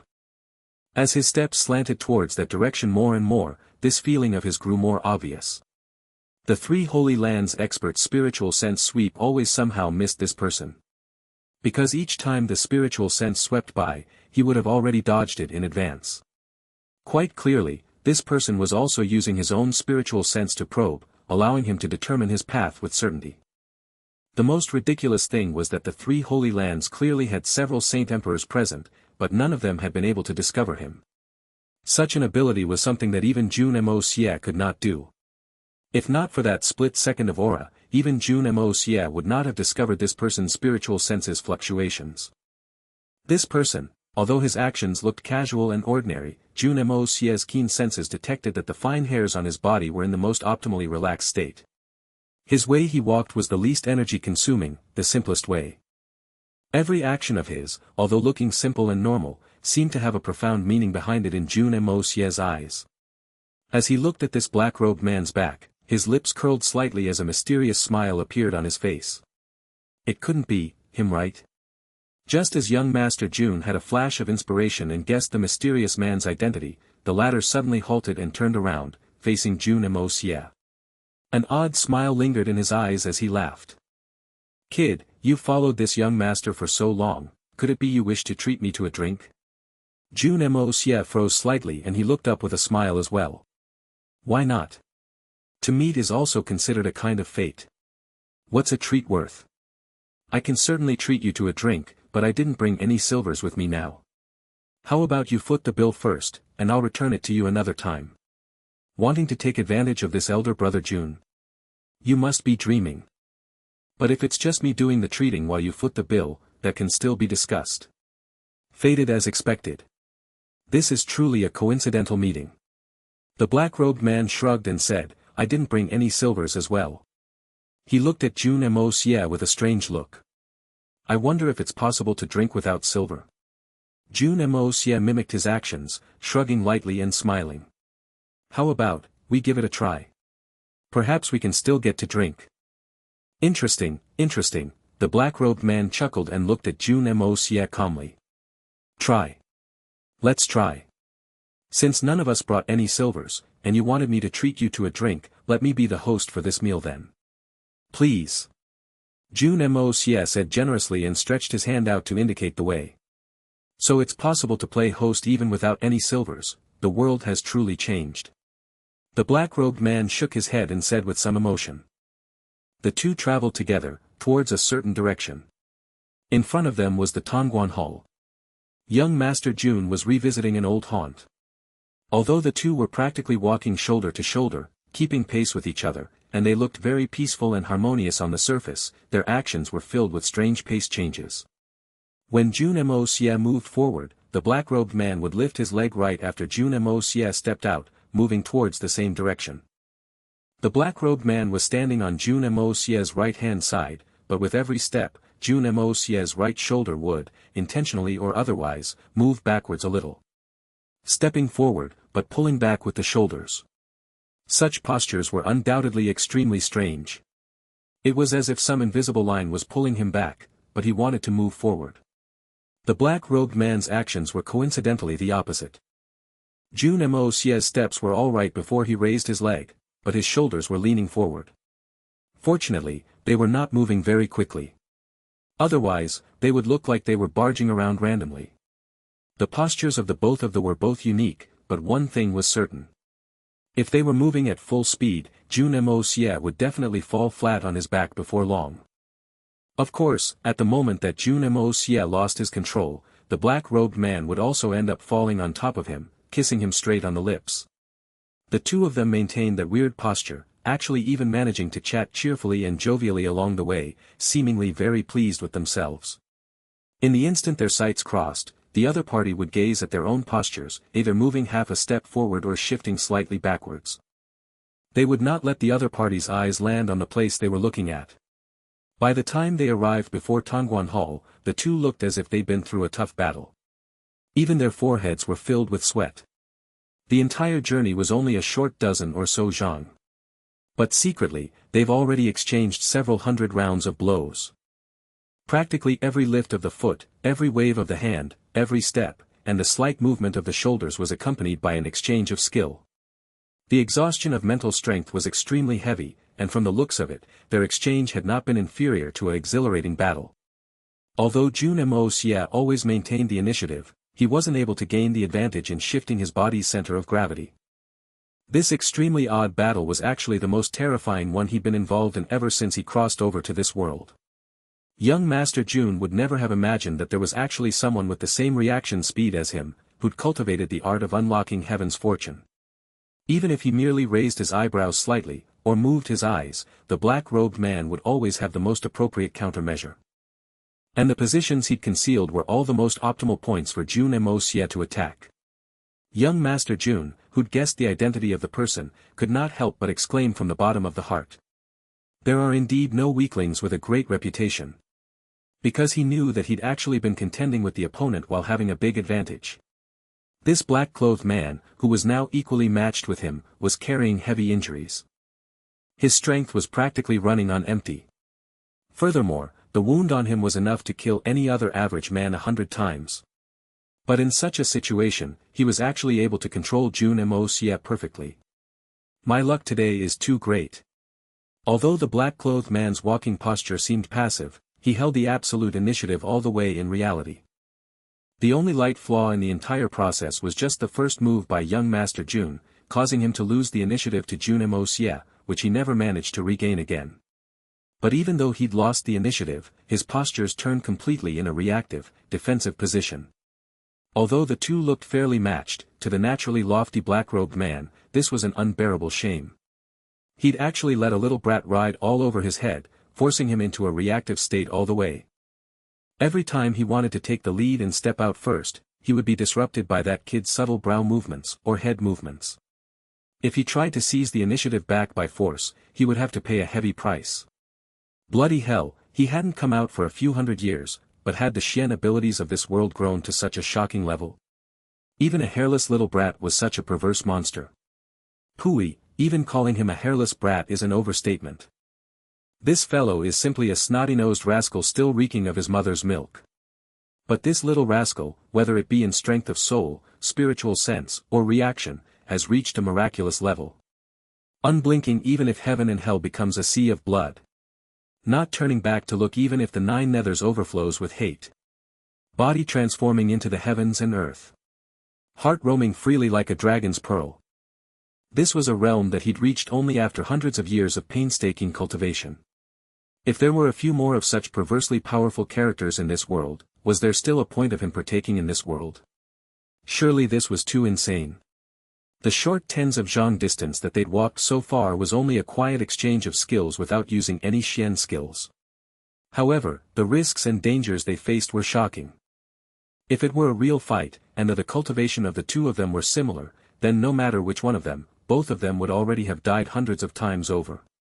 There was an old saying that goes, silence as loud as a clap of thunder. The hidden battle they just engaged was an excellent example of that. Perhaps even the most striking thunder in a quiet place was less shocking than this soundless exchange. Although the battle was fierce, the road had come to its end. In the instant they walked into the Tongguan Hall, the battle was concluded.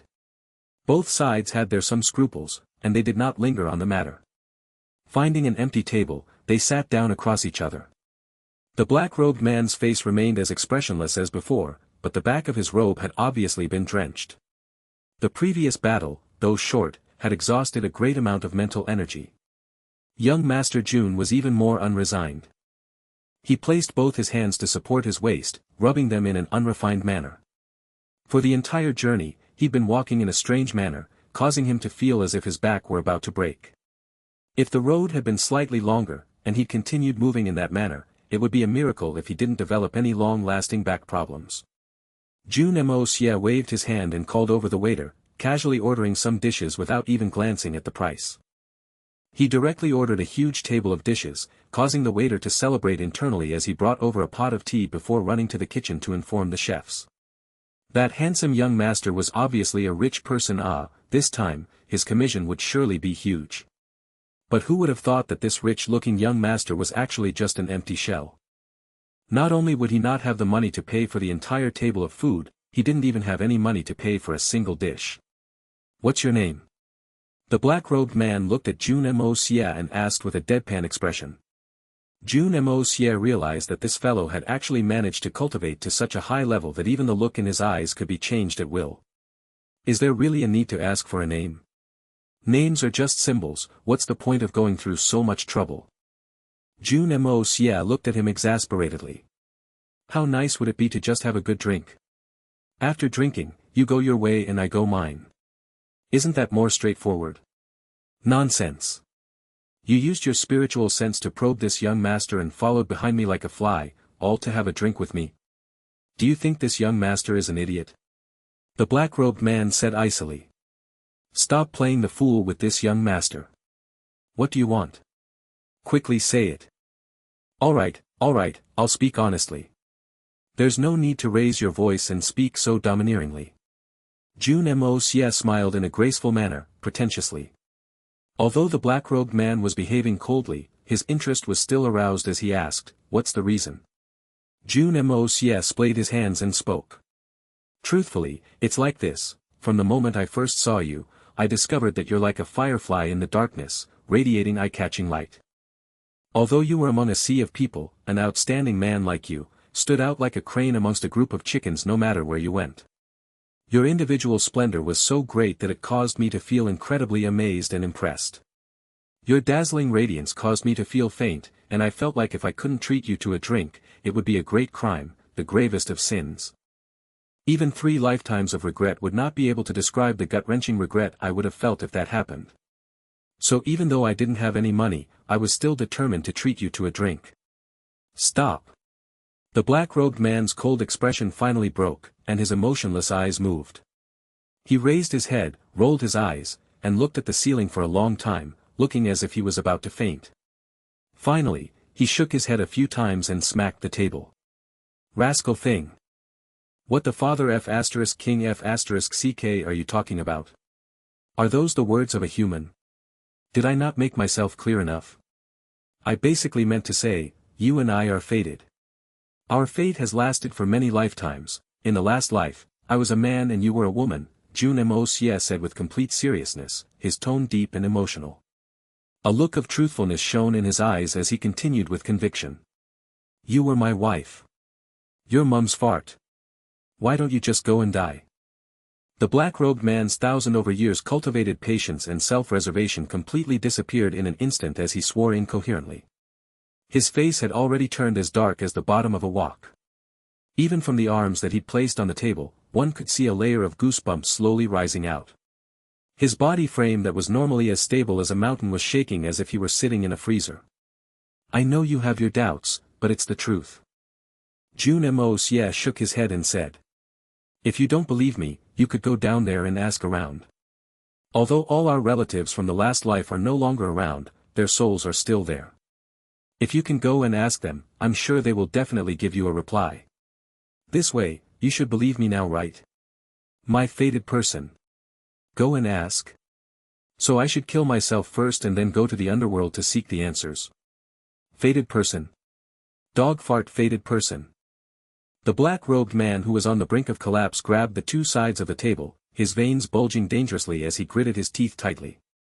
His eyes were blazing with fire, and even his breath had become heavy and ragged. Little rascal, you think that it's very fun to play with this young master. Do you know how to write the word death? His veins along his temples throbbed heavily as he spoke, and his eyes raged with anger. It had been over 1,000 years, and no one had ever been able to anger him to such an extent before. No matter when, he'd always maintained a graceful attitude like an unstained prince. Even when he was being chased around by the entire world, this hadn't changed at all. Even when faced against a situation of near certain death, he still greeted it in a graceful manner. But after meeting this brat today, this mental state of his had been completely shredded into pieces. How could his mental state be this unstable? But, that fellow's words were simply too disgusting. Who can bear it? Look at you. I already said that there wasn't a specific purpose, but you wanted me to say it. Now that I've said it, you don't believe me. Jun Moxie shrugged his shoulders helplessly. Why are you so difficult to please? After saying that, he narrowed his eyes and continued. Besides, even if I really have a motive, did you think that I would tell you just because you asked? Aren't you a bit too naive? Although naive people are cute, it's quite a challenge to even survive in this complicated world. Your strength is not bad, but it's not enough to deal with the schemes of the pugilistic world. You should listen to me, Jun Moxie advised seriously. The black-robed man suddenly spat out a long breath of air. This breath stretched on for 5 whole minutes, until Jun Moxie's words were stuck in his mouth, and his hair and sleeves fluttered behind him like a heavenly celestial. One could see that this person's anger had already been pent up to a level far above what a normal person could endure. After he was done, he slapped the table heavily, shouting, "Waiter! Why isn't the food served yet? Could it be that you are going to the fields to plant the grains now? Hurry it up for this old man." He turned his head, not even looking at Jun Moxie. He felt that if he looked at that detestable sissy face again, he would not be able to stop himself from risking the worsening of his heavy injuries to pluck out the tongue of this little creature. He felt incredibly exasperated in his heart. This old man has lived for more than 1,000 years, but I've never seen such a base person. How **king, infuriating. You were the man and I was the wife in our past life. This young master will **CKU. Just with this young master's 1,000 years of age, it should be more than enough for you brat to live more than 10 lifetimes. The black-robed man rolled his eyes speechlessly. All this was too sudden, and he felt that it was a grave mistake. If he knew that he would meet such a character, he would have rather remained sealed underground for another 500 years. Ho ho ho, this little brother, Jun Moxie chuckled in a hair-raising manner, asking, "What's your esteemed name?" This little brother. The black-robed man's face was instantly filled with black lines. Clenching his teeth forcefully and sucking in a deep breath of cold air, he spat. What the **CK? Even the ancestor of your ancestor does not have the qualifications to call this young master little brother. Do you understand? Alright, I understand, it's just a form of address. Why are you so upset again, then, this old brother, what's your age? Jun Moxie changed his words and said with a friendly smile. The black-robed man banged his head against the table and grabbed his hair with both hands, seemingly breathless with anger. Faint wheezing sounds came out of his mouth as he gnashed his teeth. Can you just shut your damn mouth? Will you die if you don't talk? It's naturally fine to not talk. But it shouldn't be linked to the level of life and death, right? Could it be that this old brother is still not happy with this form of address? Then how about young bro? Old pal? Which one do you like more? Don't look at me with such fierce eyes, this one's heart is thumping madly because of it. Actually, the food at this Tongguan Hall is really very good. The last time I was here, that taste, it's truly delicious. It was somebody else's treat the last time and that was simply enjoyable. This time, it's my turn to do the treating, but I didn't bring any silvers. Jun Moxie blabbered on and on, his mouth continuing non-stop as he asked anxiously. Heir, although I did say I was treating today, but you, really didn't bring any money? Money, that means silver coins, bronze coins, paper money, or gold is fine too, you really didn't bring any? The black-robed man lifted his head lightly and banged it down against the table repeatedly, all the while accompanied by helpless sighs on the verge of tears. It's fine, there's no need to feel so sad, Jun Moxie patted his chest and consoled. Relax. Isn't it just a meal? Besides, forgetting to bring some silvers is not any embarrassing matter. Everyone's experienced it before. I already said that I'm treating, so they won't accuse you of being a free loafer. Let me tell you, the last time I was. The black-robed man raised his head with a despondent face and looked at young Master Jun, as if he were beholding a tall mountain with awe and great admiration. Suddenly he grabbed Jun Moxie's hands and cried out with tears in his eyes. Elder brother. I'll call you elder brother, okay? This lifetime, for over 1,300 years, I've never been convinced with anyone with before. But today, I'm truly convinced by you, could you just shut your mouth? Just shut your mouth. My dear elder brother By the end of his sentence, the black-robed man was already howling and banging his head against the table in a deranged manner, such a painful sight, anyone who saw it would feel a surge of pity rise from their hearts. This fellow looked like someone whose chrysanthemum had just been abused by a gang of Xian beasts. And those Xian beasts were all huge and powerful creatures like bears, lions, tigers, elephants, and such. His voice was simply a little too loud, and right now was still a peak hour meal time for the restaurant. In an instant, all the guests in the Tongguan Hall turned their heads to look, scratching their heads with confusion. What was all this about elder brothers and little brothers? What's going on to cause such a commotion? Jun Moxie cleared his throat dryly for a moment, stood up and clasped his fists to the crowd as he explained. My apologies everyone, my brother here is autistic. He's fine normally and is a good person. As he said that, a chorus of "oh-ch-ch" rang out through the restaurant. You're the autistic one. Your entire family is autistic. The black-robed man waved his sleeves and roared, his face painted with wrath, his entire body tottering like a chrysanthemum flickering in the wind.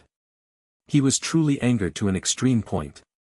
Everyone should have already guessed by now, this black-robed man was precisely the expert infamous throughout the entire continent, the #1 lunatic under the heavens, the 9th-14th young master. But this legendary #1 lunatic under the heavens was currently forced to the verge of tears, depressed beyond words. After the battle at Tianfa, this #1 lunatic had even truly earned the title of #1 expert. Being ambushed by so many saints and even the frenzied attacks of saint emperors, while he was weakened, he still survived from his extremely severe injuries. At the very least, wanting to recover to his original strength was an impossible matter. So although he had a great deal of unwillingness in his heart, he could only hide away to recuperate, in the hopes of returning to dominate the world as soon as possible. But after just 1 month, a certain song suddenly spread madly through the entire continent, and with frightening speed, quickly on the mouths of everyone in the Xian continent. This 9th-14th young master did not claim to be a young master for nothing. He was also a feverish music enthusiast. In fact, his personal weapon was actually a strange musical instrument made from melted 9 nether frost blades that looked like a cross between a zither and a guqin. That song was something that even he considered divine music. From this, one could tell the extent that he loved good music. When he was only halfway through this song of laughing proudly in the pugilistic world, he immediately proclaimed it as music from the heavens. He was so enchanted by it to the point where he even forgoed food and drink, spending all his time pondering it. But the most unbearable thing was that no matter where it spread, it was never the complete version, it was always lacking something compared to the original. This caused the music enthusiast 9th-14th young master to feel exceedingly depressed. After inquiring around, he finally confirmed that this song first originated from this chrysanthemum city. At the same time, there was an accompanying legend that a charming white-robed young master unstained by the filth of the world was playing this song and singing atop the Tongguan Hall when a heaven-shocking battle occurred. Defeating 2 esteemed venerable experts and a large number of cultivators, he departed in an exceedingly graceful manner, singing and riding the clouds like an immortal. In just a single night, that mysterious, white-robed youth had turned into an idol in the hearts of all women in the world. From the looks of it, he'd even become the 9th-14th young master's idol. But the 9th-14th young master also understood that because of that white-robed youth, the 3 holy lands would also send out countless peak-level experts and gather them in Chrysanthemum City. Although his injuries had improved, they were still exceedingly heavy. He didn't have the ability to engage in a real fight. But after careful considerations, he still decided to make the trip. The 3 holy lands were undoubtedly assembling there to deal with that mysterious, white-robed youth. If they truly succeeded, then the Song of the Proud, Smiling Wanderer would really become the youth's swan song. In other words, from then on, it would be impossible to hear the original version anymore. To a music enthusiast like the 9th-14th young master, this was an unbearable thought. So he came. Apart from that, the 9th-14th young master was confident that as long as he did not reveal his traces and used any of his unique Xian techniques, even if all the ancestor-level characters from the 3 holy lands and the misty illusory manner lined up in front of him, they would not recognize him. So although he couldn't attack, he was actually not very worried about his safety. Today was actually the first day that he'd stepped into Chrysanthemum City. And it had even been less than an hour since he'd entered this mecca for music, making his way towards the famed Tongguan Hall, fantasizing about meeting the idol in his heart. What kind of a person was this musical talent that could make a song like the Song of the Proud, Smiling Wanderer? But who would have thought that before he had had the chance to meet his idol, he would bump into such a base character? A base fellow whose ability and age were high enough to shock even him, whose mouth was so infuriating that it made him want to tear his hair out. It wasn't clear what was wrong with the kid's head, to follow him around like that all of a sudden for no apparent reason. He had tried to shake him off, but it was impossible to shake him off. Then after competing for the entire journey, he could confirm that the little fellow was definitely not simple. At least, the latter had the qualifications to share the same table with him. Then, he was somewhat curious about the kid. Who is he? What does he want? And most importantly, did he recognize my true identity? Why would he fix his eyes on me in the first place? Could it be there's some flaws in my concealment? So the 14th young master accepted the little fellow's invitation. Since he was going to Tongguan Hall anyway, and somebody was volunteering to treat, why wouldn't he go? The 14th young master did not think that this youth before him could do anything to him anyway. But right now, he truly regretted it.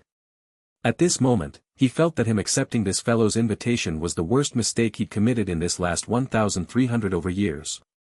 If only time could be rewinded, this young master would rather receive a harsh beating than share a table with this person. No, he wouldn't even have exchanged a single word with him.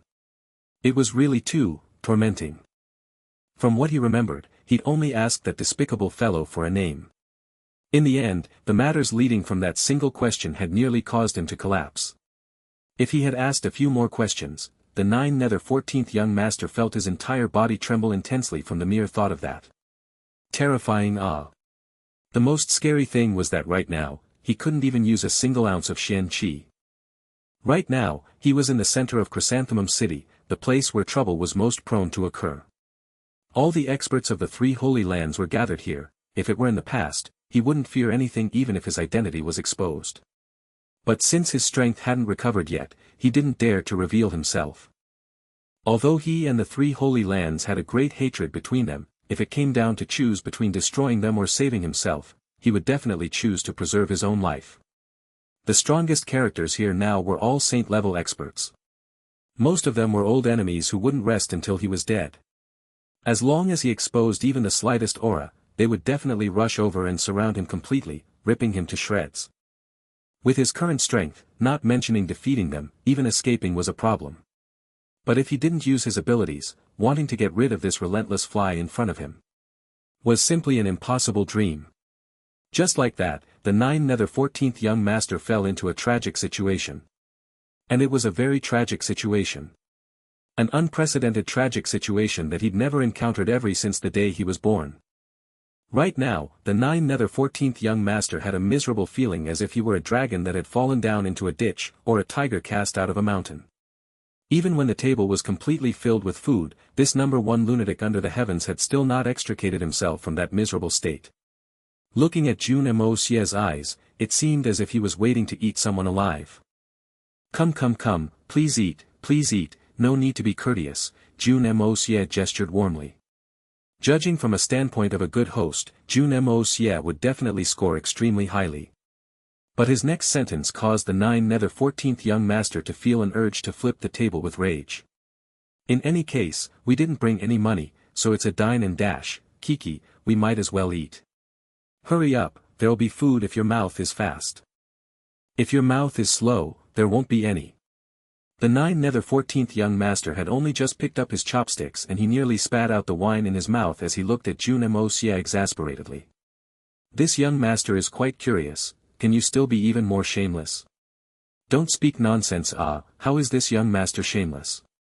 This young master wanted to treat you to a meal out of goodwill, and you actually stain my name like this? You're really difficult to get along with. However, since you've asked, this young master will still be generous and teach you a thing or two. This thing called shamelessness is actually something without a limit. The art of shamelessness is actually a broad path that leads to heaven. It's a major field of study that's easy to pick up but difficult to master. It's something that's worth a lifetime of research and experimenting, that one could endlessly explore, create and learn. We need to persevere in our pursuit of this knowledge, studying and learning earnestly. We must always strive to break through to greater realms of shamelessness. Of course, this young master is only a careless beginner in this field. How could you say that this young master is being shameless? Jun Moxie gestured gracefully and explained, as if he was reciting a poem. There's no need to continue, I've already witnessed the highest peak of this field of study from you. I believe that in this particular field of expertise, your achievements has already surpassed the ancients and amazed the contemporaries, unprecedented and unparalleled in history, unexampled ever afterwards. The 14th young master sighed in a heartfelt manner. Grabbing the wine jar, he raised it to his mouth and swallowed in huge gulps. His face was the very picture of the words, "There is no grief so great as despair." Apart from drinking, he did not have the mood to pick up even a single piece of food on the table. Without any appetite, forcing oneself to eat would be no different from eating wax. In that case, one might as well not eat.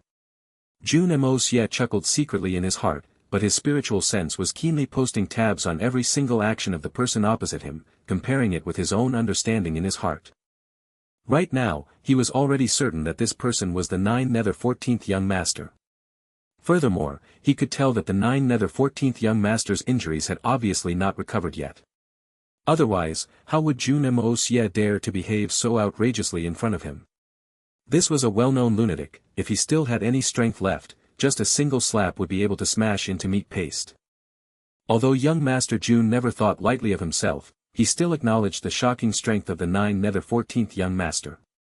But now, he no longer had those scruples. Jun Moxie would naturally not expose his true identity. All that nonsense and random talk earlier was actually done with a purpose. Otherwise, with Jun Moxie's character, how could he possibly do something that only provided temporary joy yet would leave behind huge troubles? But after this round of interaction, Jun Moxie discovered that the 14th young master was actually not as brash and explosive as the stories described. The 14th young master didn't have any airs about him, nor any overbearing flares. Actually, this was also the same kind of realm that Jun Moxie was pursuing. It was also the reason for his endless nonsense earlier. Because he was consulting and comprehending. The 14th young master's every movement and expression represented his achievements. And this achievement was also guiding Jun Moxie in his comprehension, step by step. Every step taken for a person from poverty to success was actually a process. Without status and power, one would behave in a certain way. But when they attained success, even the most humble people would have times when they forgot themselves. This was human nature, and there was nothing to be said against it. That was why people of that level often began to pursue things like class, bearing, and all the things that could display one's so-called inner qualities. Whether it was being aloof or indifference to the world, or arrogant and domineering, they were all a kind of mask. So-called aristocratic bearings were exactly so. Purposefully pursuing such things, even if one obtained them, they would only end up losing their true self. Only by taking another step further from that level could one reach the true peak, beginning to recognize what they truly wanted. And people of that level always used their true feelings to face the world, come what may. If they wanted to cry, they would cry. If they wanted to laugh, they would laugh. There were no masks, no hypocrisy. That was what it truly meant to return to simplicity. Returning to simplicity with martial arts, achieving the same goal with different means. But returning to simplicity with one's true character was the real transcendent realm. Only the current 14th young master was the best example of such a natural being. This kind of realm, when paired with the return to simplicity with martial arts, would form the true expert. Such outstanding people were truly rare. For the entire planet, there might not even be one person achieving such a level of harmonization even in several thousand years. This was the true level of self-achievement. Even young Master Jun himself had not reached such a level. Since the course of known history, young Master Jun only knew of two persons at most, who'd achieved such a realm. The first, was the 1st young master, who'd actually reached an even higher level that transcended even the realms of returning to the natural state. As for the other person, it was this 14th young master in front of him. Although the 14th young master was still far off from 1st young master's level, he was still truly in that realm. Jun Moxie wanted to see, just how far had he reached in that kind of realm. Could he truly merge his true self and his martial arts together such that they were both a part of himself in the most natural sense? And how far away was he from such a realm? Was it within reach, or still a far-away thing? Ever since he'd heard about the deeds of the 9 nether young masters, Jun Moxie had a faint kind of understanding, regardless of whether they be praise or scorn, whenever the 9 nether young masters were discussed, regardless of who it was, the evaluation was always the same. Whether they were considered as mad, wild, or overbearing, these people were always true to themselves. Because of this, Jun Moxie thought of something. Could it be that this was a result of some kind of special cultivation technique? So after he had this thought, he specially went into the Hongjun Pagoda and searched through the information database. At the end, he came to a conclusion that even left him shocked beyond words. There really was such a realm. This realm was called True Self. If one did not even have their true self, whether they threw it away, or lost it, what meaning was there in talking about cultivating immortality? What was there to talk about breaking the void and achieving the grand Tao? So even in Taoist teachings, there was something called origin. So the true reason young Master Jun approached the 9 nether 14th young master was because apart from gaining the opportunity to meet the 9 nether 1st young master again, there was only the 9 nether 14th young master. That was the reason why he tried all kinds of tricks today to rile up the 9 nether 14th young master's emotions. He was trying to comprehend this origin by observing the 9 nether 14th young master's reactions. As the 9 nether 14th young master's emotions grew more and more volatile and somewhat out of control, Jun Moxie's comprehension also improved. In fact, a breakthrough was even near at hand. True self, origin. So that's how it is. Speaking to here, Jun Moxie actually still needed to thank the 3 holy lands. If not for the 3 holy land saint-level experts teaming up to injure the 9 nether 14th young master, and if not for the fact that there were so many experts in this chrysanthemum city, preventing this fellow from acting rashly. How would the 9 nether 14th young master possibly sit here and endure his anger? If not for this fortuitous encounter this time, who knew how long it would take for Jun Moxie to comprehend this realm? True self, origin, did not mean living as one pleased, without care for consequences. Because no matter how unrestrained one was, there was always one rule to adhere to: they must have absolute power. Only when a person had absolute power could they act as they pleased, without a care for others' opinion. But imagine a newborn infant who'd just come into the world. Even if a magnificent and powerful tiger loomed over it, threatening to eat it, the infant would still cry and create a tantrum if it was hungry and wanted milk. It wouldn't feel any fear. This was the truest, natural default that everyone was born with. If these natural reactions were amplified many times and applied to any areas, when every area of a person was changed to that natural level of instinct and behavior, one would have truly reverted to nature. Jun Moxie spat out a long breath. So the truth is actually like that. No wonder so few people in this world succeeded. So the main reason is this. All the people who practice martial arts in this world, pursued either increased strength of their physical bodies or spirit powers cultivation which could contend against great strength. Yet, they neglected the existence of their self, which is the so-called true self, or the origin. But even if one reached the apex of strength, or if their cultivation reached the very limits, what then? Even the greatest of strengths had a limit. Apart from needing to be complemented with an equivalent level of spirit power, it required a sufficiently stable body to hold this great strength.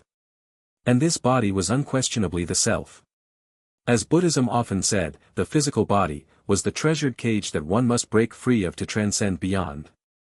Most people would deviate further and further from this path in their pursuit for more power, until finally, they've lost themselves, losing the original meaning of their true self. Such people were no longer using and controlling power. Rather, their bodies were being used by the power, turning them into nothing but vessels with only the mindless craze to seek more power. This was the kind of dangerous development always depicted in fantasy stories. People who pursued only power would eventually be consumed by power. That way, the order had been completely reversed. It would be a wonder if they could achieve anything. These people were already at the verge of suffering from cultivation deviation, wanting to ascend to an even higher realm. That was simply a fool's dream. Now that Jun Moxie had a rare flash of comprehension, he was naturally reluctant to let it go as he meditated seriously. If he began progressing with this state from the start, what would be the results? Without a doubt, the 9 Nether 14th young master and the other 9 Nether young masters all trained like this from the beginning, which was why the results were so good. But there was also one major drawback, the endless magnification of their self-confidence.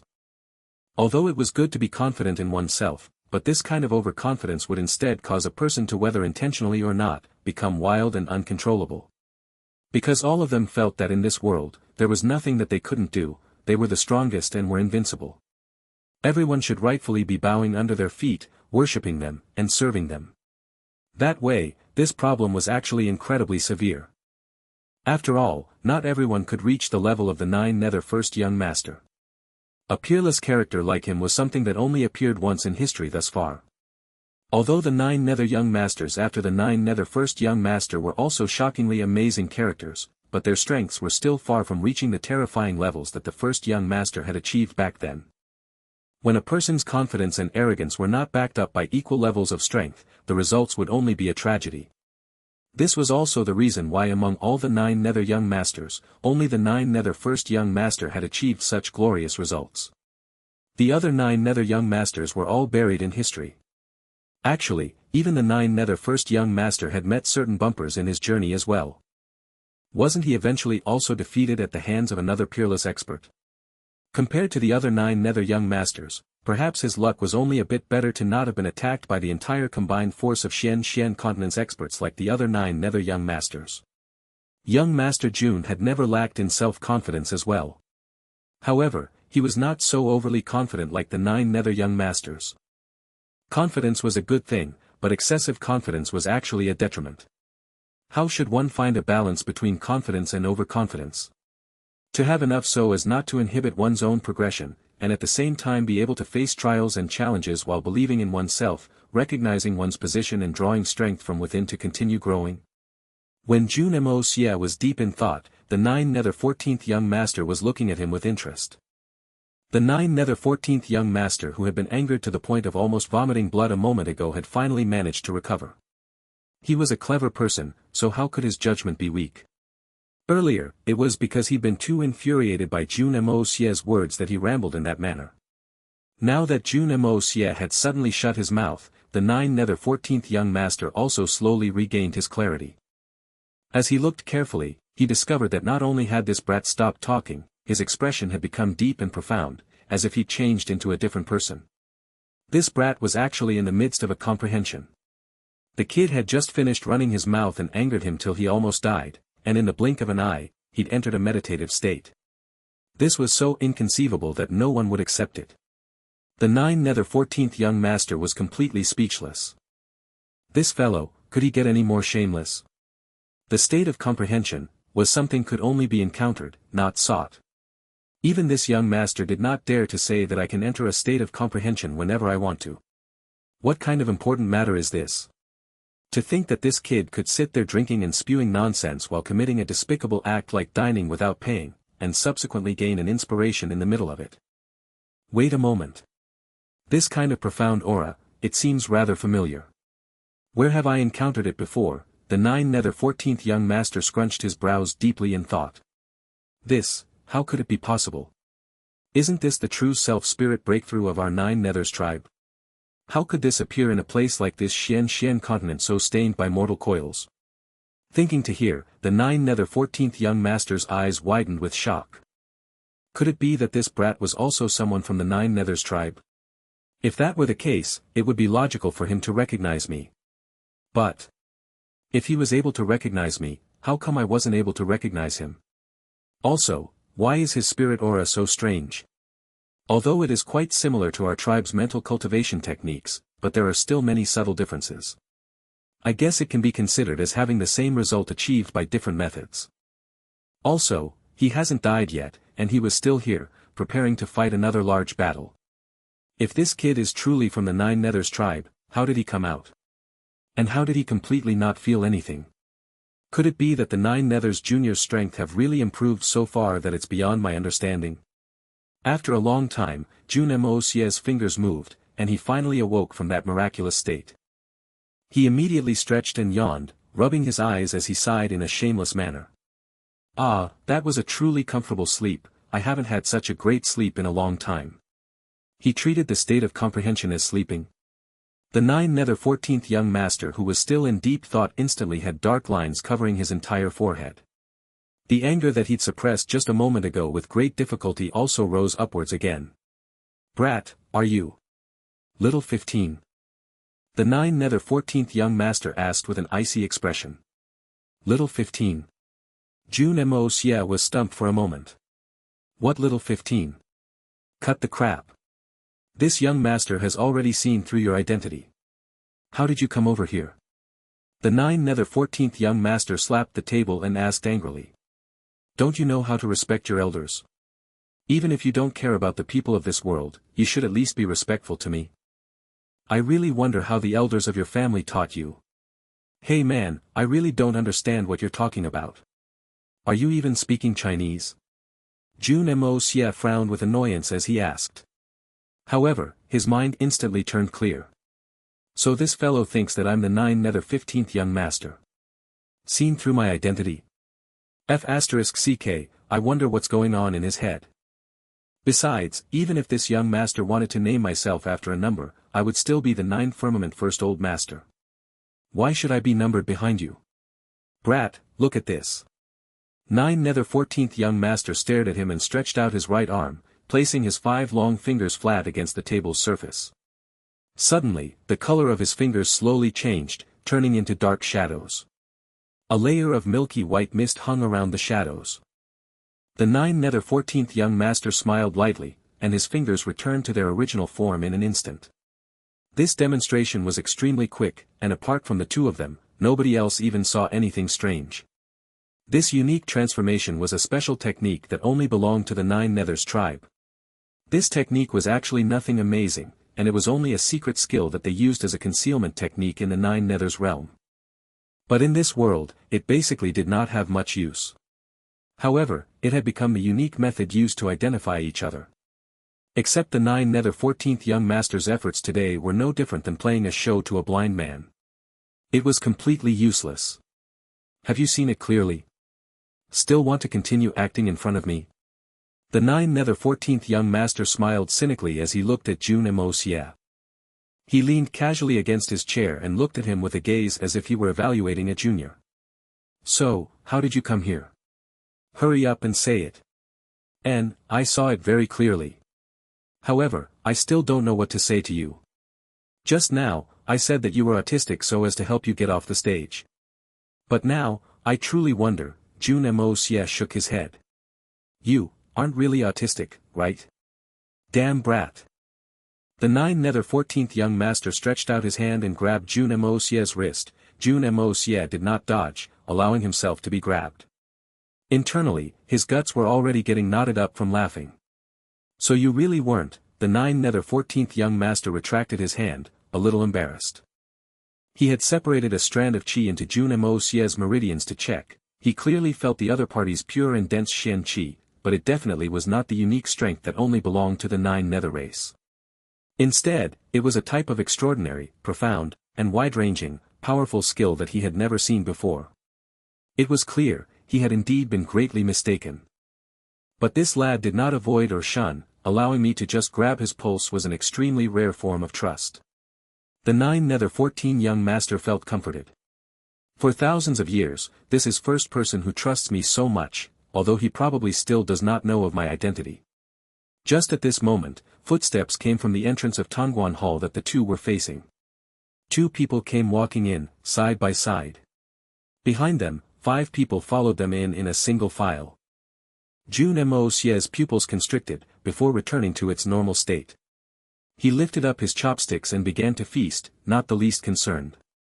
The 9 nether 14th young master had no change in his expression, completely unaffected. Both of them had the same thought. What a coincidence. Bumping into an acquaintance again. Jun Moxie was not in his original appearance, but he was also not in the disguise of the ugly Dongfang de Shu. As to the 9 nether 14th young master, God knew what he looked like originally. But the people who had just entered were truly acquaintances, and common acquaintances of the both of them. The 2 people who were leading the rest were the Saint Emperor expert of elusive world of immortals, Zhan Mu Bai, and the Saint Emperor expert who had led the joint attack on the 9 Nether 14th young master, Chao Guofeng from Misty Illusory Manor. Those who came in after them were other people from Misty Illusory Manor, the Saint Emperor surnamed Bai and a few others. Jun Moxie and the 9 Nether 14th young master had extremely deep impressions of these people. But neither of them showed any signs of abnormality. The 9 Nether 14th young master currently had yet to fully recover from his heavy injuries, he had no strength to protect himself. Although young Master Jun was full of energy, but his real capabilities were still insufficient, so he temporarily did not have the rights to go and start a fight directly yet. If there was any flaw in his expression or aura that would give him away, then he would literally be looking for his own death. The 3 dead enemies had gathered all in this Tongguan hall within one morning. This could be counted as a miracle,